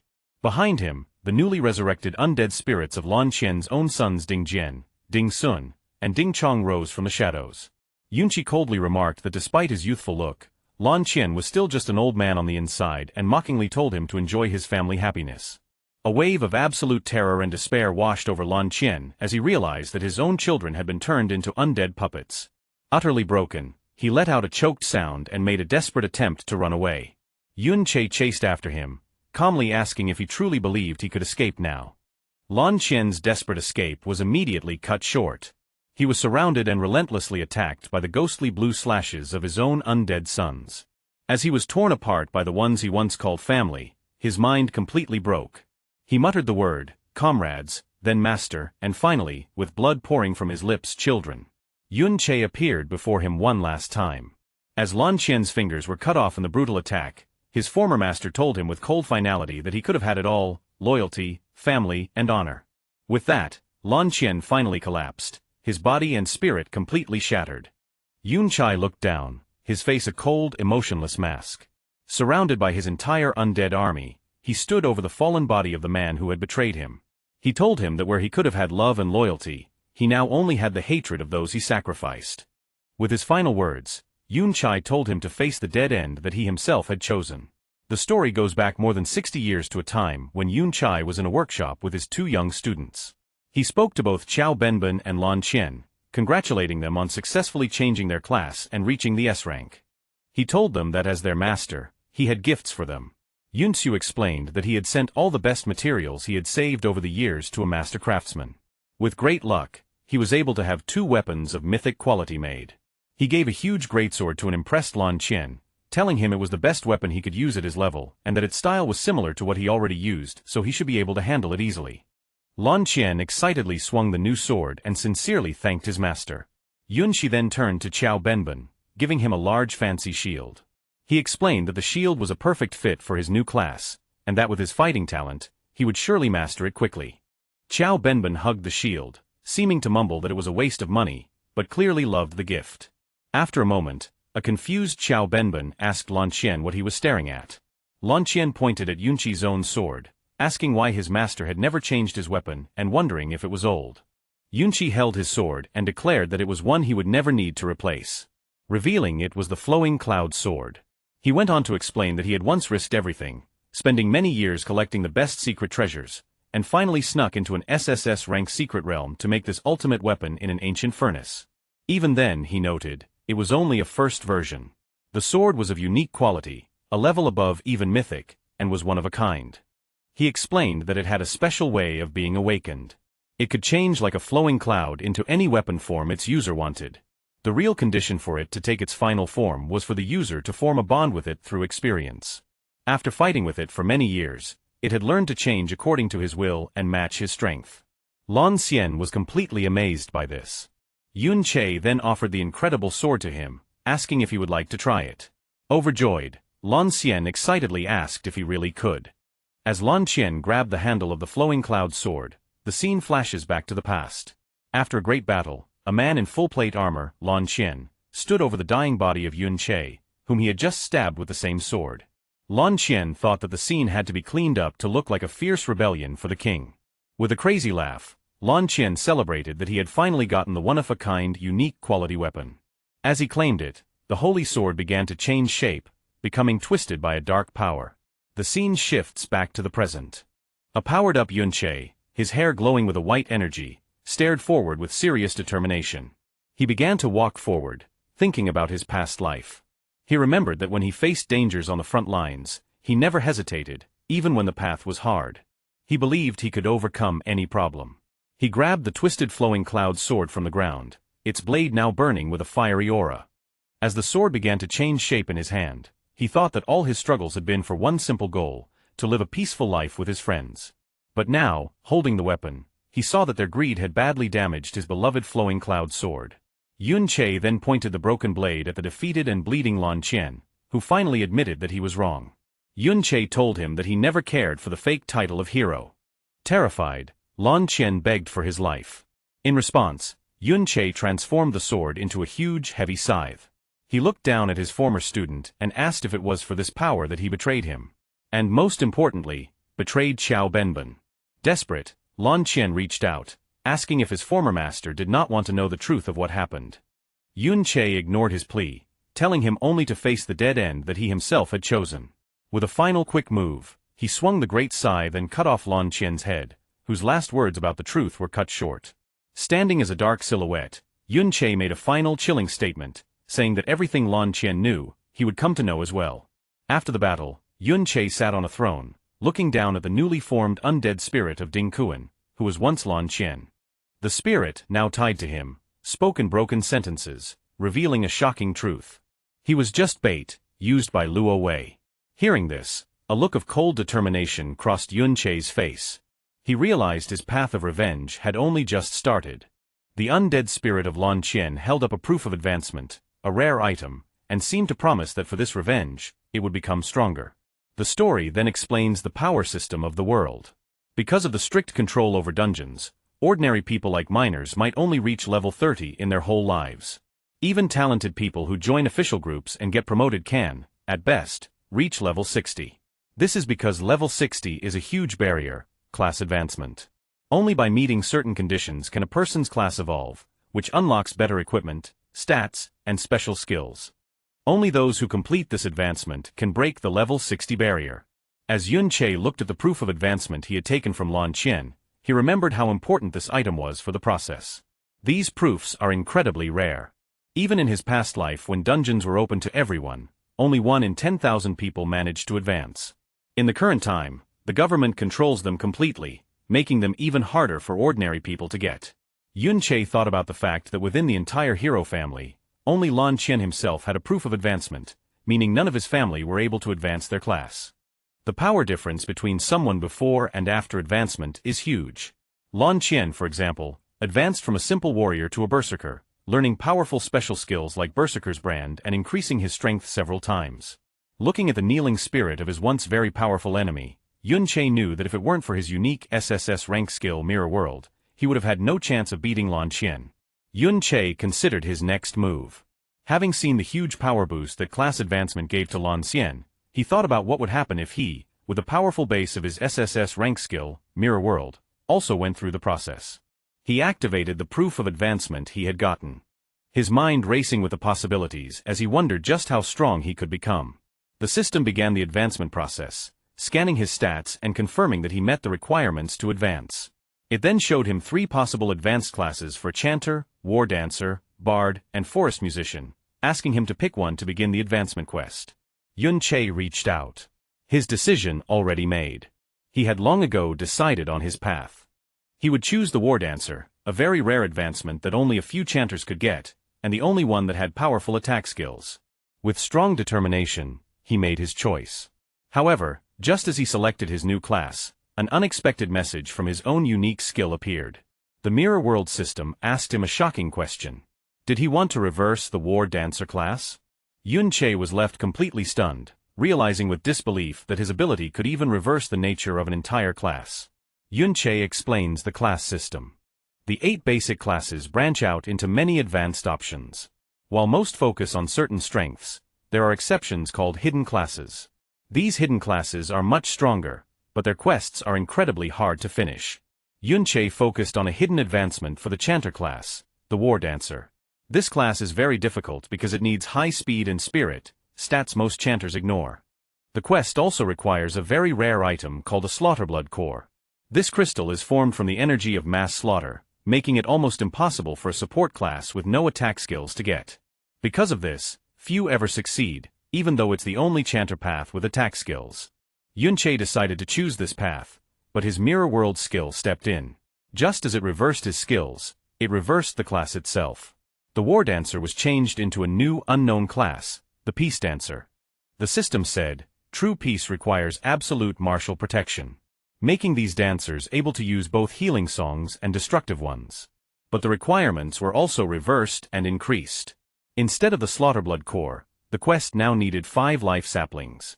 Yun Che was stunned by how absurd the request was. He tried to understand the logic. Realizing that a life sapling is a legendary treasure that can create endless potions that fully restore health. A single one would be fought over by top professionals because it could replace a healer. To need 5 of them seemed impossible, but Yun Che knew that such a high cost meant the Peace Dancer class would be incredibly powerful. He wondered how to find them, thinking about his skill's recent upgrade. He entered the mirror world and found that the level 3 upgrade was more than just a map expansion. Standing before him was a huge orc chieftain, Copy, a dungeon lord. He realized that the mirror world now created copies of dungeon lords, giving him the perfect targets to farm the legendary items he needed. In the mirror world, Yun Che summoned the undead spirit of Ding Kuan. He noticed that this spirit seemed more aware than the others he had summoned before.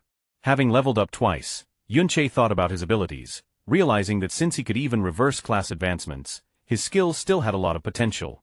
Behind him, the huge orc chieftain Copy roared, but Yun Che just turned his back, saying it was time to leave the mirror world. He ordered the undead spirit of Dinkan to attack. With a single powerful sword slash, the spirit cut the huge dungeon lord in half. A series of system messages confirmed Yunche's victory. He gained 2 more levels, got a piece of legendary equipment called the Great Fong Necklace, and finished the dungeon clear.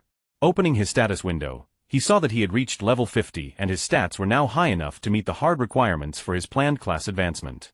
Meanwhile, in the real world, the massive energy structure of the hero's dungeon began to become unstable and fade away. The guards at the entrance noticed and stared in shock. Panic started as they questioned why the dungeon was suddenly disappearing and what had happened to the hero inside, especially since they had been ordered not to enter. The captain ordered the guards to ignore their old orders and follow him inside as the structure crumbled. Among the debris, they made a horrible discovery, the lifeless body of Ding Jian. The guards shouted in disbelief that a member of the hero's family had been killed. The news of the event spread quickly across the empire. Newspapers filled the sky over the city, carrying the shocking headline of the death of the hero. Citizens watching the news in their homes were stunned and terrified, unable to believe that the powerful hero family had been killed and that the hero himself was dead. In a military command center, an officer stood before a screen showing the only evidence they had.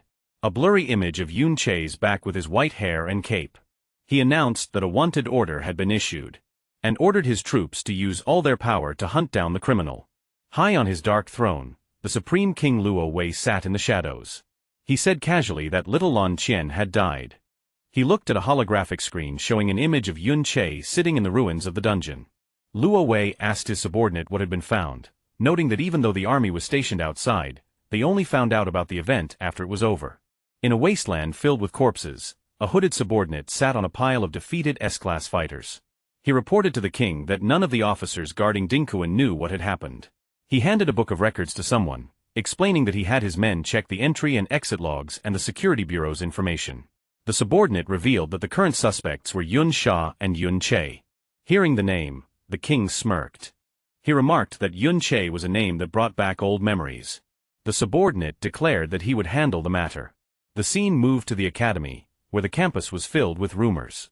Students walked through the plaza, asking if others had heard about what happened at the hero's secret realm.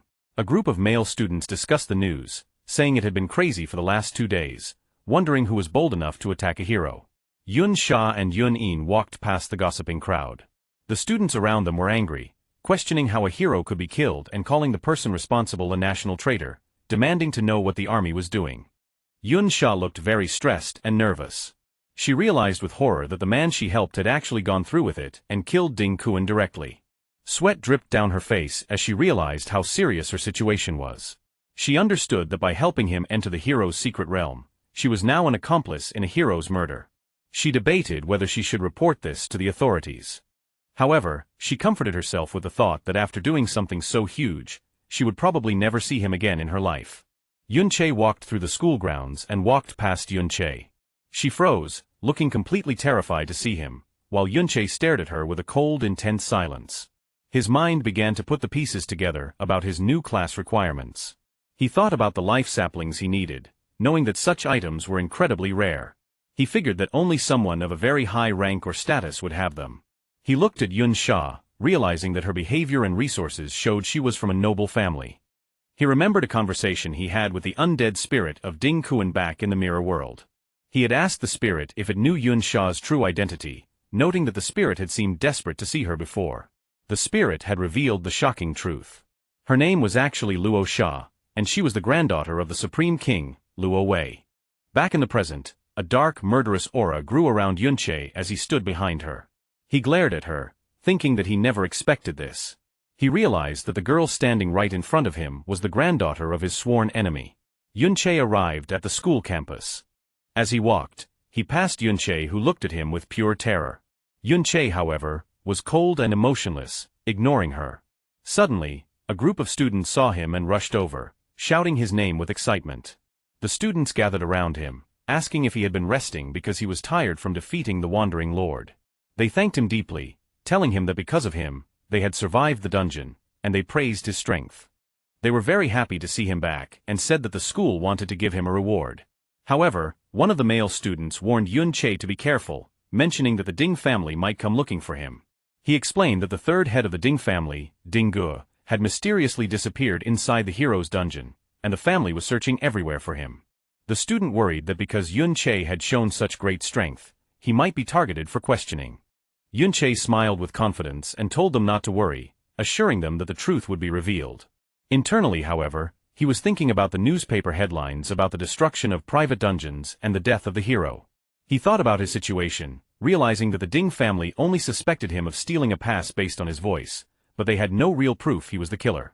The student continued, saying that the dungeon destroyer was being chased by the police and would likely be caught soon. He figured that Yunchi was safe because no one would believe a student could kill a hero. Yunchi's thoughts turned to the strong police presence on the streets. He remembered his escape, how he had to use his undead minions to create chaotic distractions just to avoid the constant chase and return to the school.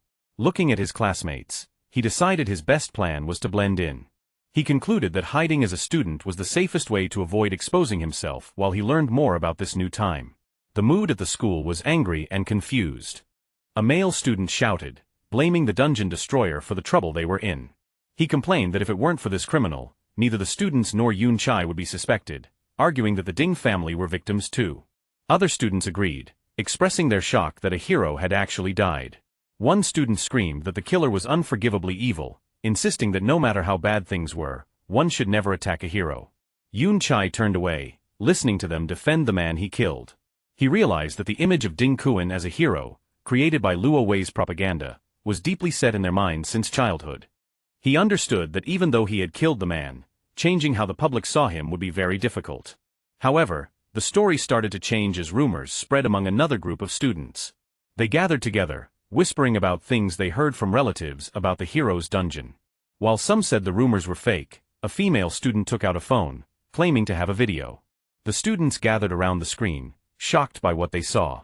The video, secretly filmed when the hero's dungeon disappeared, showed a horrible scene. It showed a pit filled with the broken bodies of people who had been enslaved and tortured by the Ding family for a long time. This new information caused a split. While some were horrified by the cruelty, others refused to believe it, shouting that it was fake news and a smear campaign by people with hidden motives to ruin the hero's name. Yun Chai stayed silent, watching the chaos. Suddenly, a voice cut through the arguments. Luo Xia stepped forward and declared that the video was absolutely true. She told the crowd that she had been invited to the hero's dungeon not long ago. With a confident pose, she told them that what they saw in the video was only a small part of the truth. As she played with her hair, she added that the Ding family's dark deeds were actually a well-known secret among the upper class. Yunchi looked at her, truly surprised that she had stepped in to help change public opinion. The students were confused to hear Yun Sha supporting the rumors. One student stuttered, asking if what she said was really true, while the others looked on in disbelief. Yunche stared at her, watching her get involved.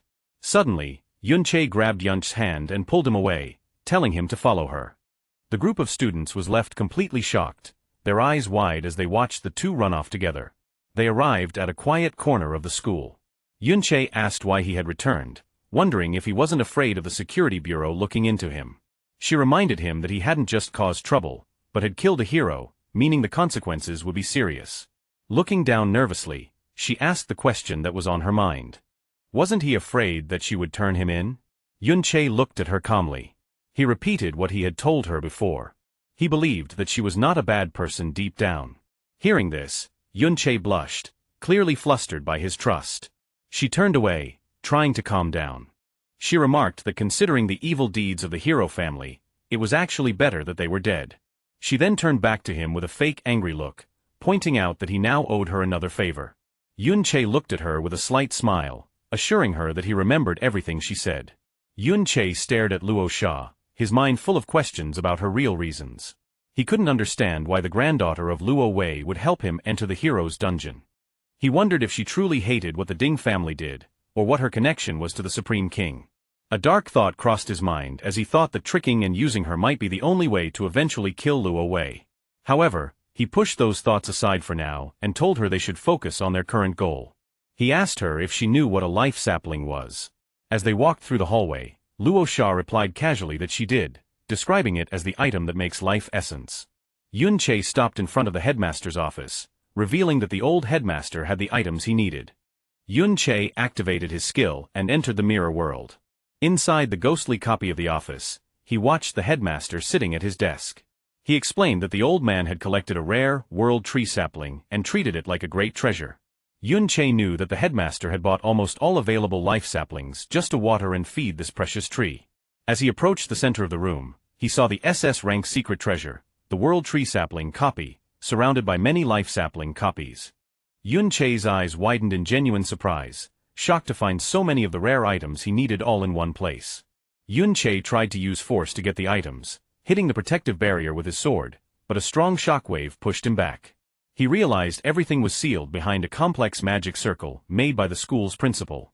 Inside the barrier, he could see the world tree sapling copy and the life nursery copy he needed.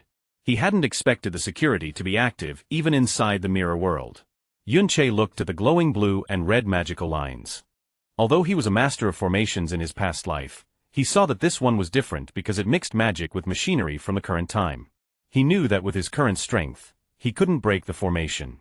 Even if he tried to force it, the delicate items inside would be destroyed. Deciding to forget the saplings for now, Yun-che took other items from the room, picking up copies of a robe, boots, and a book called Formations and Machinery. As he walked out, he realized that the owner of this office, the principal, was much stronger than Lan Xian, and he would need to be careful. Yun-che made a plan. He knew there were only two ways to get the life nursery. Either wait for the principal to open the seal himself or learn about this era's technology to crack the code. He chose the second option and went straight to the school library. He grabbed books on general knowledge and machinery, knowing that building a solid foundation was important before he could challenge his enemies. He sat at a desk and tried to take apart modern devices he had copied, like a smartphone, but found the mechanics confusing. He read that his enemy, Luo Wei, was the one behind this technological growth, which made him wonder where those ideas came from. Yun-che spent his time studying late into the night, learning how monocores were used as power sources and trying to understand how they worked. Although he began to understand the basics, he found that the way machines and dungeon items worked together was complex, bringing up more questions than answers. He realized the knowledge was unclear and he would need to read many more books to fully understand this new world. Yun-che walked into the school library, deep in thought. He figured that the most important information about this era's technology and history wouldn't be in the popular, censored books. Instead, he needed to find unpopular or rare copies that might have the truth. However, he knew that looking through mountains of useless books to find one gem would take a long time. Suddenly, he noticed someone sitting high up on the library shelves, lit by a light. He squinted and was surprised to see it was Yun-in. He found it strange to see her alone, as she was almost always with Yun-sha. Knowing she was the guard for Luo Wei's granddaughter, he immediately became suspicious, wondering if she was looking for something secret in the library. However, as he looked closer, he saw the cover of the book she was reading. Complete collection of world classic fairy tales. This unexpected choice for a serious guard surprised him. Yun-in noticed him looking and looked down at him with her usual cold, sharp eyes. But moments later, realizing she had been caught reading fairy tales, she became clearly flustered and defensive. Yun-che, finding the situation funny, asked if he wasn't welcome.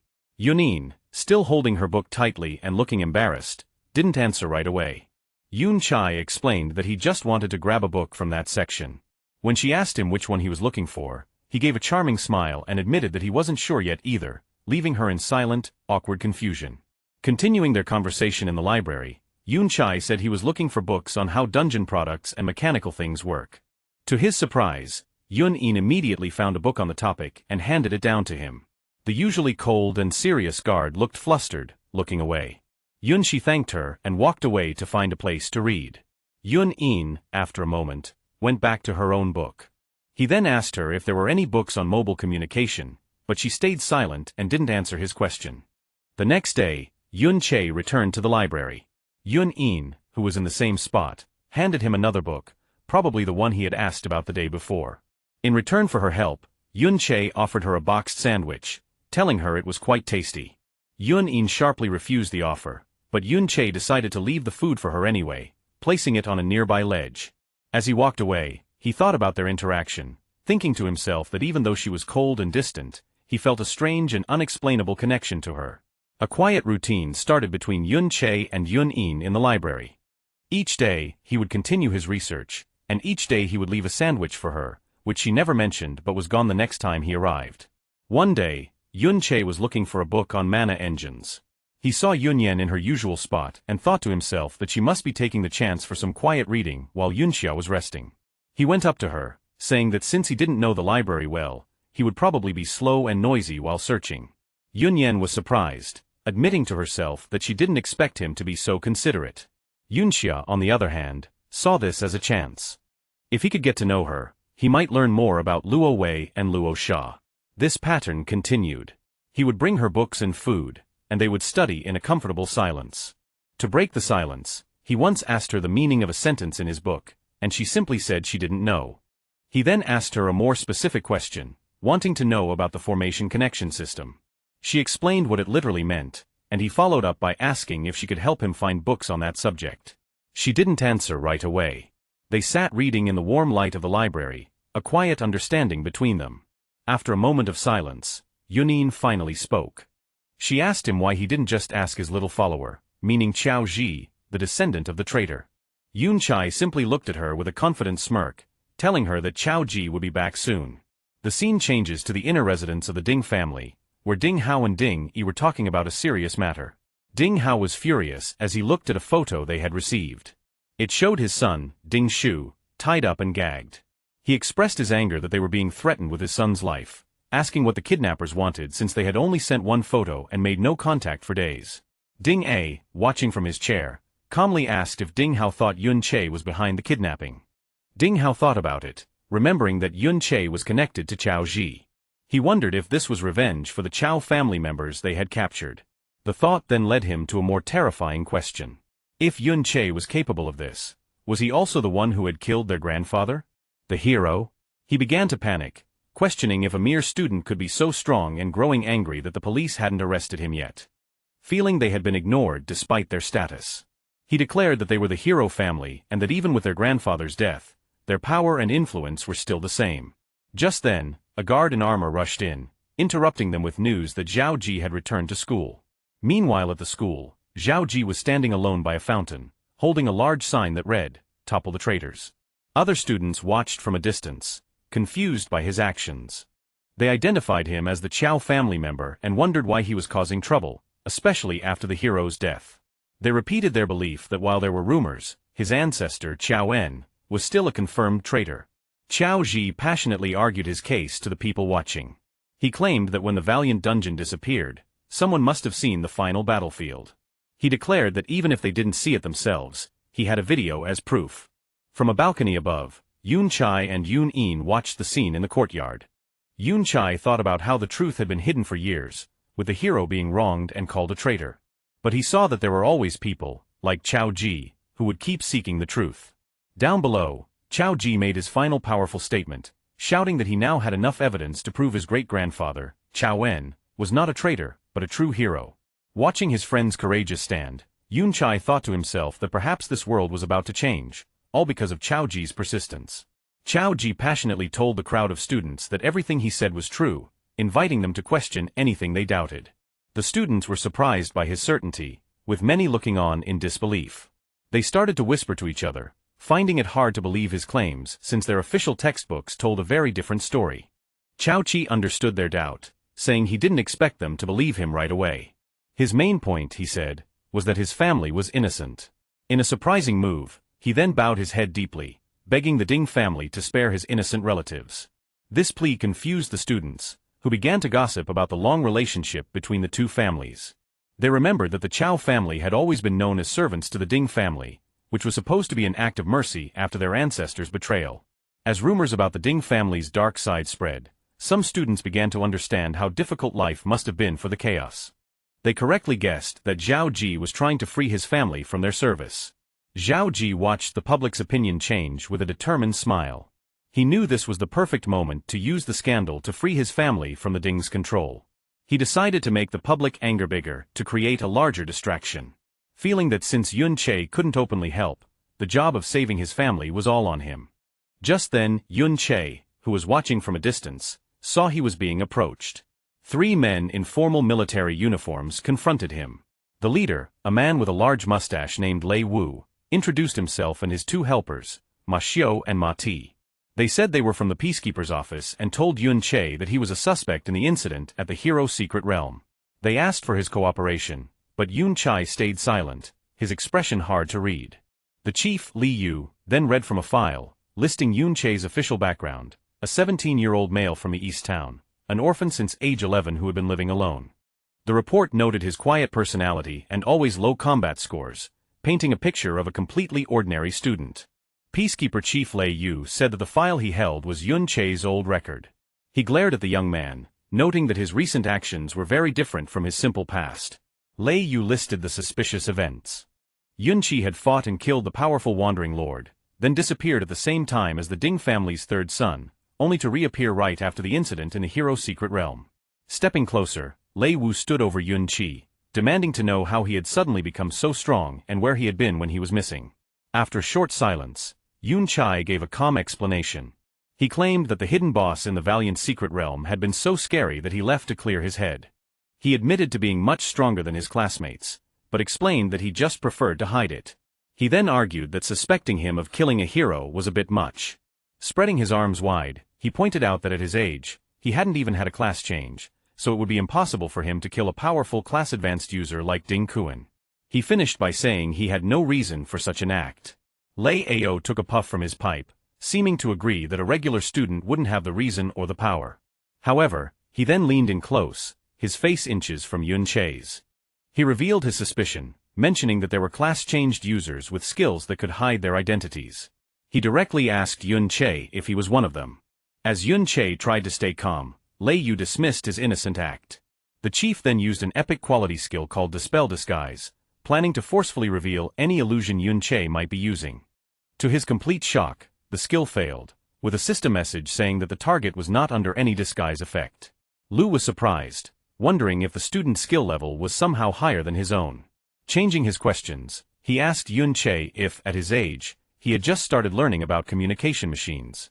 Yun Che pretended not to understand in response to Lu's sharp question about communication machines. He claimed that such advanced subjects were for graduates and that he hadn't even mastered the basic systems yet, acting confused. The peacekeepers stood in silence, seeming to think about his answer. After a tense moment, Lei Yu decided to end the questioning for the day. As he turned to leave, he gave a firm warning that they would be back. Yun Che watched them go, thinking to himself that his recent studying of general knowledge and textbook information had worked, allowing him to successfully avoid their questions for now. However, Yun Che knew this was only a temporary break. His thoughts turned to a key piece of information he had learned from the undead spirit of Ding Kuan. The spirit had revealed that he was just bait, a pawn put on display by Luo Wei for the only purpose of luring out anyone connected to his old master, Yun Che himself. The spirit warned that his death would start an investigation by Luo Wei's elite shadow guards, who were much stronger than he was. Yun Che understood how serious this warning was. The agents Luo Wei would send would not play by the rules like the official peacekeepers. He decided that if he didn't get his class changed soon, the risk of facing these new enemies would be too high. His mind returned to the problem of getting the life saplings from the principal's vault. He noted that the principal was only at the school for about an hour each day, and in that time, he had never seen him enter the vault where the treasure was kept. This meant it was very unlikely the principal would turn on the security formation anytime soon. Realizing that waiting to grab the items through the mirror world was not a good short-term plan, Yun Che left the school building to think about his other options. Meanwhile, on a nearby rooftop, Lei Yu was reporting what he found to the hooded helper of Luo Wei. He summarized their investigation, saying that the main public suspects were Yun Che and a person of interest called Her Highness Rosa. The hooded figure immediately dismissed Rosa as a suspect. However, his attention turned to her constant companion, Yun In, whom he identified as a descendant of the traitorous Yun clan, making her a person of interest. He added that Yun Che, having the same suspicious last name, was also a top priority target. After the hooded figure vanished, Lei Yu turned to one of his men and gave a dark order. They were to keep Yun Che under close watch, and if he showed any unusual behavior, they were allowed to kill him on the spot. As Yun Che walked through the school grounds, his sharp senses picked up on the agents watching him from a distance. He realized he was being watched all the time and would have to keep up his disguise as a normal, simple student for now. Later, he went to the school cafeteria for lunch. He decided to blend in by getting the same meal as everyone else, a plate of noodles with fried eggs and sausage. To his own surprise, he found the food to be very delicious. This was very different from his past life, where he was always on the run, eating whatever little food he could find by a campfire in the wild. He had never had the chance to eat something so good. However, his enjoyment was cut short by the loud complaints of other students at a nearby table. They were disgusted by the meal, saying the cafeteria food was even worse than usual. One of the students he had saved in the dungeon walked up to his table, leaning in with a look of disbelief. He asked Yun Che how he could eat the slop so happily, asking if he no longer hated the cafeteria food.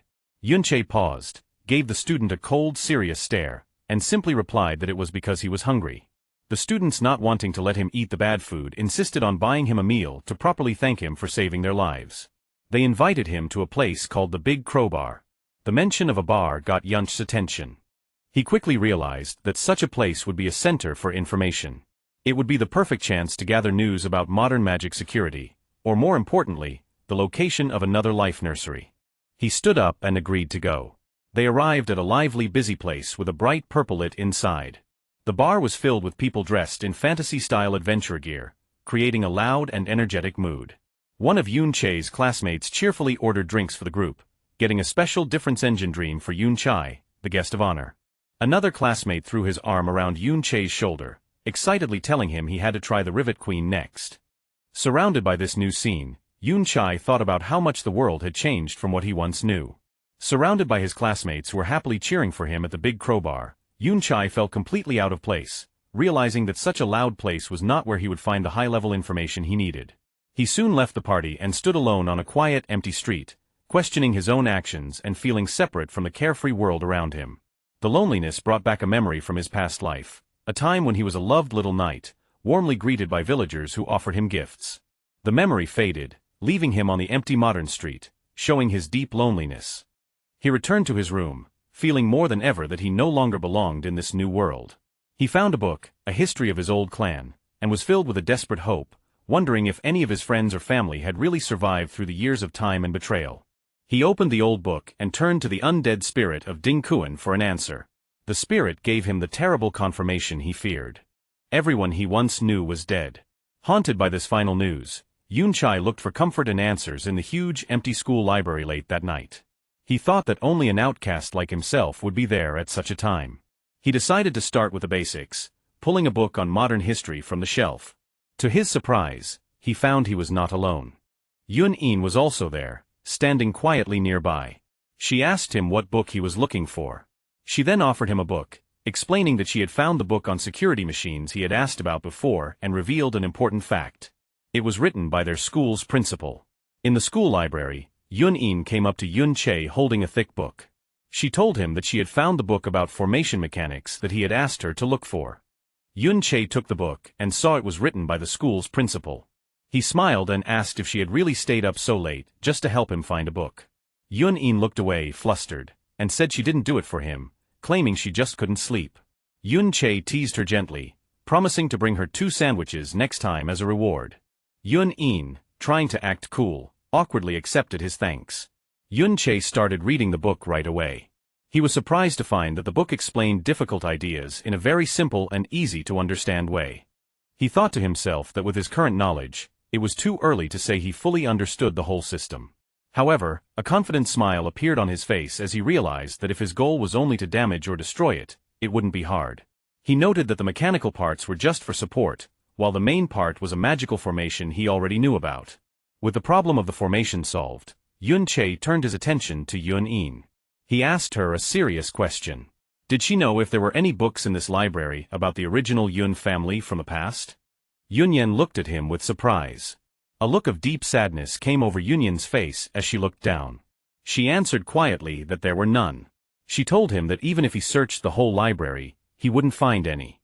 Yun Yan explained that before the Yun family was accused of rebellion, His Majesty, King Luo Wei, seemed to have had a very close relationship with them. She continued, explaining that because of that painful betrayal, the kind emperor had strictly banned any books about the Yun family from being shared. Yun Che looked at the book in his hands, his face in shadow. He questioned the word kind and asked if, forgetting about the past, there really wasn't a single innocent person in the Yun family. He asked with intensity if truly not a single one of them had been able to survive. Yun Yin stood silently for a moment before confirming that yes, there were no innocent survivors. In Yun Che's mind, the undead spirit of Ding Kuan appeared, confirming the horrible truth that everyone had died. The memories of the past showed the truth. Luo Wei had personally led his shadow guards to take action under a blood-red moon. Because Luo Wei was close to the Yun family, he easily tricked them to gain their trust. He then used a sneak attack to kill the head of the Yun family, who was the strongest fighter. The killing was total. It wasn't just the Yun family members. The guards, the servants, and even the servants' children were all captured, tortured, and killed until no one was left. After Yun Che's past self died, Luo Wei spread the story of his treason. To get rid of any risk, he ordered the killing of anyone who had even a blood connection to the Yun family.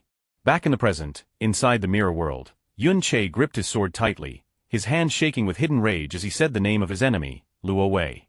Using that anger as power, he attacked the magical barrier protecting the principal's vault in the mirror world with a furious series of sword strikes.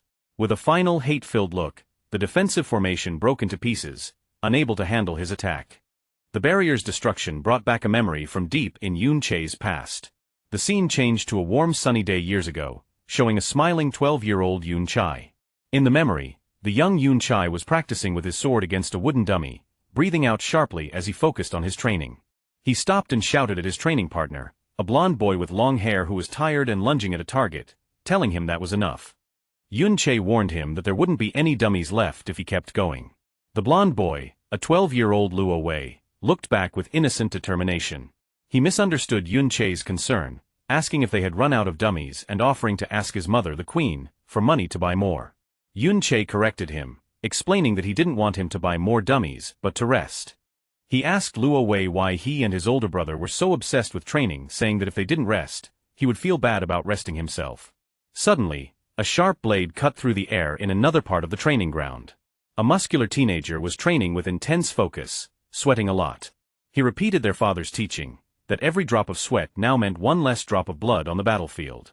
This was Yun Yi, Yun Che's 16-year-old older brother.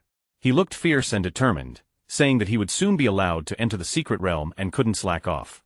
Yun Yi declared he would do 10 more sets. Yun Che, looking concerned, reminded his brother that their teacher had also stressed the importance of hard work, but was cut off before he could finish his point about not overdoing it. Leaning over to whisper to young Luo Wei, Yun Che finished his thought, joking that, too much is as bad as not enough. He teased that his big brother was just afraid of being beaten by people 4 years younger than him, which would be embarrassing. Yun Yi, tired but respectful of Luo Wei's status even then, looked at the young prince. He said that since His Highness Luo Wei had spoken about resting, he would finish just this one set and then take a break. Yun Che smiled mischievously at his success in getting his brother to relax. At that moment, a cheerful young girl ran into the courtyard carrying a large tray of drinks and snacks. She called out happily to her big brother, second brother, Yun Che, and Luo Wei. The girl was Yun Ti, Yun Che's 8-year-old little sister.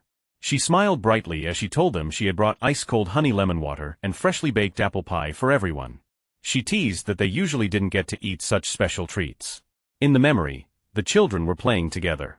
Young Yun Che playfully grabbed a treat from the wooden box Tyr was holding, while young Luo Wei ran alongside them, part of the happy group. Yun Che took a bite, saying how delicious it was. With a mouthful of food, he told Tyr that she was absolutely the best sister in the world. Beside him, young Luo Wei ate happily, agreeing. Tyr then ran over to their older brother Yuni, who was taking a break from his training.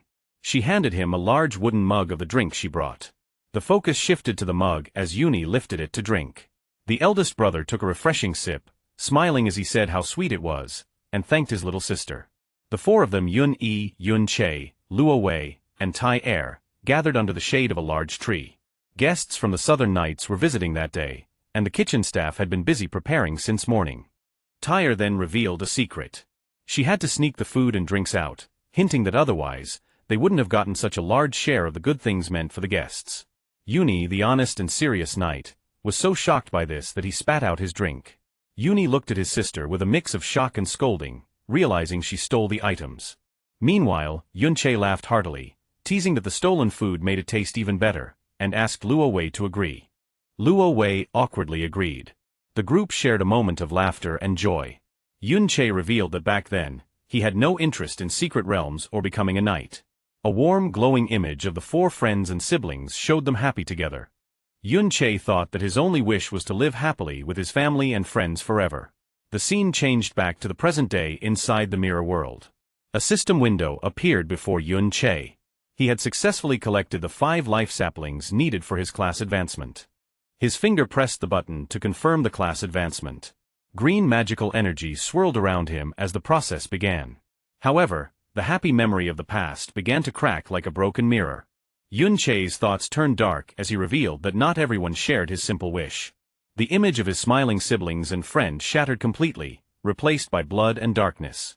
In his mind, he screamed at Luo Wei, unable to understand how he could throw away so many years of friendship. Yuncha's face twisted in a horrible scream of rage and sadness, his eyes glowing with power. He screamed out the question that haunted him. Why could you destroy it so easily? The story briefly went back to the thoughts of the Supreme King, Luo Wei. With a cold, glowing look, he justified his past horrible acts, claiming that everything he did, including the betrayal and murder of his former brother, was only for the stability of the empire. The image of a dying Yun-chae from the past flashed by, a bloody proof of Luo Wei's ruthless ambition. Luo Wei glared down with disgust, dismissing the life he took. Back in the present, inside the mirror world, a surge of dark and purple energy erupted around Yun-chae. The system confirmed that his class advancement was complete. He was now a peace dancer. New system messages appeared, showing the activation of his dual class modes, healing mode and deterrence mode, giving him the power to both save and destroy. Yun-chae exited the mirror world, stepping out into the school grounds at night. With his new power secured, his expression was dark and focused. He began to think of his next target. Suddenly, a voice screamed his name, breaking his concentration. Yun-chae turned, looking confused, to see Luo Sha running towards him, breathing heavily and looking terrified. She begged him for help. Tears streamed down her face as she desperately called in the debt he owed her.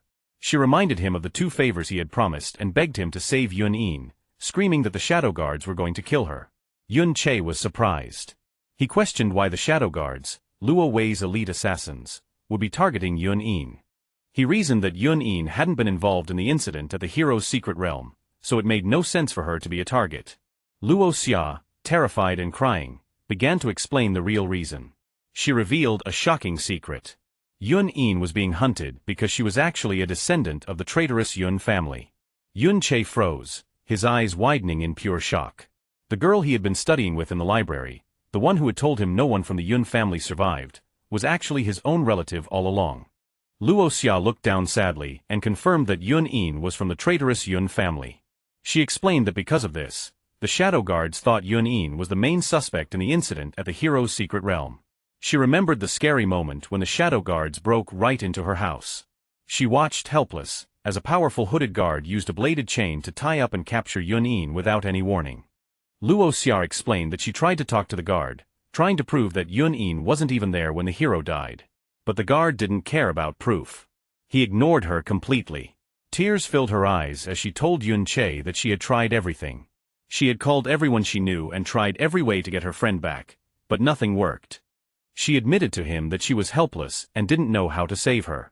Without hesitating, Yun-chae pulled up his hood to hide his face. His voice was calm as he asked her for the exact location where they were keeping Yun. Luo Xia immediately offered to go with him and show him the way. However, Yun-chae stopped her. He turned back, his eye glowing with power, and said no. He told her that she needed to stay behind to handle things and cover for them, saying it would be easier for him to handle the rescue alone. He used his mirror world skill and jumped into the parallel dimension. He moved quickly through the ghostly flipped city, using the reflection of the world to travel without being seen. Once he reached the place, the system told him he had left the mirror world. He burst back into the real world, rushing forward with amazing speed. As he moved, Yun Che opened a system window and made a call. He needed to check the shocking information he had just learned. He spoke to Luo Xia through the screen, questioning her claim. He asked if Yunin was really from the Yun family, pointing out that the whole family was supposed to have been killed by Luo Wei years ago. He demanded to know how she could have survived. Luo Xia appeared on the screen and explained what she knew. She revealed that, according to her information, the Yun family had an illegitimate child who had been living outside the main house back then. This news deeply confused Yun Che. He thought about his father, remembering him as a strict man who cared a lot about his honor. He knew it was impossible for his father to have had an affair or an illegitimate child. Then, he had a realization. An image of his older brother, Yun Yi, flashed in his mind. He realized that the child wasn't his father's, but likely his big brother's. Luo Xia continued, revealing a rare moment of kindness from the enemy. She said that the king, Luo Wei, had decided not to kill that specific baby. Whether it was out of mercy or because of his past friendship with the Yun family, the child was spared. Luo Xia revealed the tragic life of the Yun family member. She explained that the child was kept near the royal palace to be raised, but she was treated like a prisoner, never allowed to leave the small estate where she lived. The story got even darker as Luo Xia described Yun Yin's mother. She didn't even know who the father of her child was and eventually, unable to handle the sadness, she killed herself by hanging. Luo Xia explained that Yun Yin was the daughter of that illegitimate child. After her mother's death, a young Yun Yin was left all alone, still living in that isolated small estate under the shadow of her mother's body. Yun Che listened with a heavy heart, clearly saddened by the cruelty his relative had faced. He asked Luo Xia how, in those circumstances, Yun Yan managed to get out and become her personal guard. Luo Xia walked along the rooftop, looking down as she revealed her own secret. She told Yun Qi that she wasn't just a noble, she was actually the daughter of the kingdom's third prince. She remembered the first time she met Yunin. It was when Luo Xia was only 7 years old. She had gotten tired of her hard etiquette lessons and sneaked away to a quiet part of the palace. There, she saw Yunin being bullied. Luo Xia explained that the area near the palace was full of the children of high officials, who were used to being arrogant and spoiled. Because Yunin was known as a traitor's descendant, no one would blame them for bullying her. In the flashback, a group of noble boys surrounded a young Yunin. One of them held up a book she had been reading, making fun of her. He sneered that a traitor's bastard didn't deserve to read fairy tales, and asked if she even knew how to write the word happiness. Luo Xia noted that many people bullied Yunin just to get on the king's good side. The bully shouted that such books were for noble ladies, not for someone like her. He yelled that she made the book dirty just by touching it, and told his friends to tear it up and burn it. Behind him, another boy laughed cruelly, while Yunin tried desperately to hold onto her book. The bullying got physical as the boy grabbed Yunin by her hair, pulling it hard while she held her torn book to her chest. With a nasty grin, the bully crouched down to her level. He mocked her for holding onto a broken book like it was a treasure. Then he delivered a cruel insult, telling her that he heard her mother was a crazy person and predicting that Yunin would soon become crazy too. At that comment, something inside young Yunin snapped. Her eyes, usually full of fear, filled with a sudden strong anger. In a desperate act of self-defense, she grabbed the bully's hand and bit down on it with all her strength. The bully screamed in pain and shock, shaking his hand to get her off. He stumbled back, looking at his hand in disbelief. He looked back at the small trembling girl, his face twisting into an expression of pure rage, furious that she had dared to fight back. Luo Xia thought about that day, noting that while she had seen many people cry from being beaten, she had never seen anyone show such a desperate look just to protect a torn book. The bullies shouted threats, angry that she dared to bite them and promising to beat her to death. At that moment, the young Luo Xia stepped out from the shadows.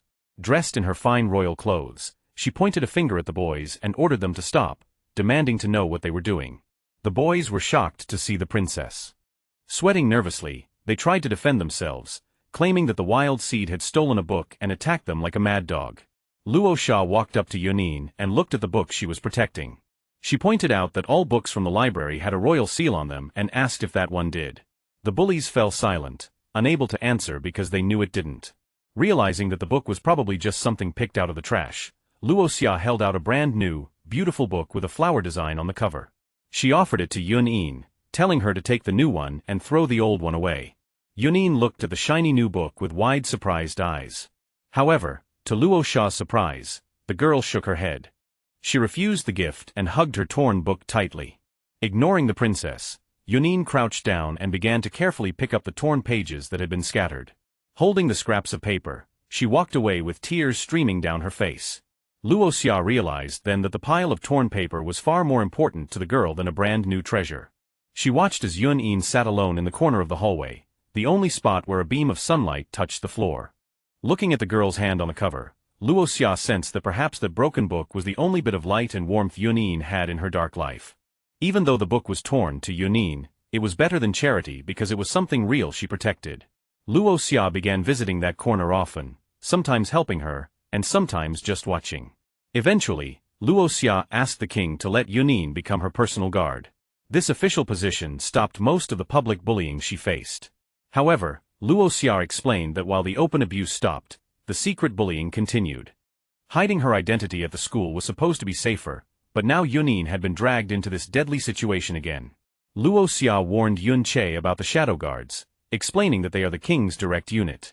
They are ruthless and would rather kill the wrong person than let a suspect escape, having killed many innocent families in the past.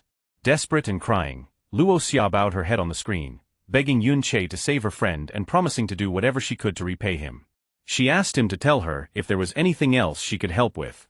Meanwhile in the dungeon, Yun Che used his mirror world ability to break into the prison. He arrived just in time to see a horrible scene that left him shocked. The bladed chain used to capture Yun-in was lying on a floor covered in blood. Yun-in stood there, covered in cuts and blood, looking badly hurt but still defiant. The shadow guard watching her held a jagged blade. He smiled cruelly, saying that she was surprisingly stubborn, but he was in charge of guarding her for the night. His eyes glowing red with evil, the guard glared at her. He threatened that the night was long, and he had countless torture methods to use on her. As he screamed that no one could save her, a foot suddenly appeared out of nowhere. Yun Chai landed a brutal kick directly to the shadow guard's face. The impact was huge, creating a shockwave and sending the guard flying away from Yun-in. Yun-in looked up, her eyes wide with surprise. Unable to believe someone had actually come for her. Yun Che, with his hood up and eyes glowing purple, turned to her and simply asked if she was okay. The shadow guard stood up from the rubble. He said he had finally smoked out the intruder. With a bloody grin, he realized Yun Che was the one who had killed Ding Kuan. However, he mocked the dead hero, calling him a powerless mascot who had hidden in the dungeon for too long. While the enemy talked, Yun Chai focused only on Yun-in, feeding her a potion for her injuries. The guard continued, guessing Yun Chai was from the old Yun family, as they were the only ones with a grudge against Ding Kuan. He revealed that he had used Yun-in as bait to test this theory, and Yun Chai had walked right into his trap. Ignoring the taunts, Yun Chai activated his Peace Dancer class abilities. He summoned a large healing bell over Yun-in, which helped to stabilize her condition. The guard pulled down his hood, showing a scarred face. He remarked that it was lucky the king had kept these family members as bait. He admitted that without this trap, Yun's stealth skills would have been too hard to handle.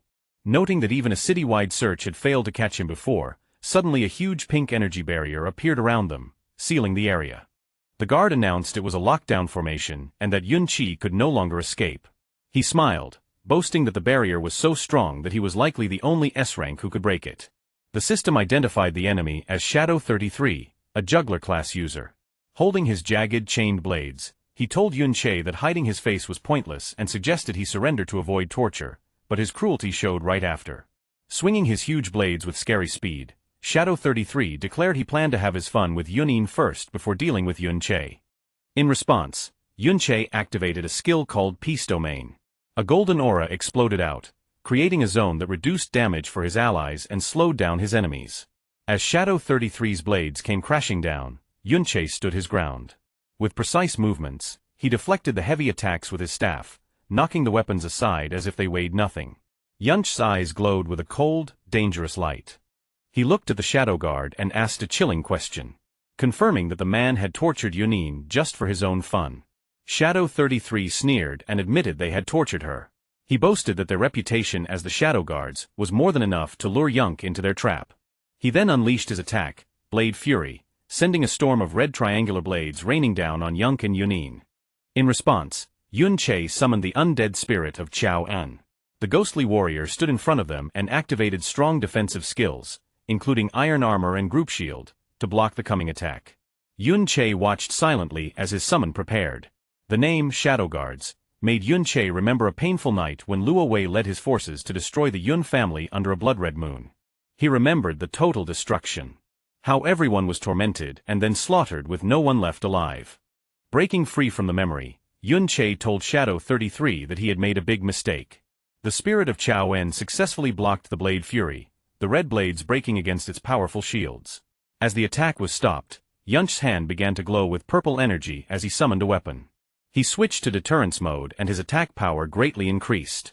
Surrounded by a dark aura, he held a newly formed dagger and declared that the Shadow Guards had slaughtered his family, and now they dared to harm an innocent child. He then activated several reverse chanter skills, each one boosting his attack power through his Blade of Trickery ability.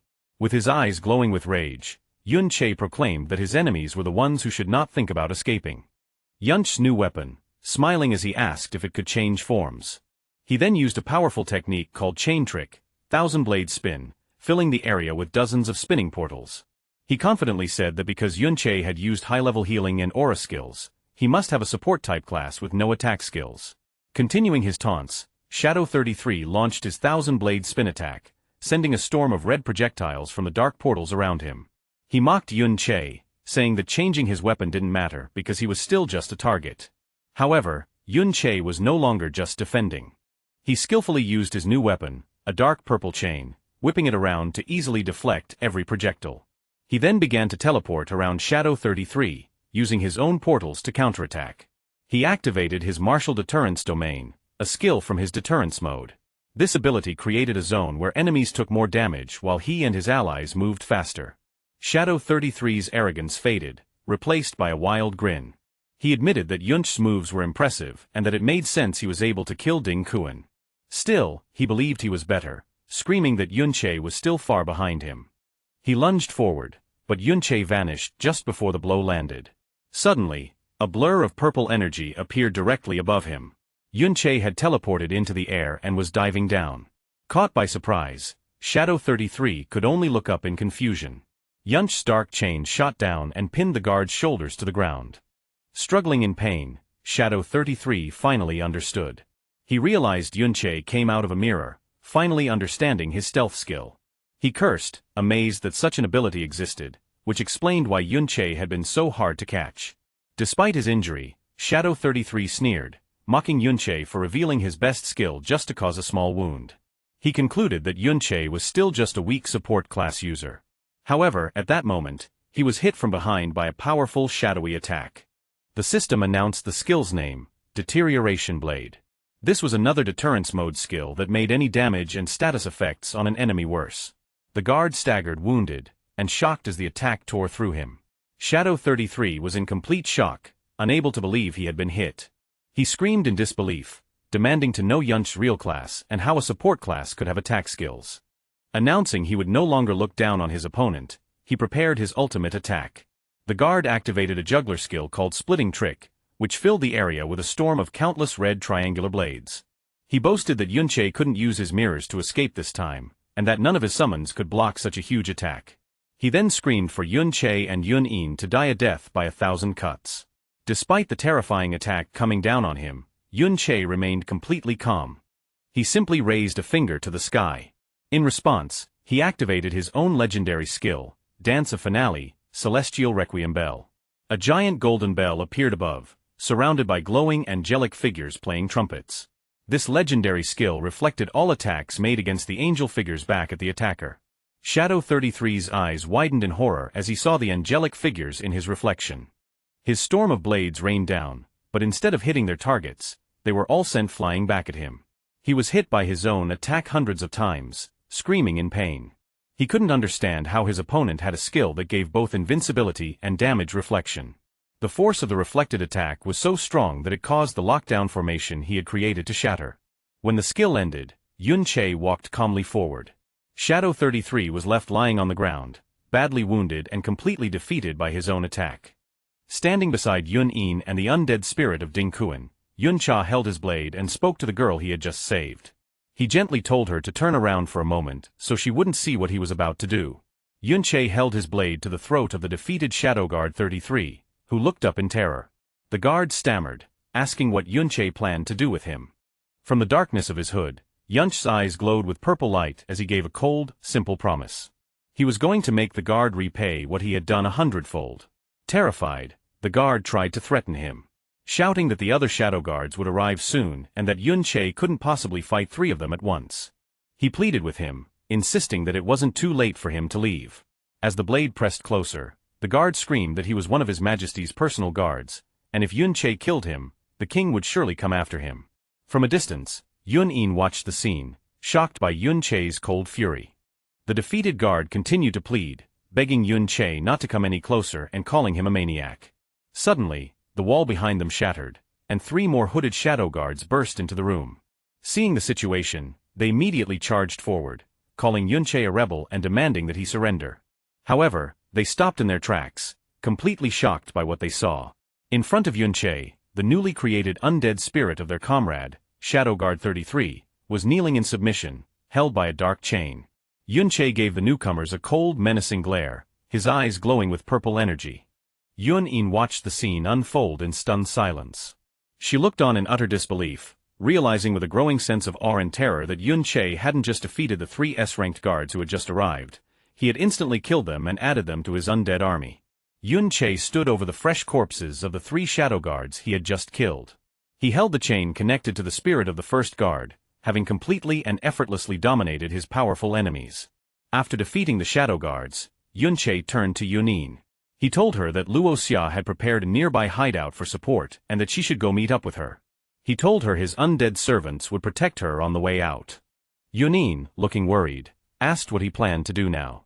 Standing over the bodies of the guards, Yunche explained that he still had some cleanup work to do. He expressed his concern, saying he didn't know how many guards had come or if he could keep the incident hidden. He then turned to his real goal, summoning his undead army to deal with the remaining threats. With his army ready, he focused on one of his undead servants. He remembered that the shadow guards were the same group that Luo Wei had led to slaughter the Yun family. He asked the spirit a critical question. Was it there when the Yun family was massacred all those years ago? The undead spirit of Shadow 33 confirmed that it had been there at the massacre. Yunche then asked for the names of the specific shadow guards who were part of the slaughter. The spirit began to list the names it remembered, naming Shadow 3 and Shadow 5. Hearing these uniform names, Yunche concluded they must have been people raised in secret since childhood. He pushed the spirit for more names, asking who else was there. The spirit gave a shocking and unexpected answer. His own older brother, Yun-yi, was also among them. The news stopped Yunche cold. He stood motionless, trying to understand the horrible information.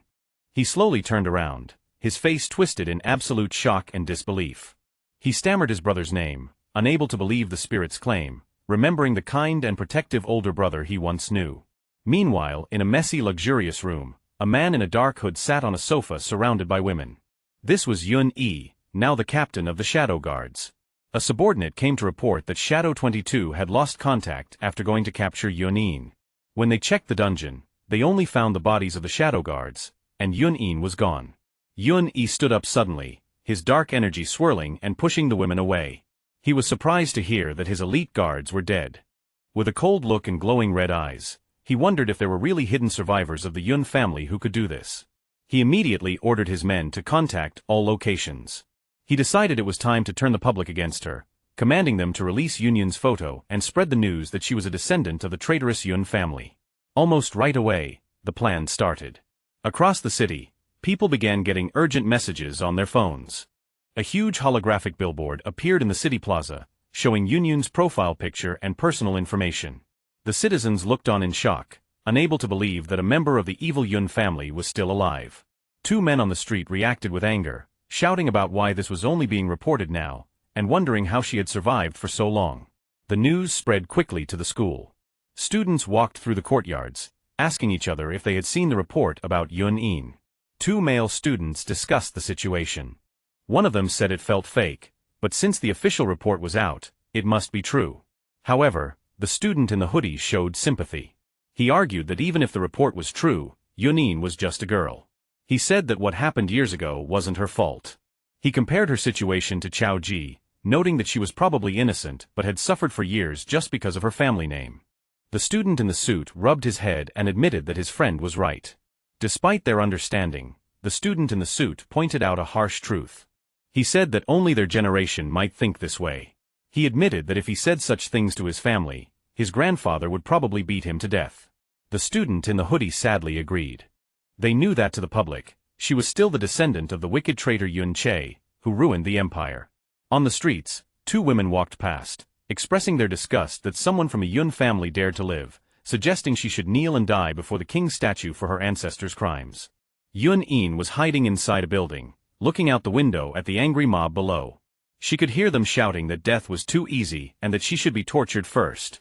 Among the crowd, a young man carefully suggested that while she deserved to die, torture might be too much. However, his moment of doubt was met with anger. A large man grabbed the young student by the collar, screaming at him and asking if he had forgotten the history of the kingdom's greatest traitor. The man continued to yell, claiming that millions died because of Yun Che and that his own parents were victims. Under the intense pressure, the terrified student broke. He changed his mind to agree with the mob, forcing a smile as he shouted that a descendant of such a sinner must not live and should have the sense to kill herself. Inside the dark room, Yunin stood in silence, her expression empty as she listened to the world wishing for her death. Her mind was filled with cruel voices from the past and present. They mocked her gloomy eyes, insulted her mother, and repeated that she should kill herself just like her mother did. Suddenly, a beam of light cut through the darkness as the door opened.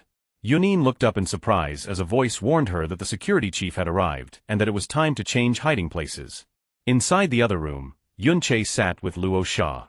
Yun Che was thinking about the situation, asking how Yunin's identity was revealed so quickly. He figured that the security bureau must have a connection with the shadow guards, as they clearly knew the goal was to capture Yun In. Yun Cha revealed that the security bureau had been secretly watching him for some time. He realized that on the night Luo Xia came to find him, the agent saw her, even though he lost their surveillance later. Yun Che analyzed the dangerous situation. He noted that after the shadow guards died and Yun In went into hiding, the authorities had enough reason to suspect him. He realized that with the hero death case and the public reveal of Yun Yin's identity, the enemy now had a good reason to blame him for the crimes. He remembered walking past the statues with Luo Xia while disguised as an unidentified cloaked person. He reasoned it was logical for investigators to suspect he was that cloaked figure and therefore, the hero's killer. He understood their plan was to force him to reveal his true power to complete their evidence. However, he explained that a bit of luck had saved him. The principal stepped in and used his magic to shout away the security chief, preventing Yun Che from being exposed. Sitting on the sofa, Luo Xia looked worried.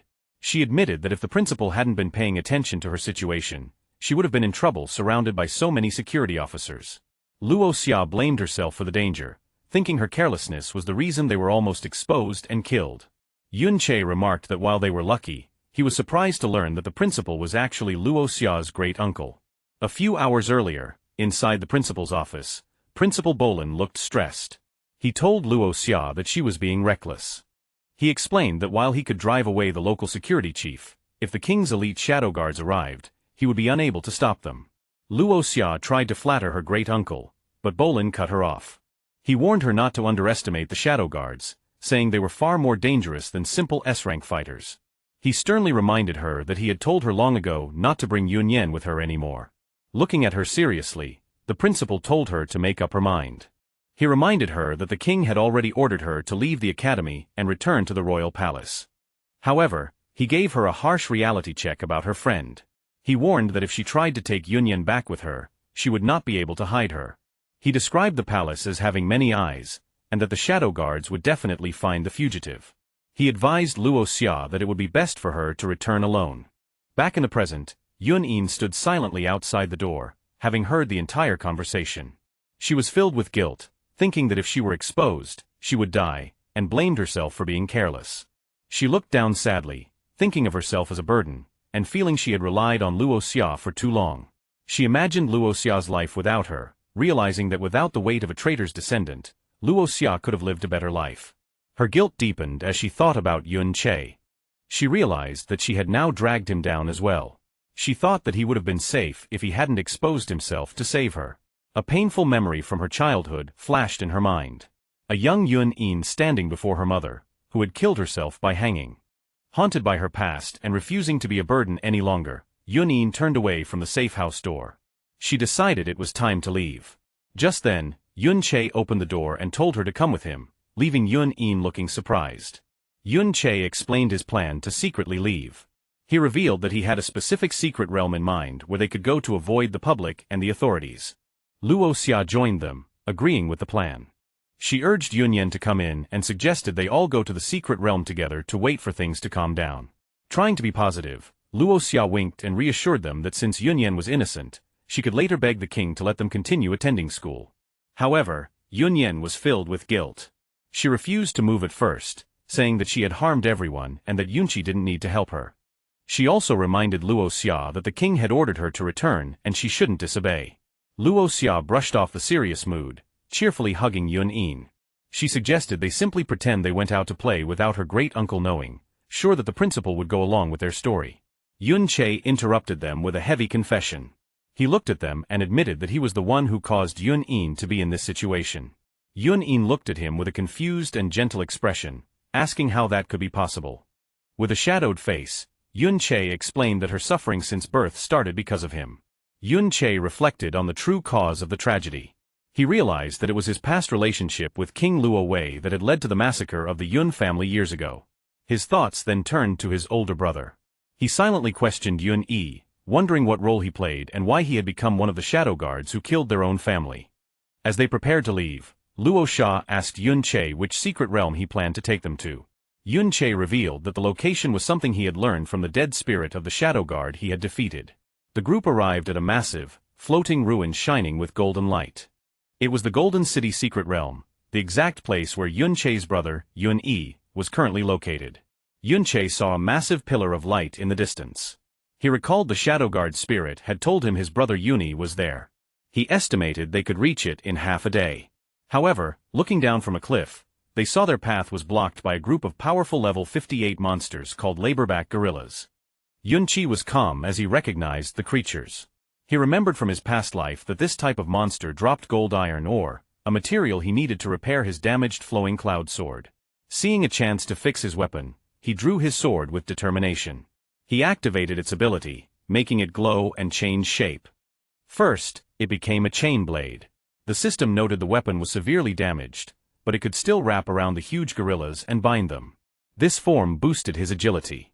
Then he changed it into a massive giant scythe, which sacrificed speed and defense for a huge boost of over 5,000 attack power. Seeing him get ready to attack, Luo Xia stepped in to help. She cast a skill called Star Play Secret Art, which boosted his spirit and attack power. The flowing cloud sword's unique ability, buff adaptation, immediately absorbed her spell, adding the stats directly to the weapon itself. With a massive power boost, Yun Che swung the giant scythe in a wide arc. The attack was powerful, slicing through the level 58 monsters in a single strike. As the dust settled, Yun Che landed while Luo Xia walked up behind him. Luo Xia looked at the weapon in Yun Che's hand with surprise. She asked if that was really the flowing cloud sword, noting its attack power was shockingly high even though it looked so damaged. Yun Che smiled and explained that the power wasn't originally that high. He revealed that it was thanks to her that he had already started the repair process. A flashback revealed how this happened. The academy's principal had originally planned to give Yun Che a few skill books to thank him for saving students and teachers at the Valor Secret Realm. However, because Luo Xia had bothered her great-uncle so much, the principal was forced to change the reward. While he couldn't give away the life nursery, he handed over a lump of glowing gold material called World Tree Resin. Yun Cha had used this resin, which the principal had collected over a long time, as a type of glue. He noted that while it was the best material he had, it was barely enough to just start the repairs. A system message confirmed that absorbing the World Tree Resin had brought the repair progress to 11.2%. More importantly, this first repair had fixed a key feature called buff adaptation, which let the sword copy and use any active buffs from the user. Back in the present, Yun Che picked up the items dropped by the defeated monsters. He found gold iron ore, realizing it was a common drop in this realm. As the sword absorbed the ore, the repair progress increased a little more. Yun Che watched his attack power rise by another 40 points, confirming that the resources here were perfect for fixing his weapon. Yun Che stood ready for battle, his high-level equipment glowing with power. He realized that unlike the rare resin, this ore could be gotten just by killing monsters. With a command, he ordered his army of undead summons to charge forward. He decided that as long as there were monsters to kill, he would keep repairing the flowing cloud sword. Looking toward the Pillar of Light, he figured he could repair the weapon a good amount before he finally had to face his brother, Yun Yi. The battle began instantly. Yun Che leaped into the air, slashing his sword with amazing speed to cut the huge labor-backed gorilla into pieces. He used the chain-blade form of his weapon to make a flurry of quick cuts, slicing the monster from many angles. With a command, the chains wrapped tightly around the beast, holding it completely. Standing on top of the monster, Yun Che called out to Yun In, who charged forward while summoning a glowing energy dagger. With a single strong strike, she sliced the monster in half, showing her growing strength. After the battle, the group stood on a cliff as the system announced that Yun Che, Luo Xia, and Yun In had all leveled up. Yun In approached Yun Che, looking worried as she asked if helping them level up was slowing him down. Yun Che reassured her while picking up 15 pieces of gold iron ore. He stood among his undead summons, including the spirit of Ding Kuan, and explained that his spirits were always killing monsters for him, so he wasn't being held back at all.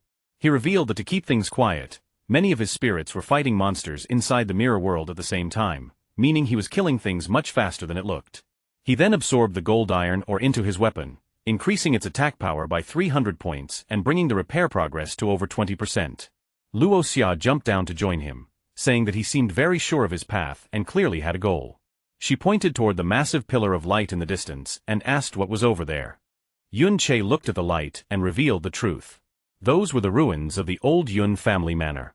Luo Xia was surprised and fell silent, understanding why it was important, while Yun In listened closely from behind. Yun Che explained that 40 years ago, the Golden City secret realm had expanded and swallowed the ruins, keeping them safe inside ever since.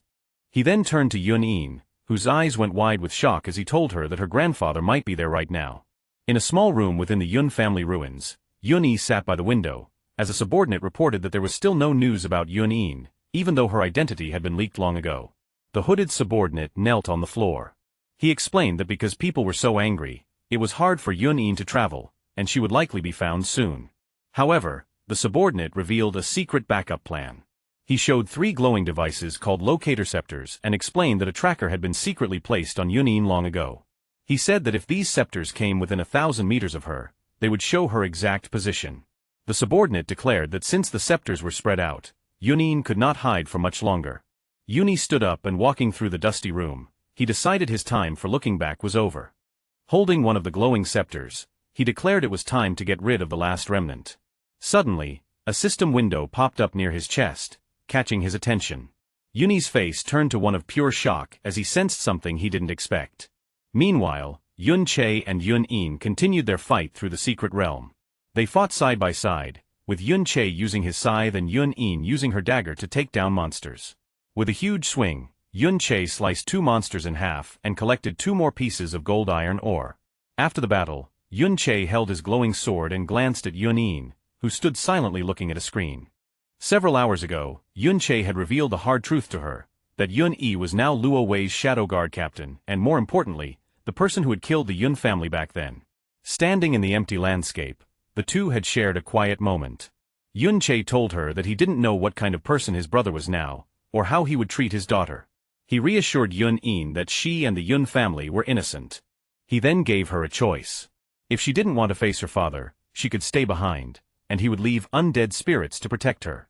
Yun In stood in silence, holding her dagger tightly, clearly shaken by what she had just heard. She thought that being told all of this so suddenly made it impossible to sort out her feelings right away. Her mind raced with the new information, realizing it would take a long time to understand. However, she came to a serious conclusion. She reasoned that no matter what happened in the past, the reality was that she grew up alone. She decided that since he chose to be a shadow guard, her life wouldn't change. Despite the pain, her expression hardened with determination as she decided she would still go forward. Meanwhile, Yun Che stood on a ledge, looking out over the landscape. He began to doubt his decision, thinking that maybe he should have left Yun In behind in safety. He decided it would be best to face his brother, Yun Yi, by himself first, and then decide whether to let Yun In meet him. Suddenly, Yun Cha looked down and was surprised by what he saw below. Scattered on the ground were the remains of wooden dummies and weapon racks. He recognized the place immediately as the ruins of the training ground. As he stared at the empty site, a vision of the past appeared over the ruins. He saw a memory of his younger self, his brother Yun Yi, and his sister Yun Ti happily playing and practicing swordsmanship together in that very spot. Standing there with the undead spirits of Chao En and Ding Kuan, a sudden idea struck Yun Che. He activated his skill and went into the mirror world. As he landed, he thought that just as his friend Ben's soul had stayed in the secret realm, the souls of his murdered family might also be wandering there. Yuncha stood in the ghostly ruins of the mirror world training ground, searching for his family's souls. Disappointed, he realized there were no souls here. A system notification confirmed his exit as he returned to the dusty ruins of the present day. Wondering if his search was in vain, he surveyed the desolate area and noticed an old sword lying in the rubble. He fell silent, his purple eyes staring as the old training grounds triggered a vivid memory from long ago. In the memory, the grounds were bustling with life. Swords clashed as a younger Yuni engaged in a fierce sparring match. An excited crowd cheered for the fighters. Impressed by their skill, they remarked that these men were the best and one would surely be champion. During the exchange, Yuni's opponent slipped on loose stones and stumbled. Despairing, the man believed the fight was over and he had lost. However, just as victory seemed certain, Yuni paused his attack. Smiling calmly, he noted there shouldn't be loose stones on the field and offered to restart the match. This honorable act brought a roar of approval. The crowd cheered for Yuni's noble character, calling him a true member of the Yun family. When the duel resumed, Yuni still emerged victorious, his opponent kneeling before him. Onlookers remarked that he won even after giving a second chance, proving no one could beat him. One man disapproved, remarking that on a real battlefield, such nobility would only cost him the advantage. Confident, Yuni smiled. He declared that if he lost an advantage, he would simply win it back, just as he had done today. The crowd roared with laughter and approval, proud of their champion. Sometime later, the situation had changed dramatically. A shocked Yun-E, covered in sweat and dirt, stood defeated. Before him stood his younger brother, Yun-Chai, who had bested him in a fight. The crowd looked on in disbelief, unable to grasp how Yun-E lost to someone 4 years younger. They concluded Yun-Chai was an unimaginable genius. Back in the present ruins, an older Yuni emerged from the shadows. His expression was grim as he surveyed the desolate halls of his former home. He recalled a conversation with a young Luo Wei. Luo Wei commented on Yuni's goodness, joking that if his own brother was outshined, he would probably want to kill him. Yuni humbly reminded Luo Wei not to speak ill of the royal family. He felt only pride for his brother's incredible talent. Luo Wei confessed his jealousy, noting that everyone, from Yuni to their master, seemed to spoil Yunchi. Yuni was surprised to hear this. Nearby, their master relaxed with young Yunchi, letting his guard down in a way he didn't with others.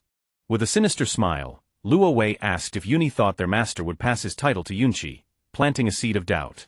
Young Yuni dismissed the idea, though the question lingered in his mind. Another memory surfaced of a chaotic battle where Lanyuan village was being overrun by bandits. A younger, armored Yuni fought desperately amidst the flames. They were outnumbered, but he was determined to protect the villagers. He leaped into the fray, clashing with bandits and deflecting arrows meant for the villagers he shielded. Fighting with all his might, he swung his sword in wide arcs to protect a child and fend off multiple attackers. Despite his efforts, they were short-handed, and couldn't hold back the tide of enemies. Nearby, Luo Wei shouted that they couldn't stop the bandits. He proposed a difficult strategy: focus all strength on killing the enemy leader. He admitted this would cause more villager casualties, but saw no other choice and urged Captain Yun-E to decide. The decision weighed heavily on an exhausted Yun-E, with the villagers' lives resting on his command. Faced with an impossible choice, he hesitated, realizing the terrible sacrifice required. Just as he was about to order it, he was startled by a sudden movement. It was Yun-Chai leaping over the defense line and charging headfirst into the bandit horde. Yun-E watched in shock as Yun-Chai plunged into the enemy, cutting down bandits in a whirlwind of violence. Yun-Chai charged fearlessly toward the bandit leader. Though wounded with an arrow in his cheek, his face remained a mask of pure determination. In a flash, he leaped and swung his sword, decapitating the leader. Standing on a rock, he held the head aloft. He shouted to the bandits that their leader was dead, but they would be spared if they surrendered. Witnessing this, Yuni was left speechless, stunned by his brother's power and bravery. Later at dinner, their master proudly ruffled Yunch's hair, praising him as being even better than his big brother. Meanwhile, Yuni stood alone, troubled. He admitted to himself that he had almost chosen to sacrifice the villagers. Luo Wei approached to justify the choice. He argued that sacrificing a few is sometimes unavoidable for the greater good, noting that Yun-Chai's risky charge wouldn't always succeed. With a cunning look, Luo Wei insisted that Yun Yi's plan to focus on the leader was the correct tactical choice. In another memory, a scarred man knelt before Yun Yi begging. He explained his wife was ill and he had only borrowed something, promising repayment. He pleaded, reminding Yun Yi that he had taught him to ride, but Yun Yi only stared back with a cold glare. Luo Wei advised that they must make an example of him, or others would follow and ruin the family. Luo Wei used a proverb about how losing a single nail can eventually lose a kingdom, emphasizing the need for strict order. He told Yun Yi that he had to manage the big picture to save the family, as Yun Che was too reckless. Then Yun Yi chopped off the man's hands, legs and head. He was then seen strangling a long-haired woman amidst the bodies of those he had slain. Finally, under a menacing red moon, cloaked figures stood on a cliff, led by a figure on a rearing horse. The devastating truth was revealed. For the kingdom and his goals, Yun Yi had joined Luo Wei and sacrificed his family. Luo Wei blamed the tragedy on Yun Che. Returning to the present, Yun Che walked through the desolate ruins of his ancestral home. Suddenly, he became alert, sensing an immense and familiar pressure nearby. A powerful aura swirled in the distance. He wondered if it was his brother, Yun Yi. Gripping his sword, filled with sorrow, he questioned how his brother could have become what he was. A figure on horseback appeared in the distance. Yun Che was shocked as he recognized the rider. It was not his brother. Pure rage filled him as he realized who it was. He screamed the name of his greatest betrayer, Luo Wei. Astride his horse, Luo Wei looked down arrogantly, asking how Yun Che recognized him in his current form.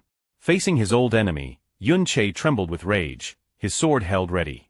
Luo Wei, looking down from his horse, casually asked what he looked like now, noting he should appear to be in his 20s at most. The question only made Yun Che's anger worse, his face twisting in a silent snarl. Luo Wei continued with a smug smile, explaining that all official portraits showed him in his 40s, which was how Yun Che recognized him despite the age difference. Suddenly, a huge army of armored soldiers appeared, surrounding the area and blocking all escape routes. Luo Sha and Yun Yin landed gracefully among the soldiers. Yun Chai stared at them, his expression hard to read as he took in their arrival.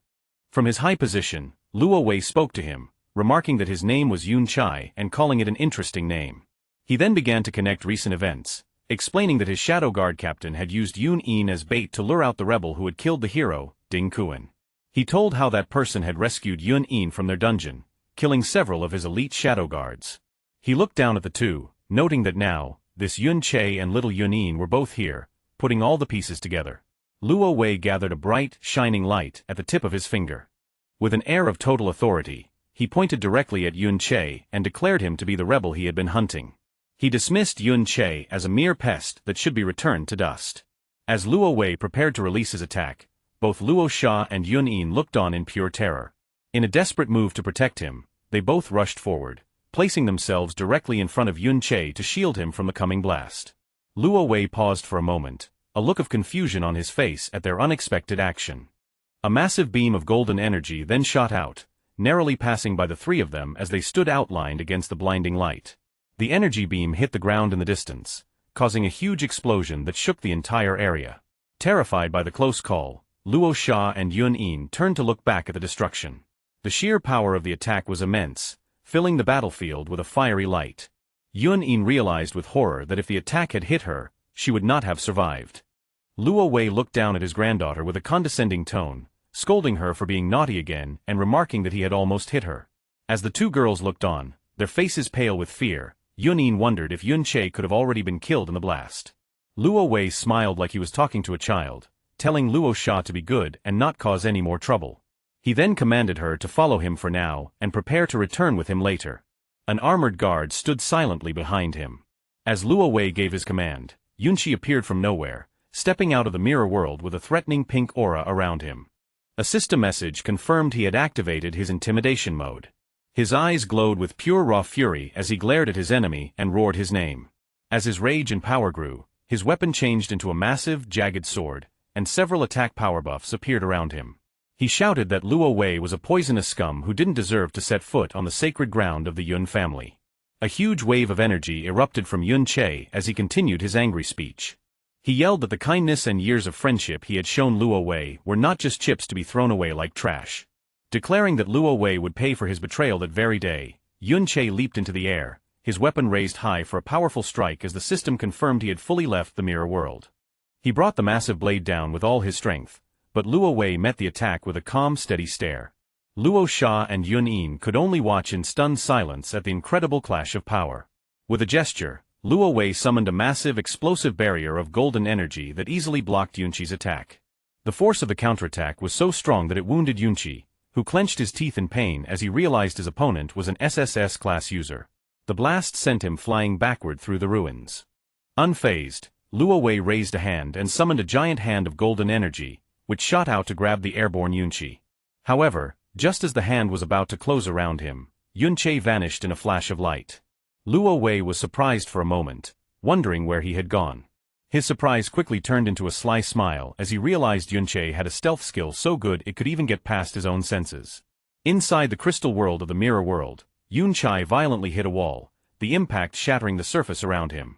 He was left in critical condition, suffering from a laceration status effect that couldn't be healed and caused continuous bleeding for 60 minutes. He was also hit with a mental spell shock that left him confused. His HP had dropped to just 272 out of 2,410, putting him near death. Bloodied and beaten, he finally lost consciousness, with just under 5 minutes left on his mirror walk ability. A worried Luo Xia spoke to Luo Wei, her voice filled with concern for Yunqi's fate. Luo Wei, however, remained calm and uncaring. He explained to her that Yunqi had been wounded by his automatic counter-damage skill.